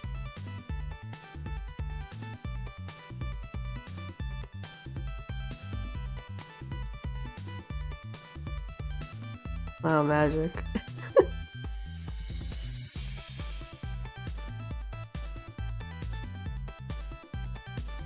People also do like this kind of white line separation, so you can tell where like to highlight the subject in the foreground. Something something, art term, something something. A popular technique.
I gotta admit, dilemma is not usually a word I spell a lot, so I had to look how it was spelled for a second. I make this look cool.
Have I drawn Aether in a wedding dress before? Yeah, something like that, yeah, I have. It's on my vlog. I kind of turned that outfit into a princess outfit, but yeah, I did draw him in a wedding outfit before.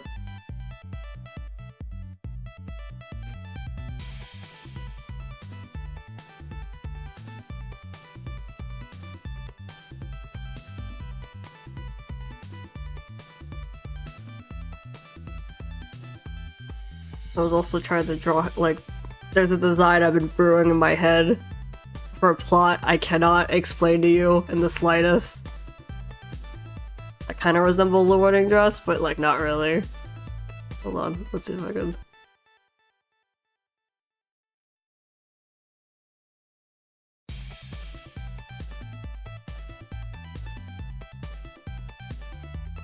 I'm just kind of winging it.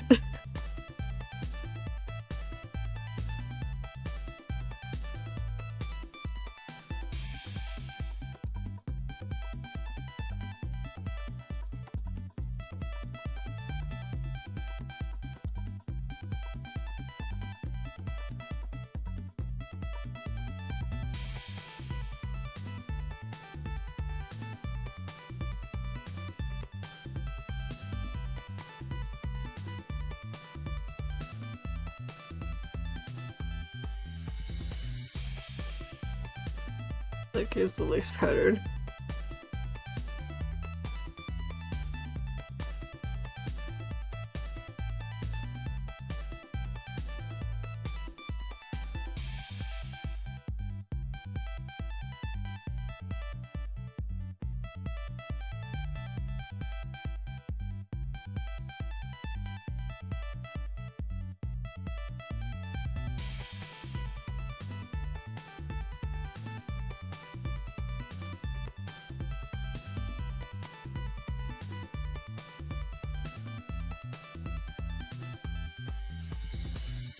I've never drawn this design. I just like had it in my head.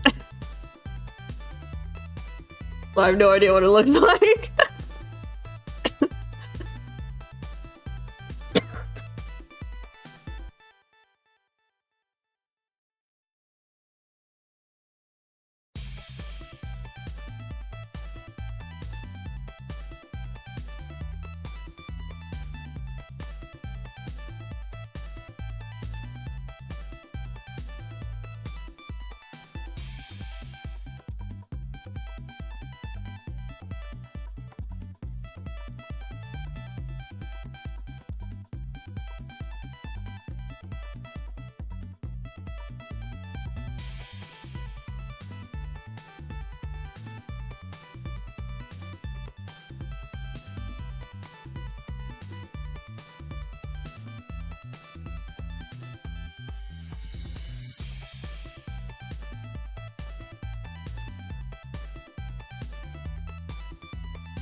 Almost at 8 hours. Neat. Oh.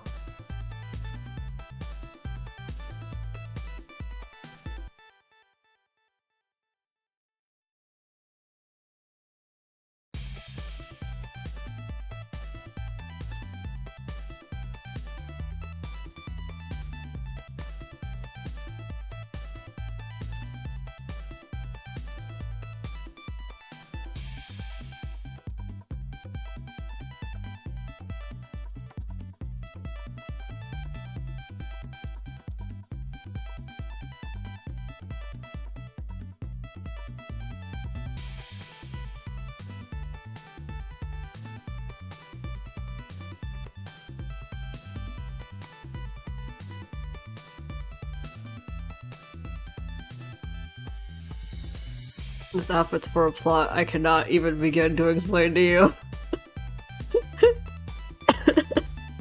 That's just been brewing in my head in private.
And here's more lacing.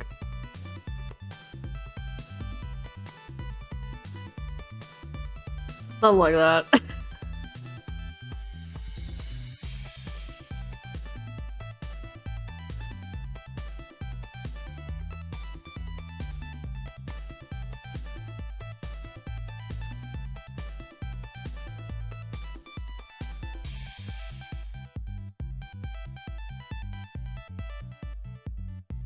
Well, I cannot even begin to describe to you.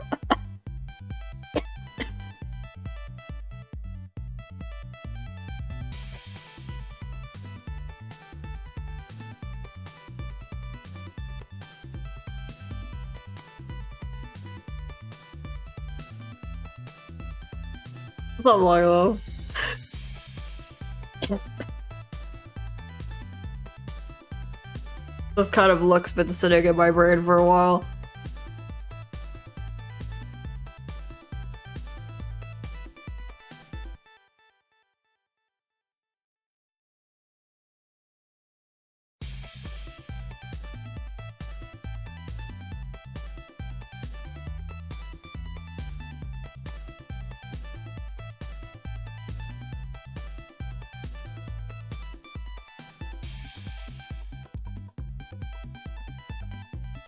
It looks pretty.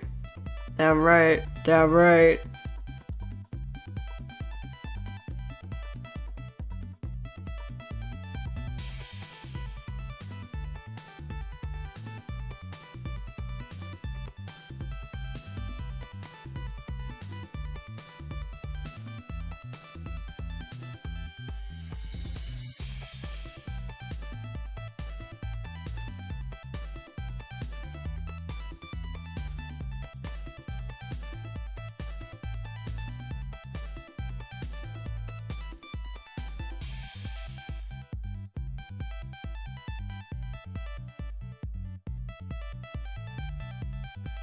It's like, it's this wedding-like outfit. So it's like, it's his role is more like some sort of... It's the purification thing. It's a purification plot, basically. The end of the world. End of the world. The world's gotten so bad that they had to end the world and then they have to restart the world, something like that. A saint? You could say that, I guess. Let's just call him a goddess. I was gonna say god, but this looks more like a goddess. Who's the groom? To be honest, I'd ship just about anyone with Aether. As long as Aether was like the focus of affection. Like the one who gets spoiled more. Then I didn't really care who he was shipped with. It just so happened that I just kind of thought one guy in particular was a particularly pretty looking purse on Aether.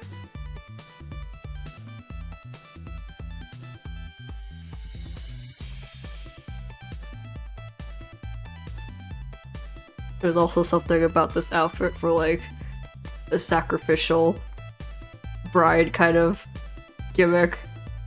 Cause I like that plot.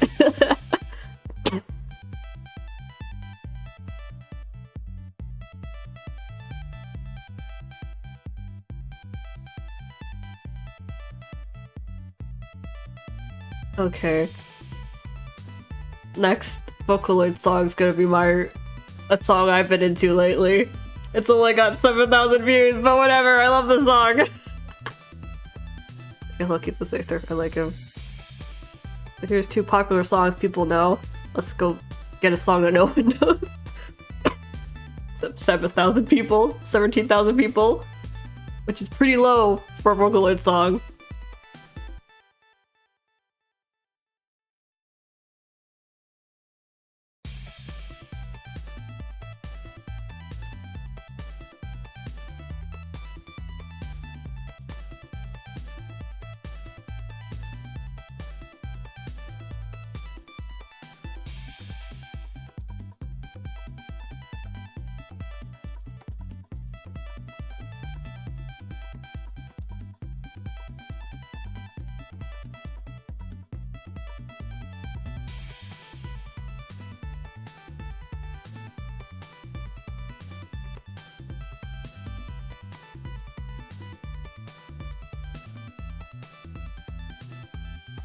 I mean, you know what they say about ships. Your favorite ship is always, like, your type, and then the character you relate the most to.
Actually, I've been like pondering over the why do you like Aether question for a while, and I still don't have an answer.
Abyss Aether? I like both Aethers. Traveler and Abyss Aether.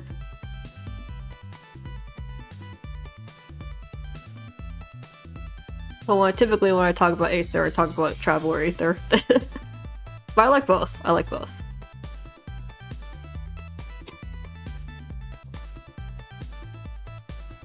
Again, I think Aether could commit the worst crimes known to humanity, and it would completely be within his rights to do so.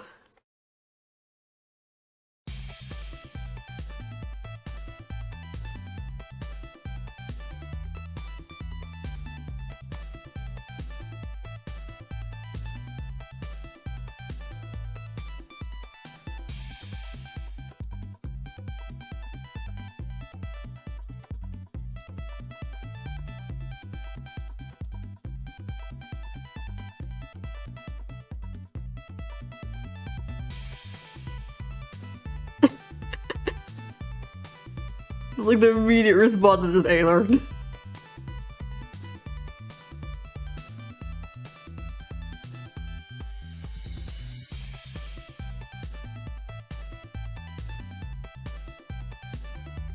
Is this Yandere Aether? I'm going off base of the music song. This is another Vocaloid song, by the way. So the character in the Vocaloid song has hard eyes, so I'm not sure if I'd call it a Yandere, but clearly it happened.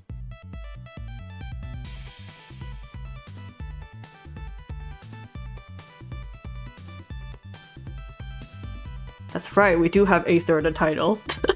I forgot that I changed it.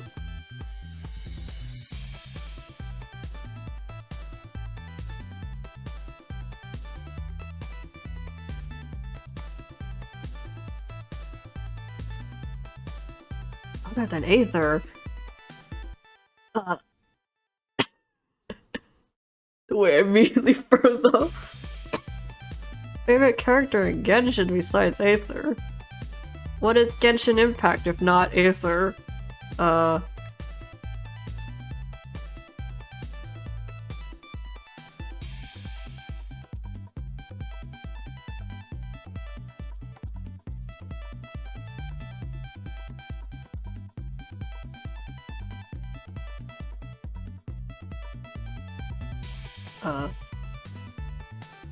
I do like Razor, yes.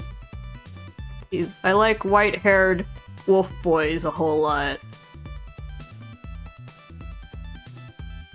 Like Jack and Razor. I also like tall, dark, long-haired dragon boys.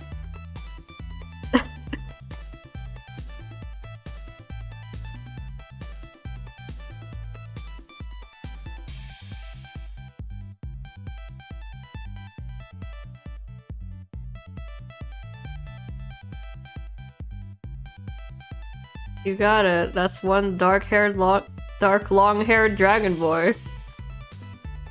I'm also a big fan of Sho nowadays. He's really grown on me. Other than that, I like Paimon and Lumine.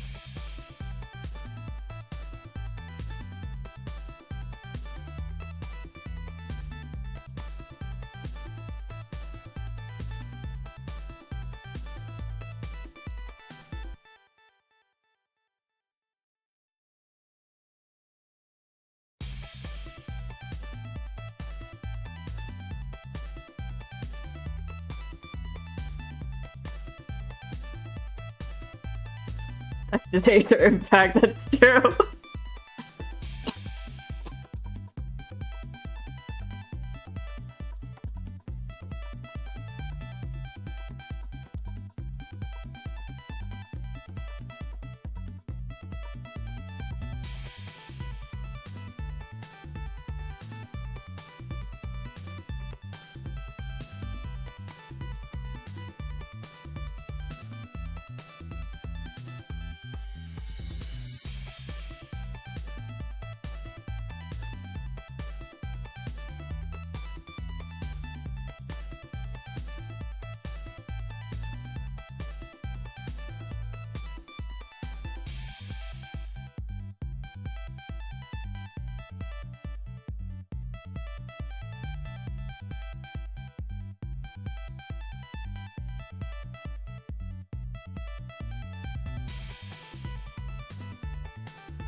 If only I could just become an Aether drawing channel.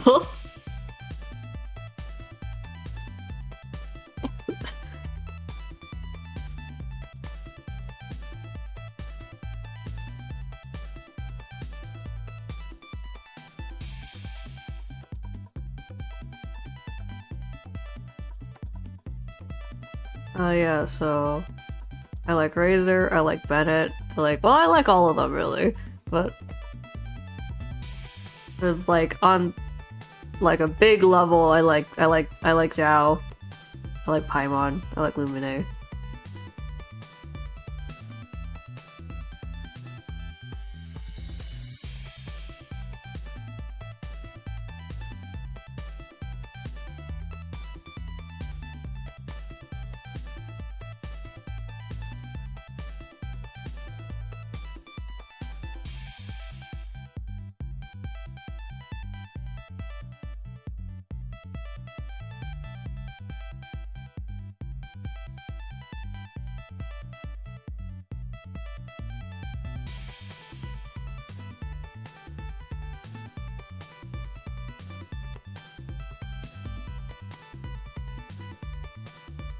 I'm just not this best. Let me do it.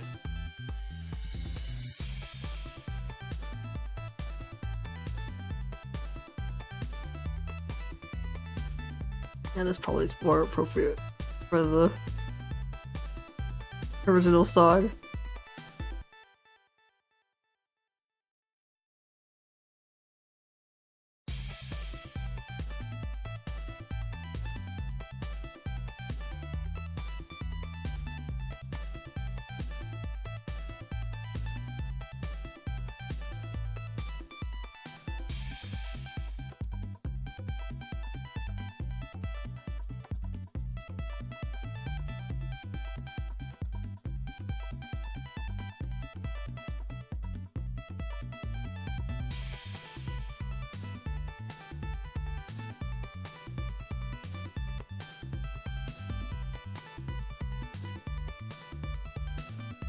Oh yeah, I just thought of a story to tell you guys.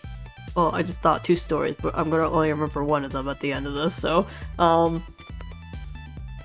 there's this game I play.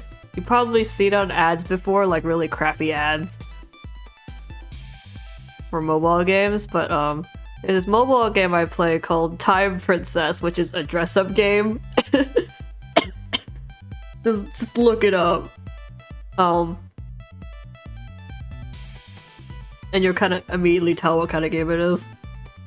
It's a dressed-up game where you can you have motives for dressing up.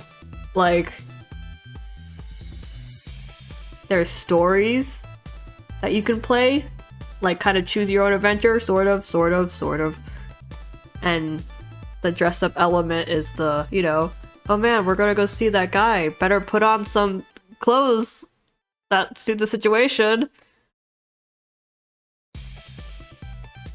Hold up, I gotta blow my nose. You can stare into Aether while I blow my nose.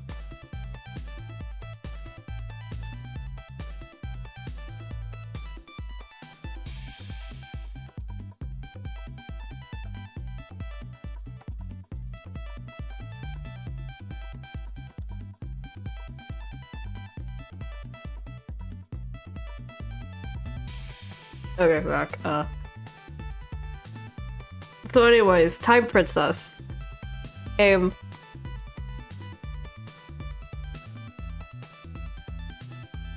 So anyways, Time Princess, so it has a bunch of stories on it, like, they typically, like, take already known stories and then kind of spice it up. Like, change things up. Like, they had Swan Lake, but you're not the princess, you're not the swan. Or the evil one. You're the prince. That the swan falls in love with.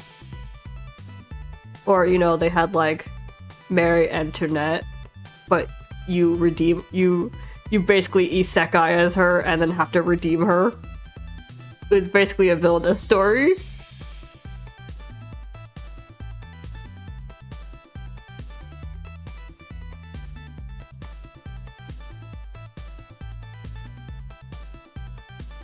So it's typically stuff like that.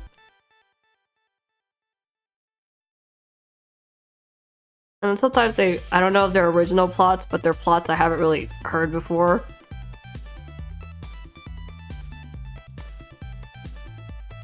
But, so one of the plots they had recently added was this one called, like, what was it? The Kingdom of Beasts? Or something like that? Which, it's a recent favorite of mine. They also have Phantom of the Opera, but that's irrelevant.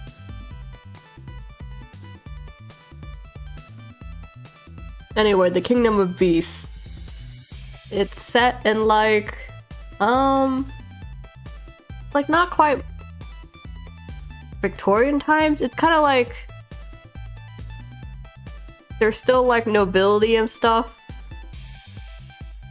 but they're slowly, like, technology is slowly advancing.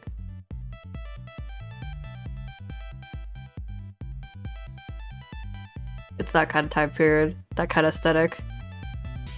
You remember, like, I don't know, Sherlock Holmes, it's like a little bit before that kind of era. It also has beastmen, which is like people with animal features.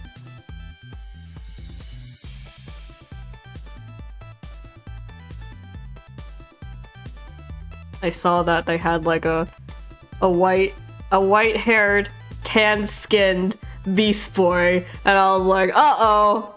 Cause like that like hit my type so immediately.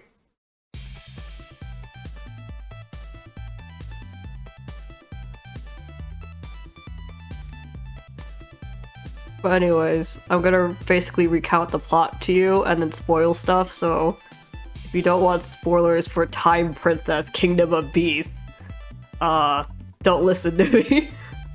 Tune me out. Go watch something else. But otherwise, welcome to me recounting Kingdom of Beasts, Time Princess.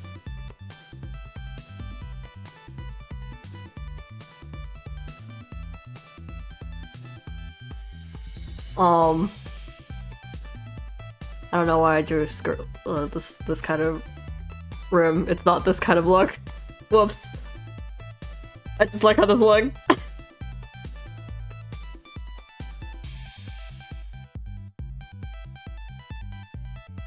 Whatever, I'll keep it. But, actually no. I don't like this shape. But, yeah, so Kingdom of Beasts. The plot starts off, you're the third daughter of like a count family. You're like really low in the ranking of nobles. And your family is poor because they're jerks. You know, they're jerks, they're not good people. Your parents are jerks. And they're the worst. And they basically sold off your older sisters to their marriages for money. And you're basically getting sold off to marriage to the Duke, who requested you, apparently.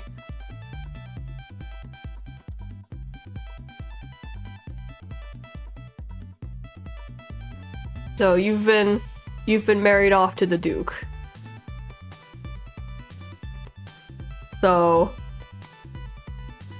you have to start your journey traveling to the Duke's place, which is pretty far.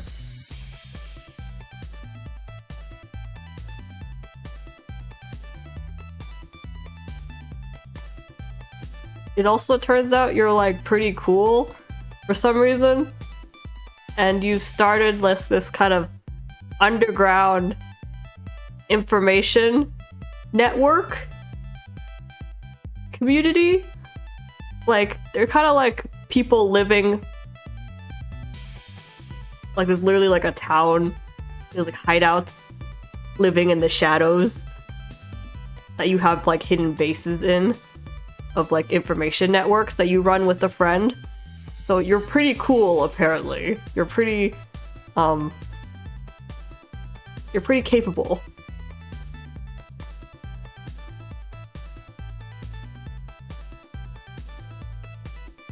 But so your journey starts. You arrive in a city, but there's nothing to do while you wait for like the bad weather to clear up so you can continue traveling. So you get recommended to go attend like an auction or something, because that's basically the only thing that's going on right now. So you go to attend an auction, and one of the things on sale is a Beast Boy. And he's upset because he's being sold as a slave. So, like, you also meet some lady named Olive, also attending the auction, and you're like, you're sitting next to each other, so that's how you know.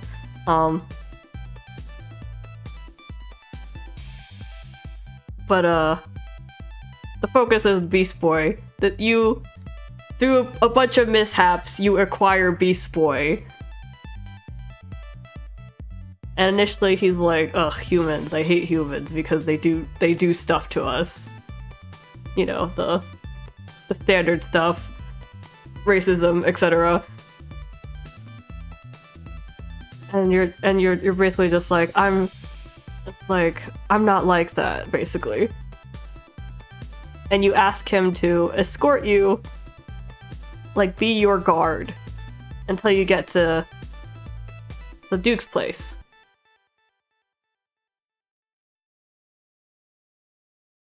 And then after that, he's free to go, and it's up to him to trust you. So you do all the shenanigans, and then he's like, okay, I'll go with you. So you've now acquired Beast Boy, whose name escapes me right now. Hold on.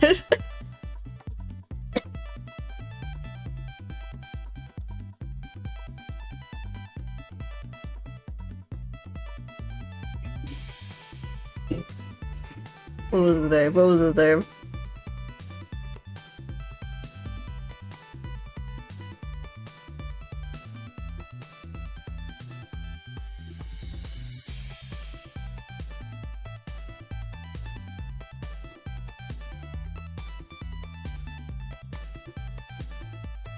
What's his name? I'm like looking.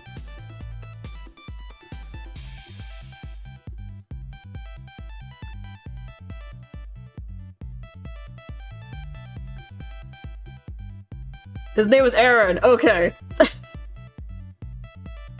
So Aaron the Beast Boy. You've now acquired Aaron the Beast Boy. And then like the lady you bumped into earlier at the auction, Olive, she's like, hey, she's a merchant or something. She's like, hey, we're heading in to the same city. Can I come with you? And you're like, okay. So you start traveling together, you, Olive, Aaron, a trio, and you know, you're all buds, even though you don't know Olive's origins.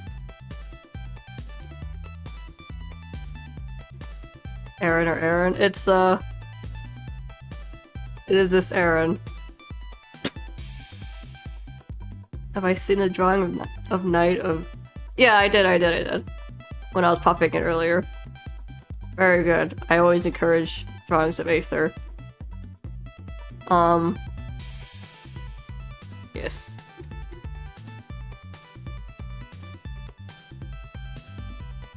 I encourage Aether love in my community.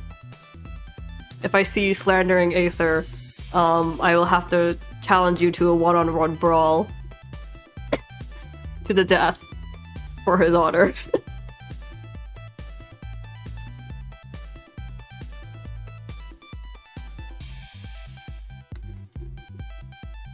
But yes, Aaron. And the Kingdom of Beasts. So you start traveling with Olive and Aaron, and Aaron's really growing on you. He's getting really attached. He's kind of realizing you're a good person.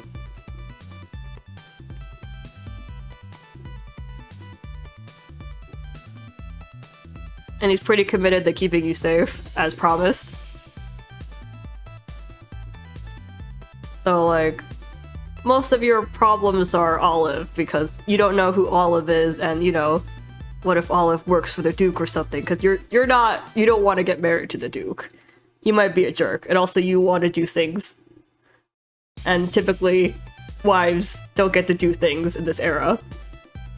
And you don't know what kind of man he is.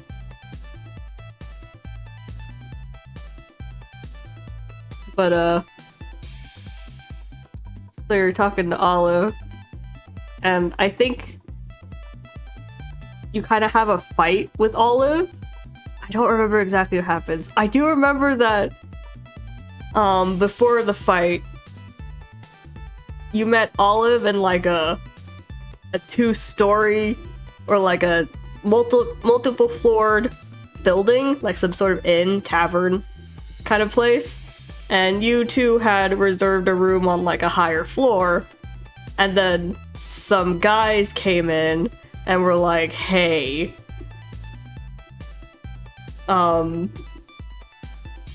like Olive did something, and they were here for Olive. And they're bad guys, obviously. So you two are in a tight spot. I think you end up falling out of the window, and Olive like jumps out of the window after you, and then using her amazing whip skill, she manages to get you both down okay, but she ends up getting injured, which she then proceeds to milk for all it's worth.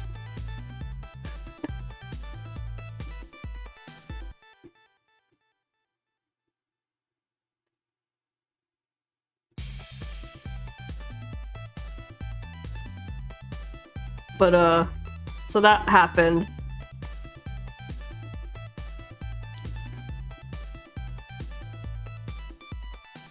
I'm so distracted with the story.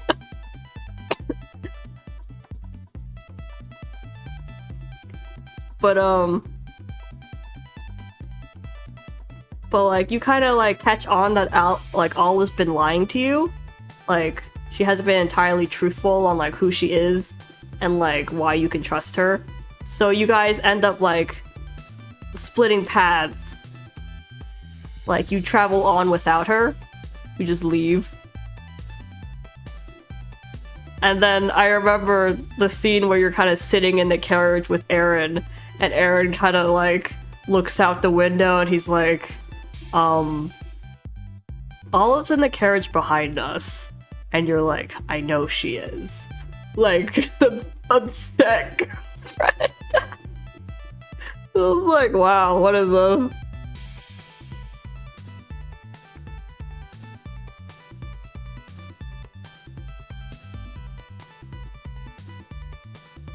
But yeah, so like, you've gone separate paths, or like separate carriages, I guess, from Olive, but Olive keeps being around despite your fight.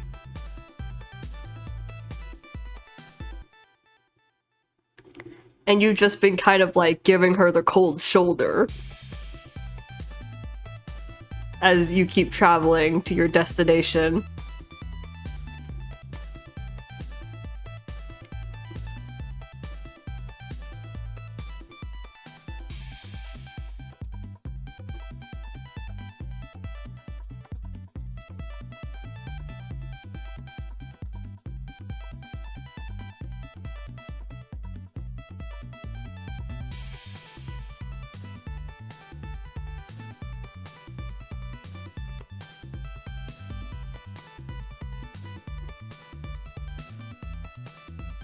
And I think at this point Aaron's like pretty much committed to you. He's just like, yeah, you're good people.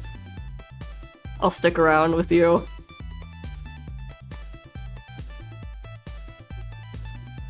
I think you also took him to your secret hideout because it's also like a safe haven for his species.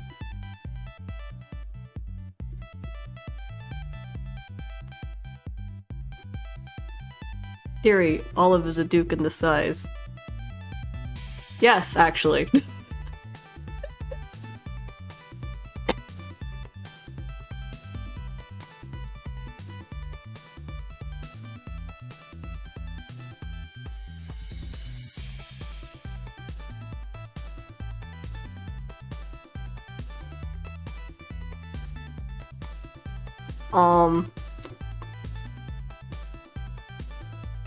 So the whole spiel is like, once you arrive at the Duke's place and you're like, holy crap, this guy looks exactly like Olive, and in your investigations it turns out that they were twins or something. But then you kind of like, you find out later that I don't even think like there were two people. I think it's just Olive. But basically the idea is that Olive has been masquerading as a man to be the Duke this entire time, and that Olive is her, like her true self, basically, like her true female self, and the Duke has been just like her means of, like, you know, doing Duke things, like having power, because she's actually a very good person. She's a very good Duke. But like, you meet the Duke and you kind of figure out the whole ruse. And when you confront Olive about it, Olive ends up visiting you first. Like, she comes to your place, dressed up as the Duke. She sits down on the couch and she's like, I'll tell you everything, and you can do what you want to me. So I think the CG for that scene is just like you like having a knife to Olive's neck. It's like Olive's like kind of looking like here, dressed as a Duke, like the seat's here, and then you're kind of here, and then you kind of have the wait. It was a scene like this.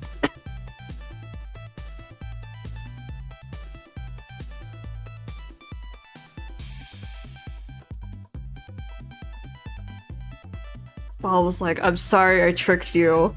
And like explained the whole thing, which was apparently Olive picked you because you were from a poor family And she was sure that even if you found out her true identity, you wouldn't have the power to go against her.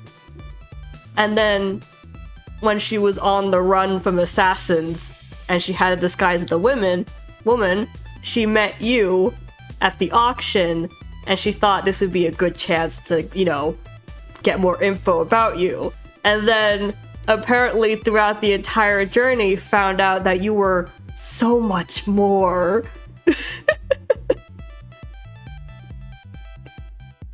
That you were interesting and that you understood her. And that she actually, like, really got along with you.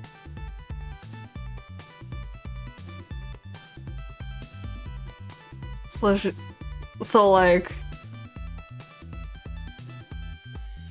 Of course, story-wise, you end up forgiving her. And then she's like... It's like, you're the only one who understands me. Can you go along with this marriage? And, I picked yes. I wrote yes. So...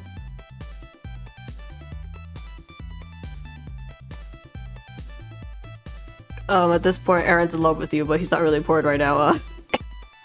What's important is that I was completely blindsided by Olive. I was completely convinced that I was just imagining our romantic tension this entire time between, like, the player character and Olive. But, like, this entire time, they've been kind of, like, vibes. Like, they've got that romantic build-up, but I was convinced I was just imagining it. And then the wedding happened. The fake wedding. Because, at the wedding...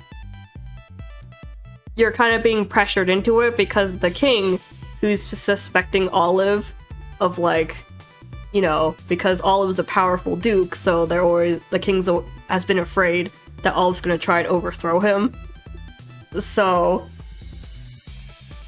I think he sent, like, the prince over to pressure Olive to make sure she was getting married for real.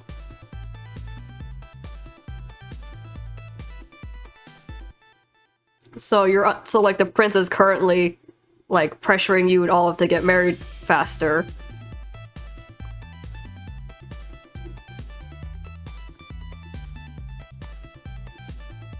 And then, like, I remember on the day of the wedding, Olive, like, kind of spots Aaron in the corner of her eye. She's like, you can go to him if you want.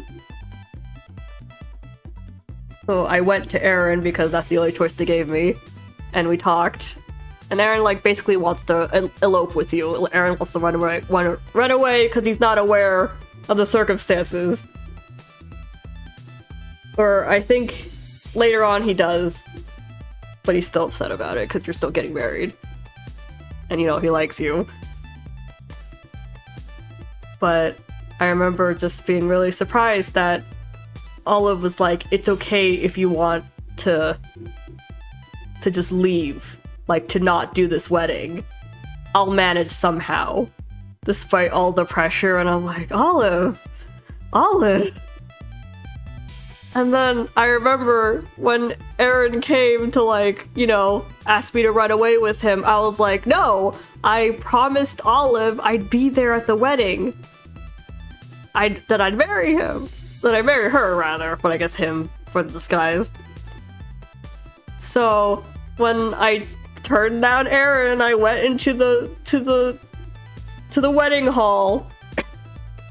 They describe, like, Olive's, like, the look of utter relief that like overtakes Olive's face when she sees you enter, because it seemed like she was kind of sure you'd leave. But even despite that, like, when you walk in, the prince is like, where's your bride? Did she run off? And And then you walk in, and Olive's like, it's like, no, she's right there. And then Olive kind of like leans into your ear, and it's like, I knew you'd come. And it's like, shut up, no you didn't. And then, you know, you get married, but then after the wedding, when the two of you are alone, Olive's like, I know this doesn't mean anything to you, and I know that this is just like for appearances only and we don't actually have anything, but this is the happiest day of my life. And I'm like, Olive?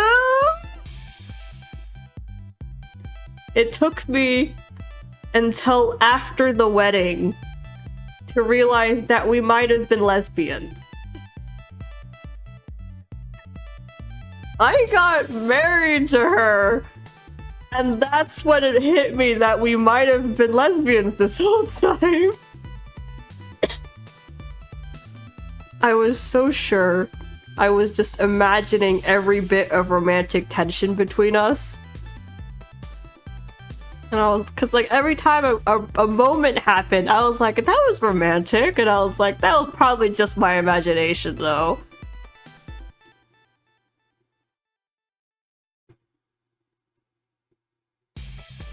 It took me until after the wedding to realize we were lesbians.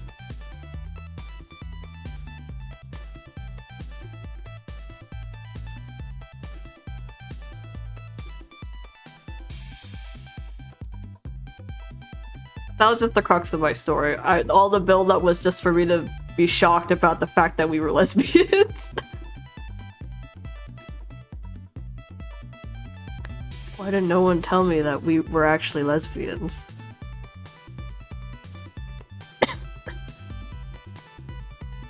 Because she picked you specifically because, like, you know, you can't go against her if you did find out that she was actually a woman. But then she met you, and even though she was talking to you on the premise of, like, getting to know your weaknesses to control you better, she ends up, like, falling in love with you on the journey. And, like, when you got upset with her because she couldn't tell you the truth during the journey, she kind of kept following you and was trying to make amends, even though she still couldn't tell you the truth. Like, she kept coming to me and she's like, just like, can we talk? And I'm like, no, I'm still upset with you. Because you're a liar.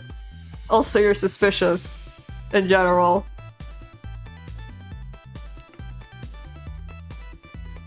But I guess we were lesbians the whole time and I just didn't realize.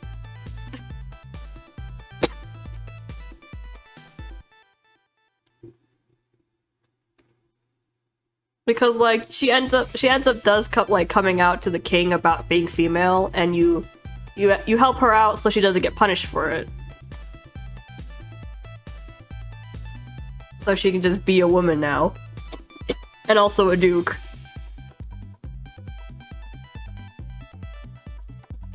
And she says it's like, it's okay if you want to leave now, because, like, you know, I've been found out as a woman, it's fine if you want to leave.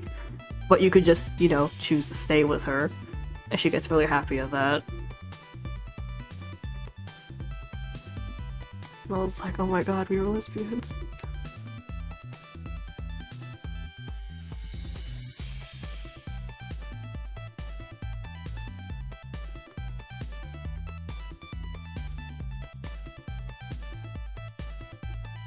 I didn't talk about him at all, but I also really like Aaron.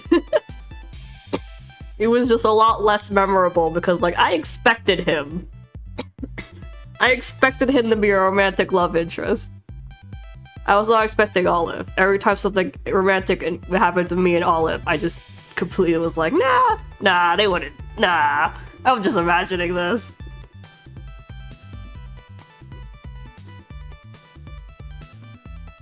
As it turns out, we were lesbians.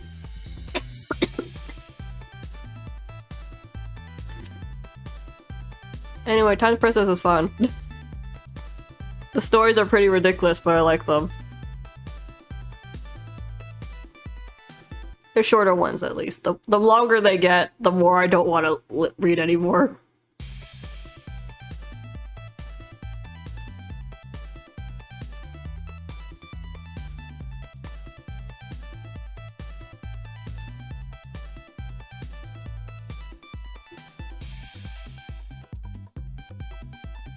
Also, the clothes are good in Time Princess.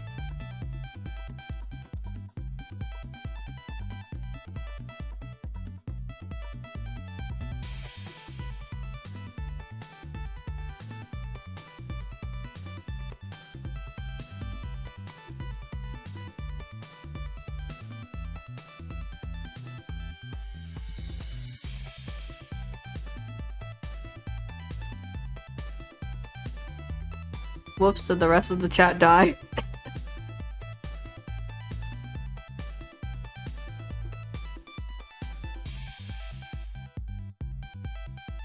They died in my lesbian story.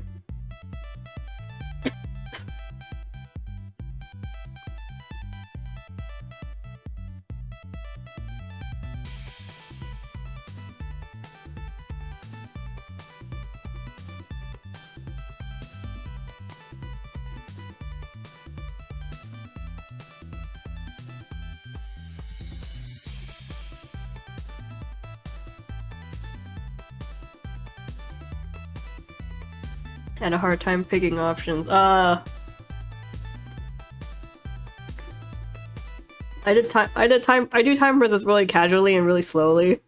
So I just kind of eventually built up to a level where I could just go through stories at a pretty reasonable pace.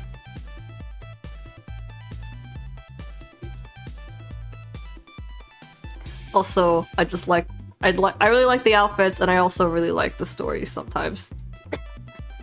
Phantom of the Opera. I love Phantom of the Opera.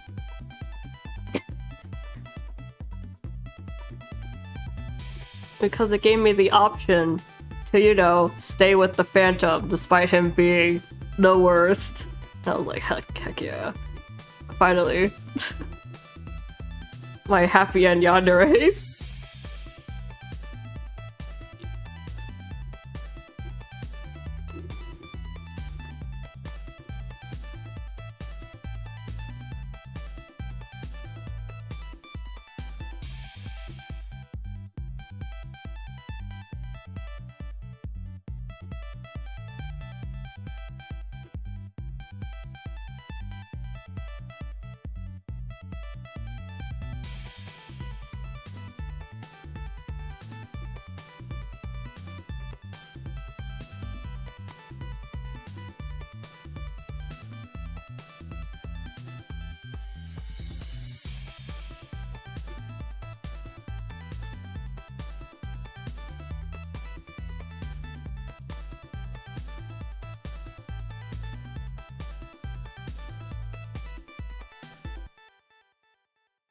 What they do differently? Well, it's basically like, it's essentially the same story you see everywhere.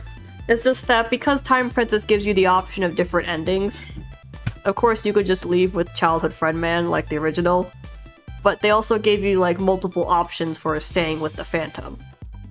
Like there was the option of just like staying in the shadows with him forever, or that you insist he go to jail and repent, and that you'd wait for him to come out, and then you can be together. Kind of ending.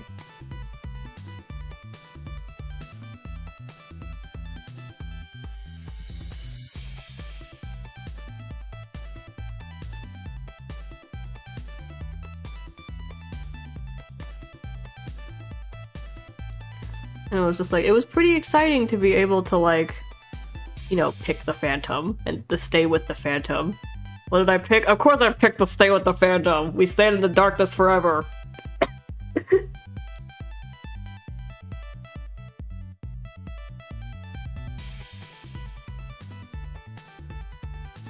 I love Yandere's. You think I was gonna go with normal boy?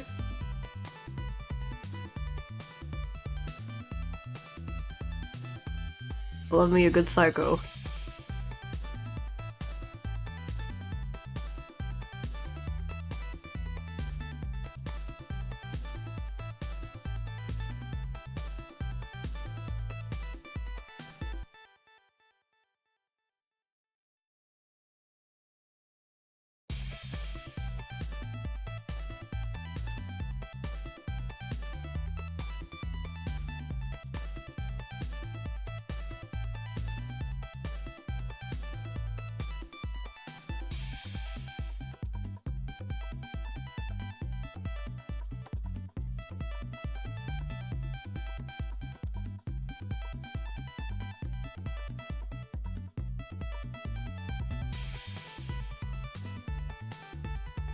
Do I know anything about the Phantom of the Opera? Nani? Phantom of the Opera, is it just common knowledge? Welcome to Culture Shock Part 2.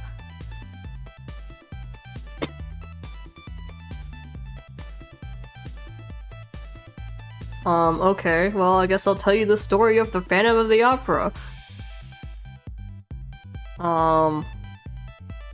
Well, there's a couple renditions of it, but the basic plot of the Phantom of the Opera is that there's an opera troupe, where your main character, heroine, what was it? Christine, it's singer at. She's a very good singer. She's a very good, earnest girl in general. But she has a dream of scoring the lead role. But she hasn't been able to do that yet.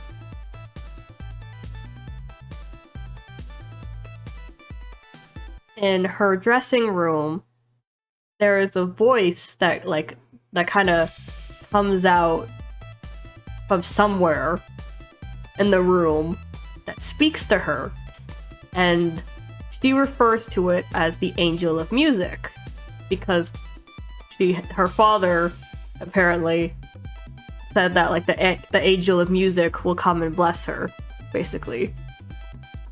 And her father's dead, by the way. But so there's this male voice in the room that she calls the Angel of Music that teaches her how to sing better. And she very earnestly listens to this Angel of Music because she believes in her father's words so strongly.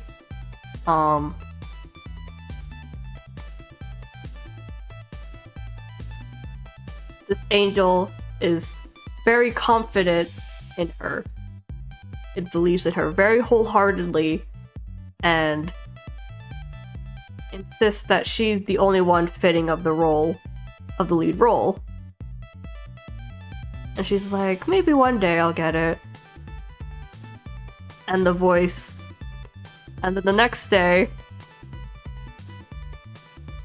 the lead singer suddenly comes up with a terrible affliction and she can't sing good anymore.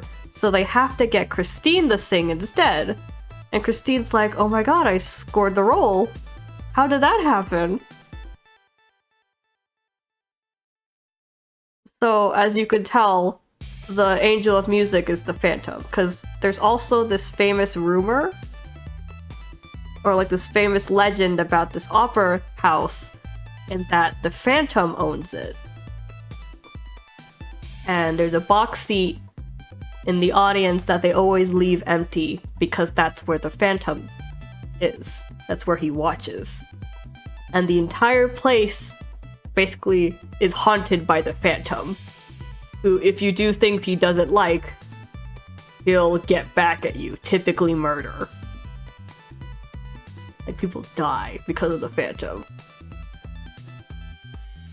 And so that's the legend going on throughout the opera troupe. And I think the reason why she also gets the role is because, well, of course the lady gets sick, but Christine wasn't going to be the one picked originally, but you have to go, alien. Rip, rip, rip. Oh my god. Bye, alien. Thanks for coming.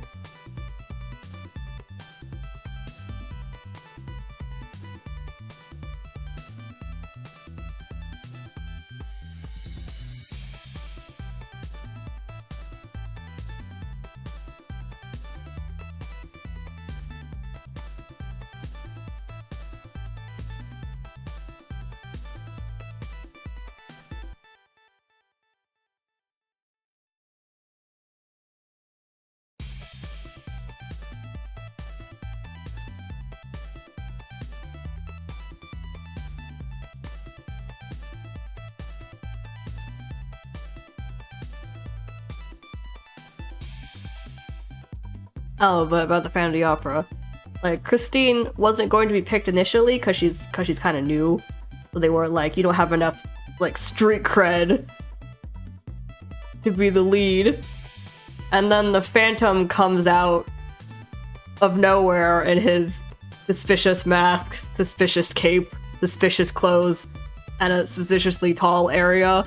And he's like, it's like, make Christine the lead, or everything is going to be bad for all of you. And they're like, oh my god, I guess we gotta make her the lead. And then she becomes the lead.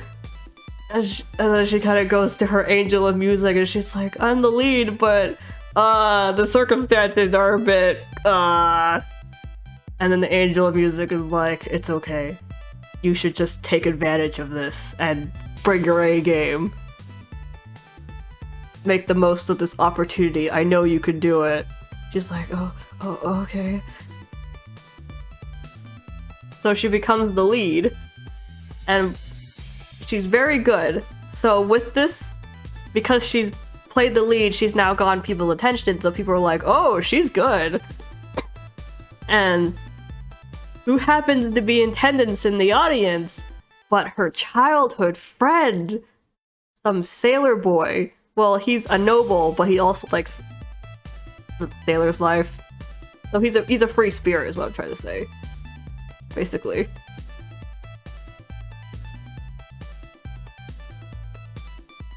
So he kind of like meets her off stage and he's like, wow, Christine! And she's like, I forgot what his name was, honestly. But anyway, childhood friend boy. He's like, wow, Christine! And she's like, oh my god! It's been forever! And he's like, so this is where you were. And then, you know, they start meeting up and talking a lot. And, you know, obviously they're in love with each other. And the Phantom, or rather, the Angel of Music, comes to Christine in the room again, and he's like, what are you doing? You need to focus only on music. It's like, stop talking to that boy, stop making eyes at him. And he's like, you need to let go of all mortal relations to become like a true brilliant singer. She's like, okay.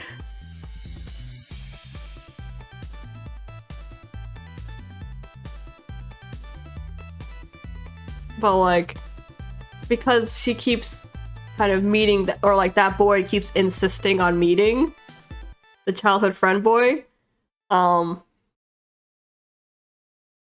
the Angel of Music gets more and more angry, and by extension, the Phantom of the Opera keeps appearing, and incidents keep occurring, and every time something bad happens, like someone dies, someone gets ill, someone gets terribly injured, the Angel of Music comes to Christine and says, it's your fault, because you keep hanging out with that boy. And I think eventually she tells, or like the childhood friend finds out, and he's like, we should get out of here. Like, you should come with me.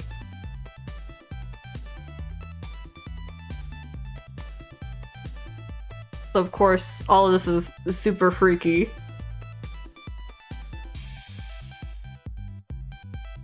And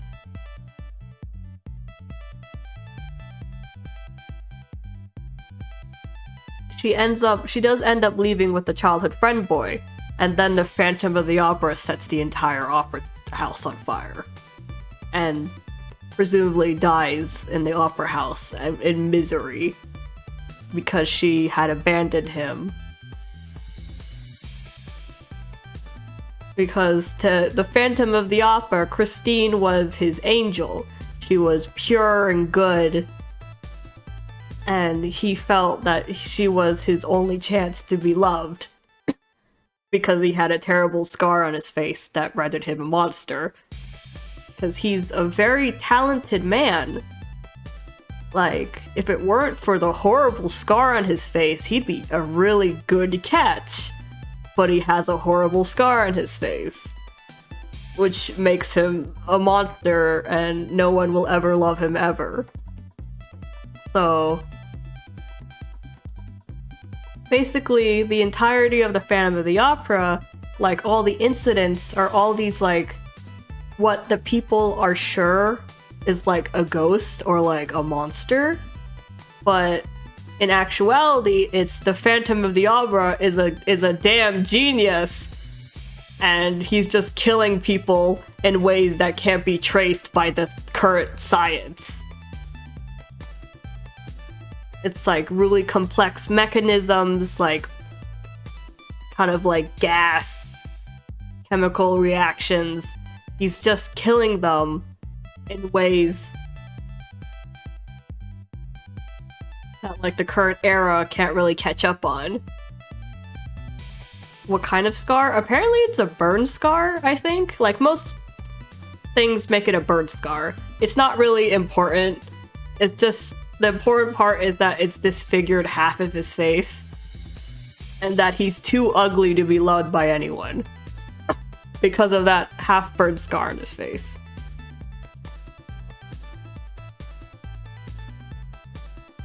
The important part is that he's too ugly to be loved.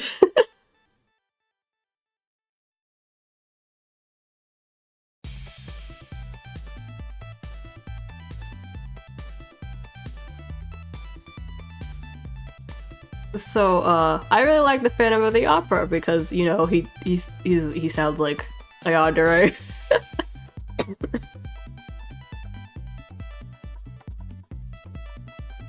I was like, ooh, content. But there isn't really anything of, because like all stories, all renditions of Phantom of the Opera will always end with Christine leaving with her childhood friend, and the Phantom of the Opera losing his mind and setting the place on fire, and then dying, and then becoming a real ghost.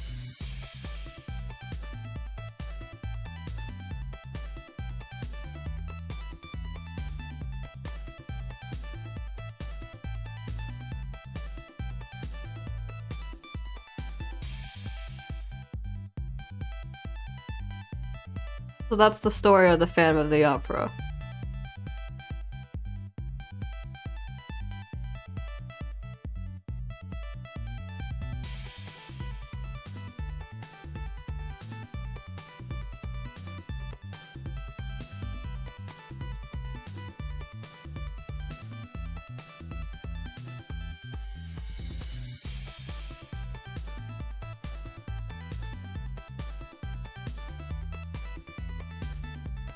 By the way, I also have a Phantom of the Opera you forget shouldn't.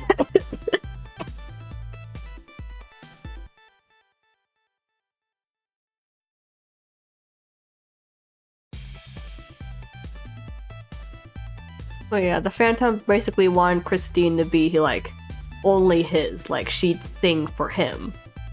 Because that's what all the singers at the opera house were kind of doing. They were singing to, like, entertain the opera, as addition to, like, making money, of course. But, like, because the place is owned by the Phantom, they kind of had to listen to him.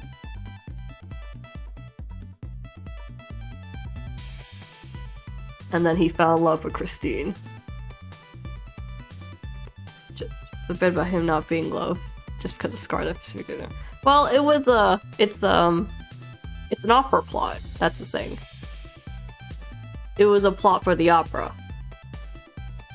So it was just basically like they needed like a reason why he couldn't be out in public, why he didn't think he was worthy of love, why he was shunned by others as a monster, while also being like aesthetically and visually appealing to the audience. So that, because like, you know, all the actors just wear the thing, that mask thing, because it was just an opera play.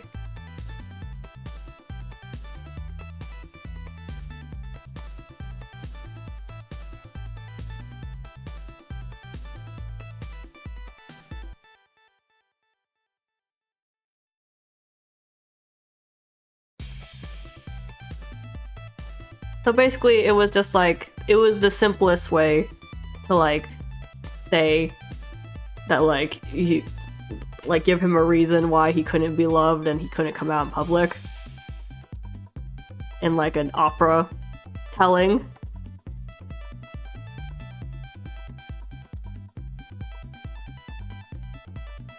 Because this wasn't like book format, this was the performance.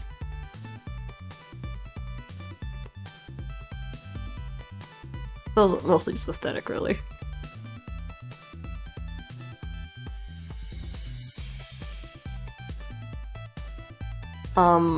If it's any other like adaptation of the Phantom of the Opera, we'll try and like go into details more.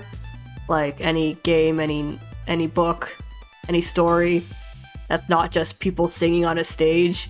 We'll try to go into it deeper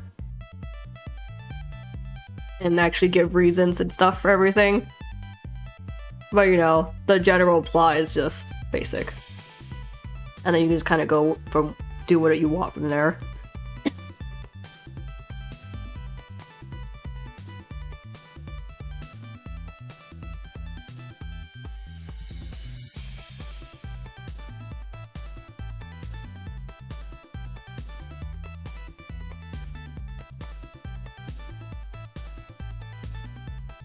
So it doesn't really make much sense if you, like, hear the core details.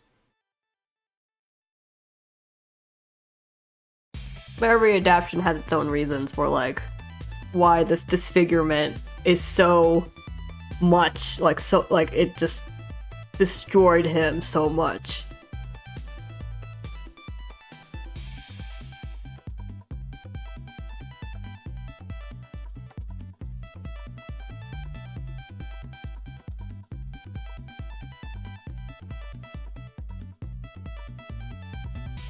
I'm currently 6 hours in. Wow.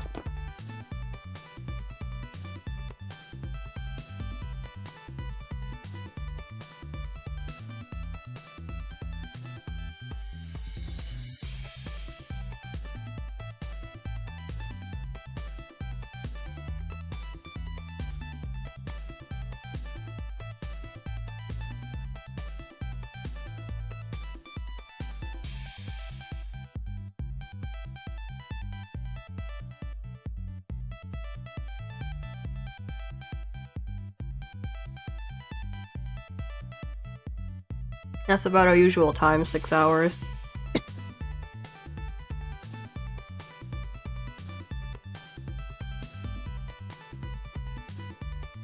Is Aether's dress see-through? Well, I have the music video on loop right now, and I kind of looked at the girl again, and I was like, wait, I could kind of see her, like, body underneath the dress in some shots. Is it transparent? So I just kind of drew his body lines for the sake of it.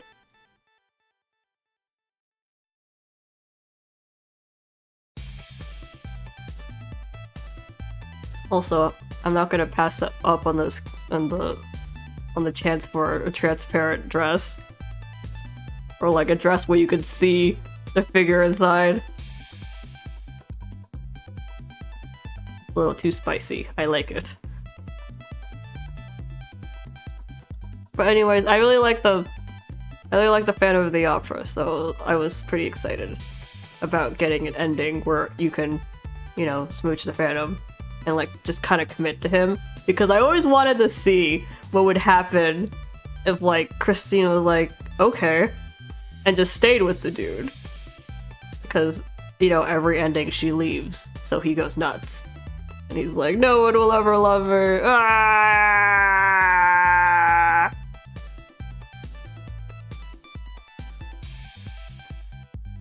What song is this? It's a Vocaloid song sung by Miku and Flower with only 17,000 views. It's in Japanese, but the title is Chome Cho Chome.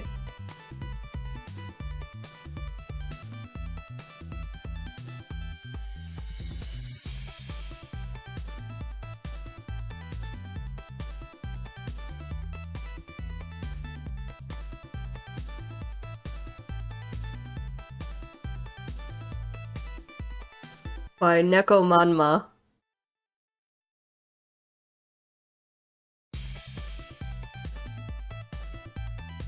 I really like this song.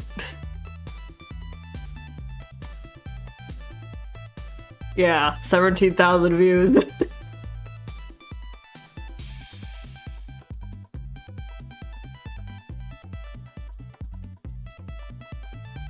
That's why I was asking for people who like people's Vocaloid songs that they knew, because I was like, I'm gonna end up drawing this song and like no one's gonna know it.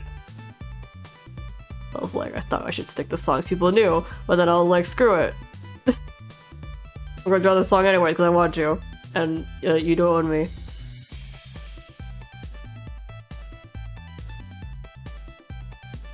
I'm gonna be honest with you. 17,000 is a lot, but it's like not enough that I can comfortably say like, oh, you've probably heard of this song.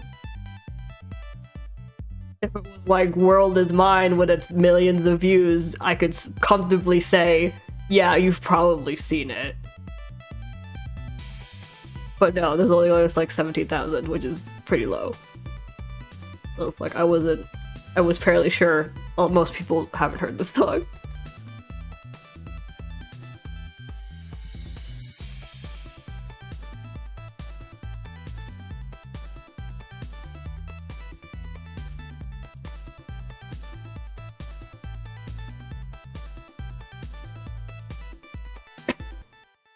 I really like this song. I don't know what it's about. I've just been listening to it and vibing. I haven't bothered to like try and understand the lyrics.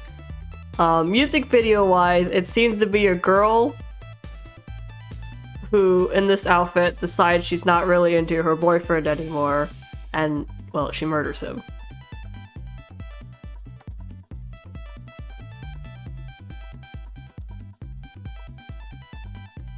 And probably has a little too much fun murdering him.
From 0 to 100 real fast. Yep.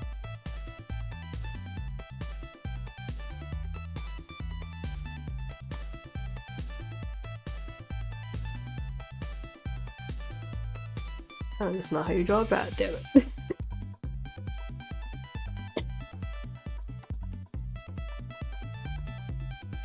Hold on, I can put it in the chat for you. Let's see.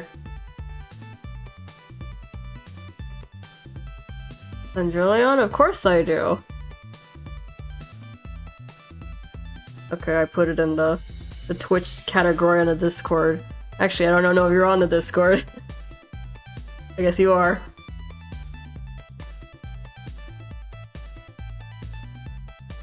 If it's a Vocaloid song, there is like an 80% chance I know it. Especially if it's an older song. I've been here for a while in this Vocaloid community.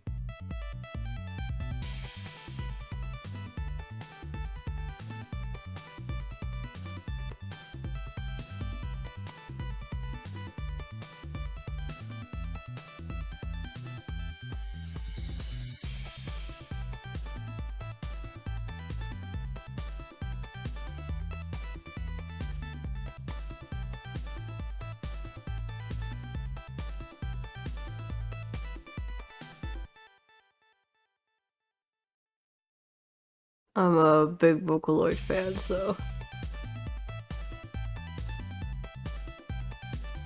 Most of my AUs, or my characters, are usually based off Vocaloid songs. Like, I just heard a Vocaloid song and was like, these vibes are perfect.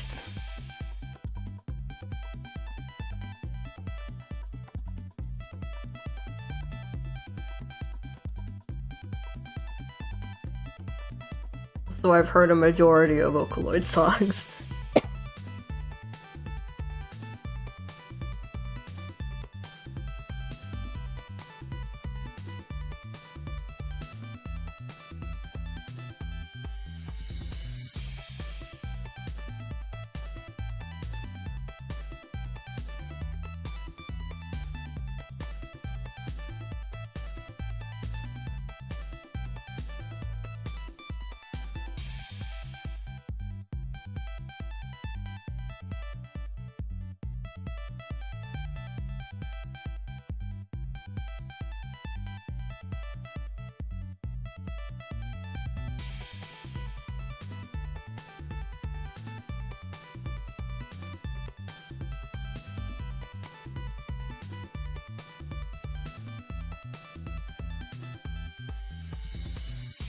Stalker's Tango? Oh yeah, I've heard that one, yeah.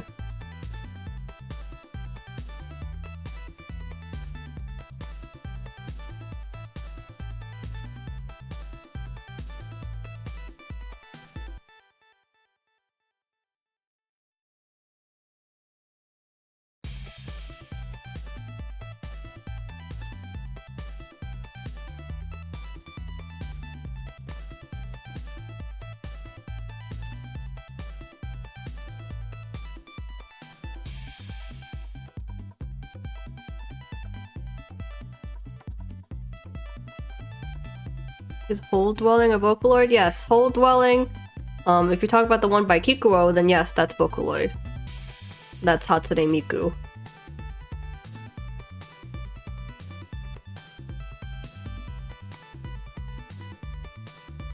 If we're talking about Kikuo, of course. If there's a regular artist who has a song name called Hole Dwelling that I wouldn't know. But the other one that pops up is Kikuo, so... But I googled it. So yes, Kikuo. That's a good song. Kikuo in general is very good.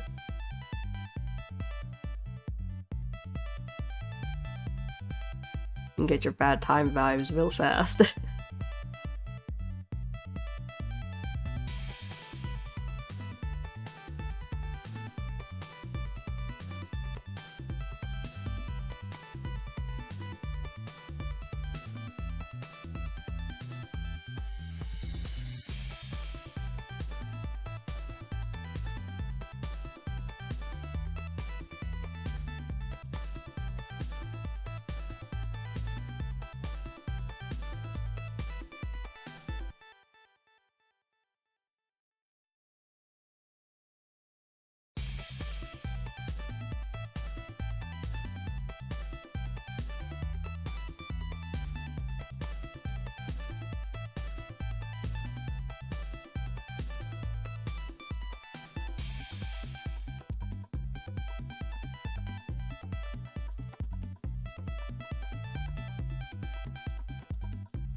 English version of it? I'm not really too into English versions because I could just listen to it in Japanese and I'm good. I could understand it. Also, half my imagination takes place in Japanese, so... Also, English cover artists are really hit and miss for me. Like, I have ultimate trust in Hatsune Miku, but English cover artists are a little... They got personality.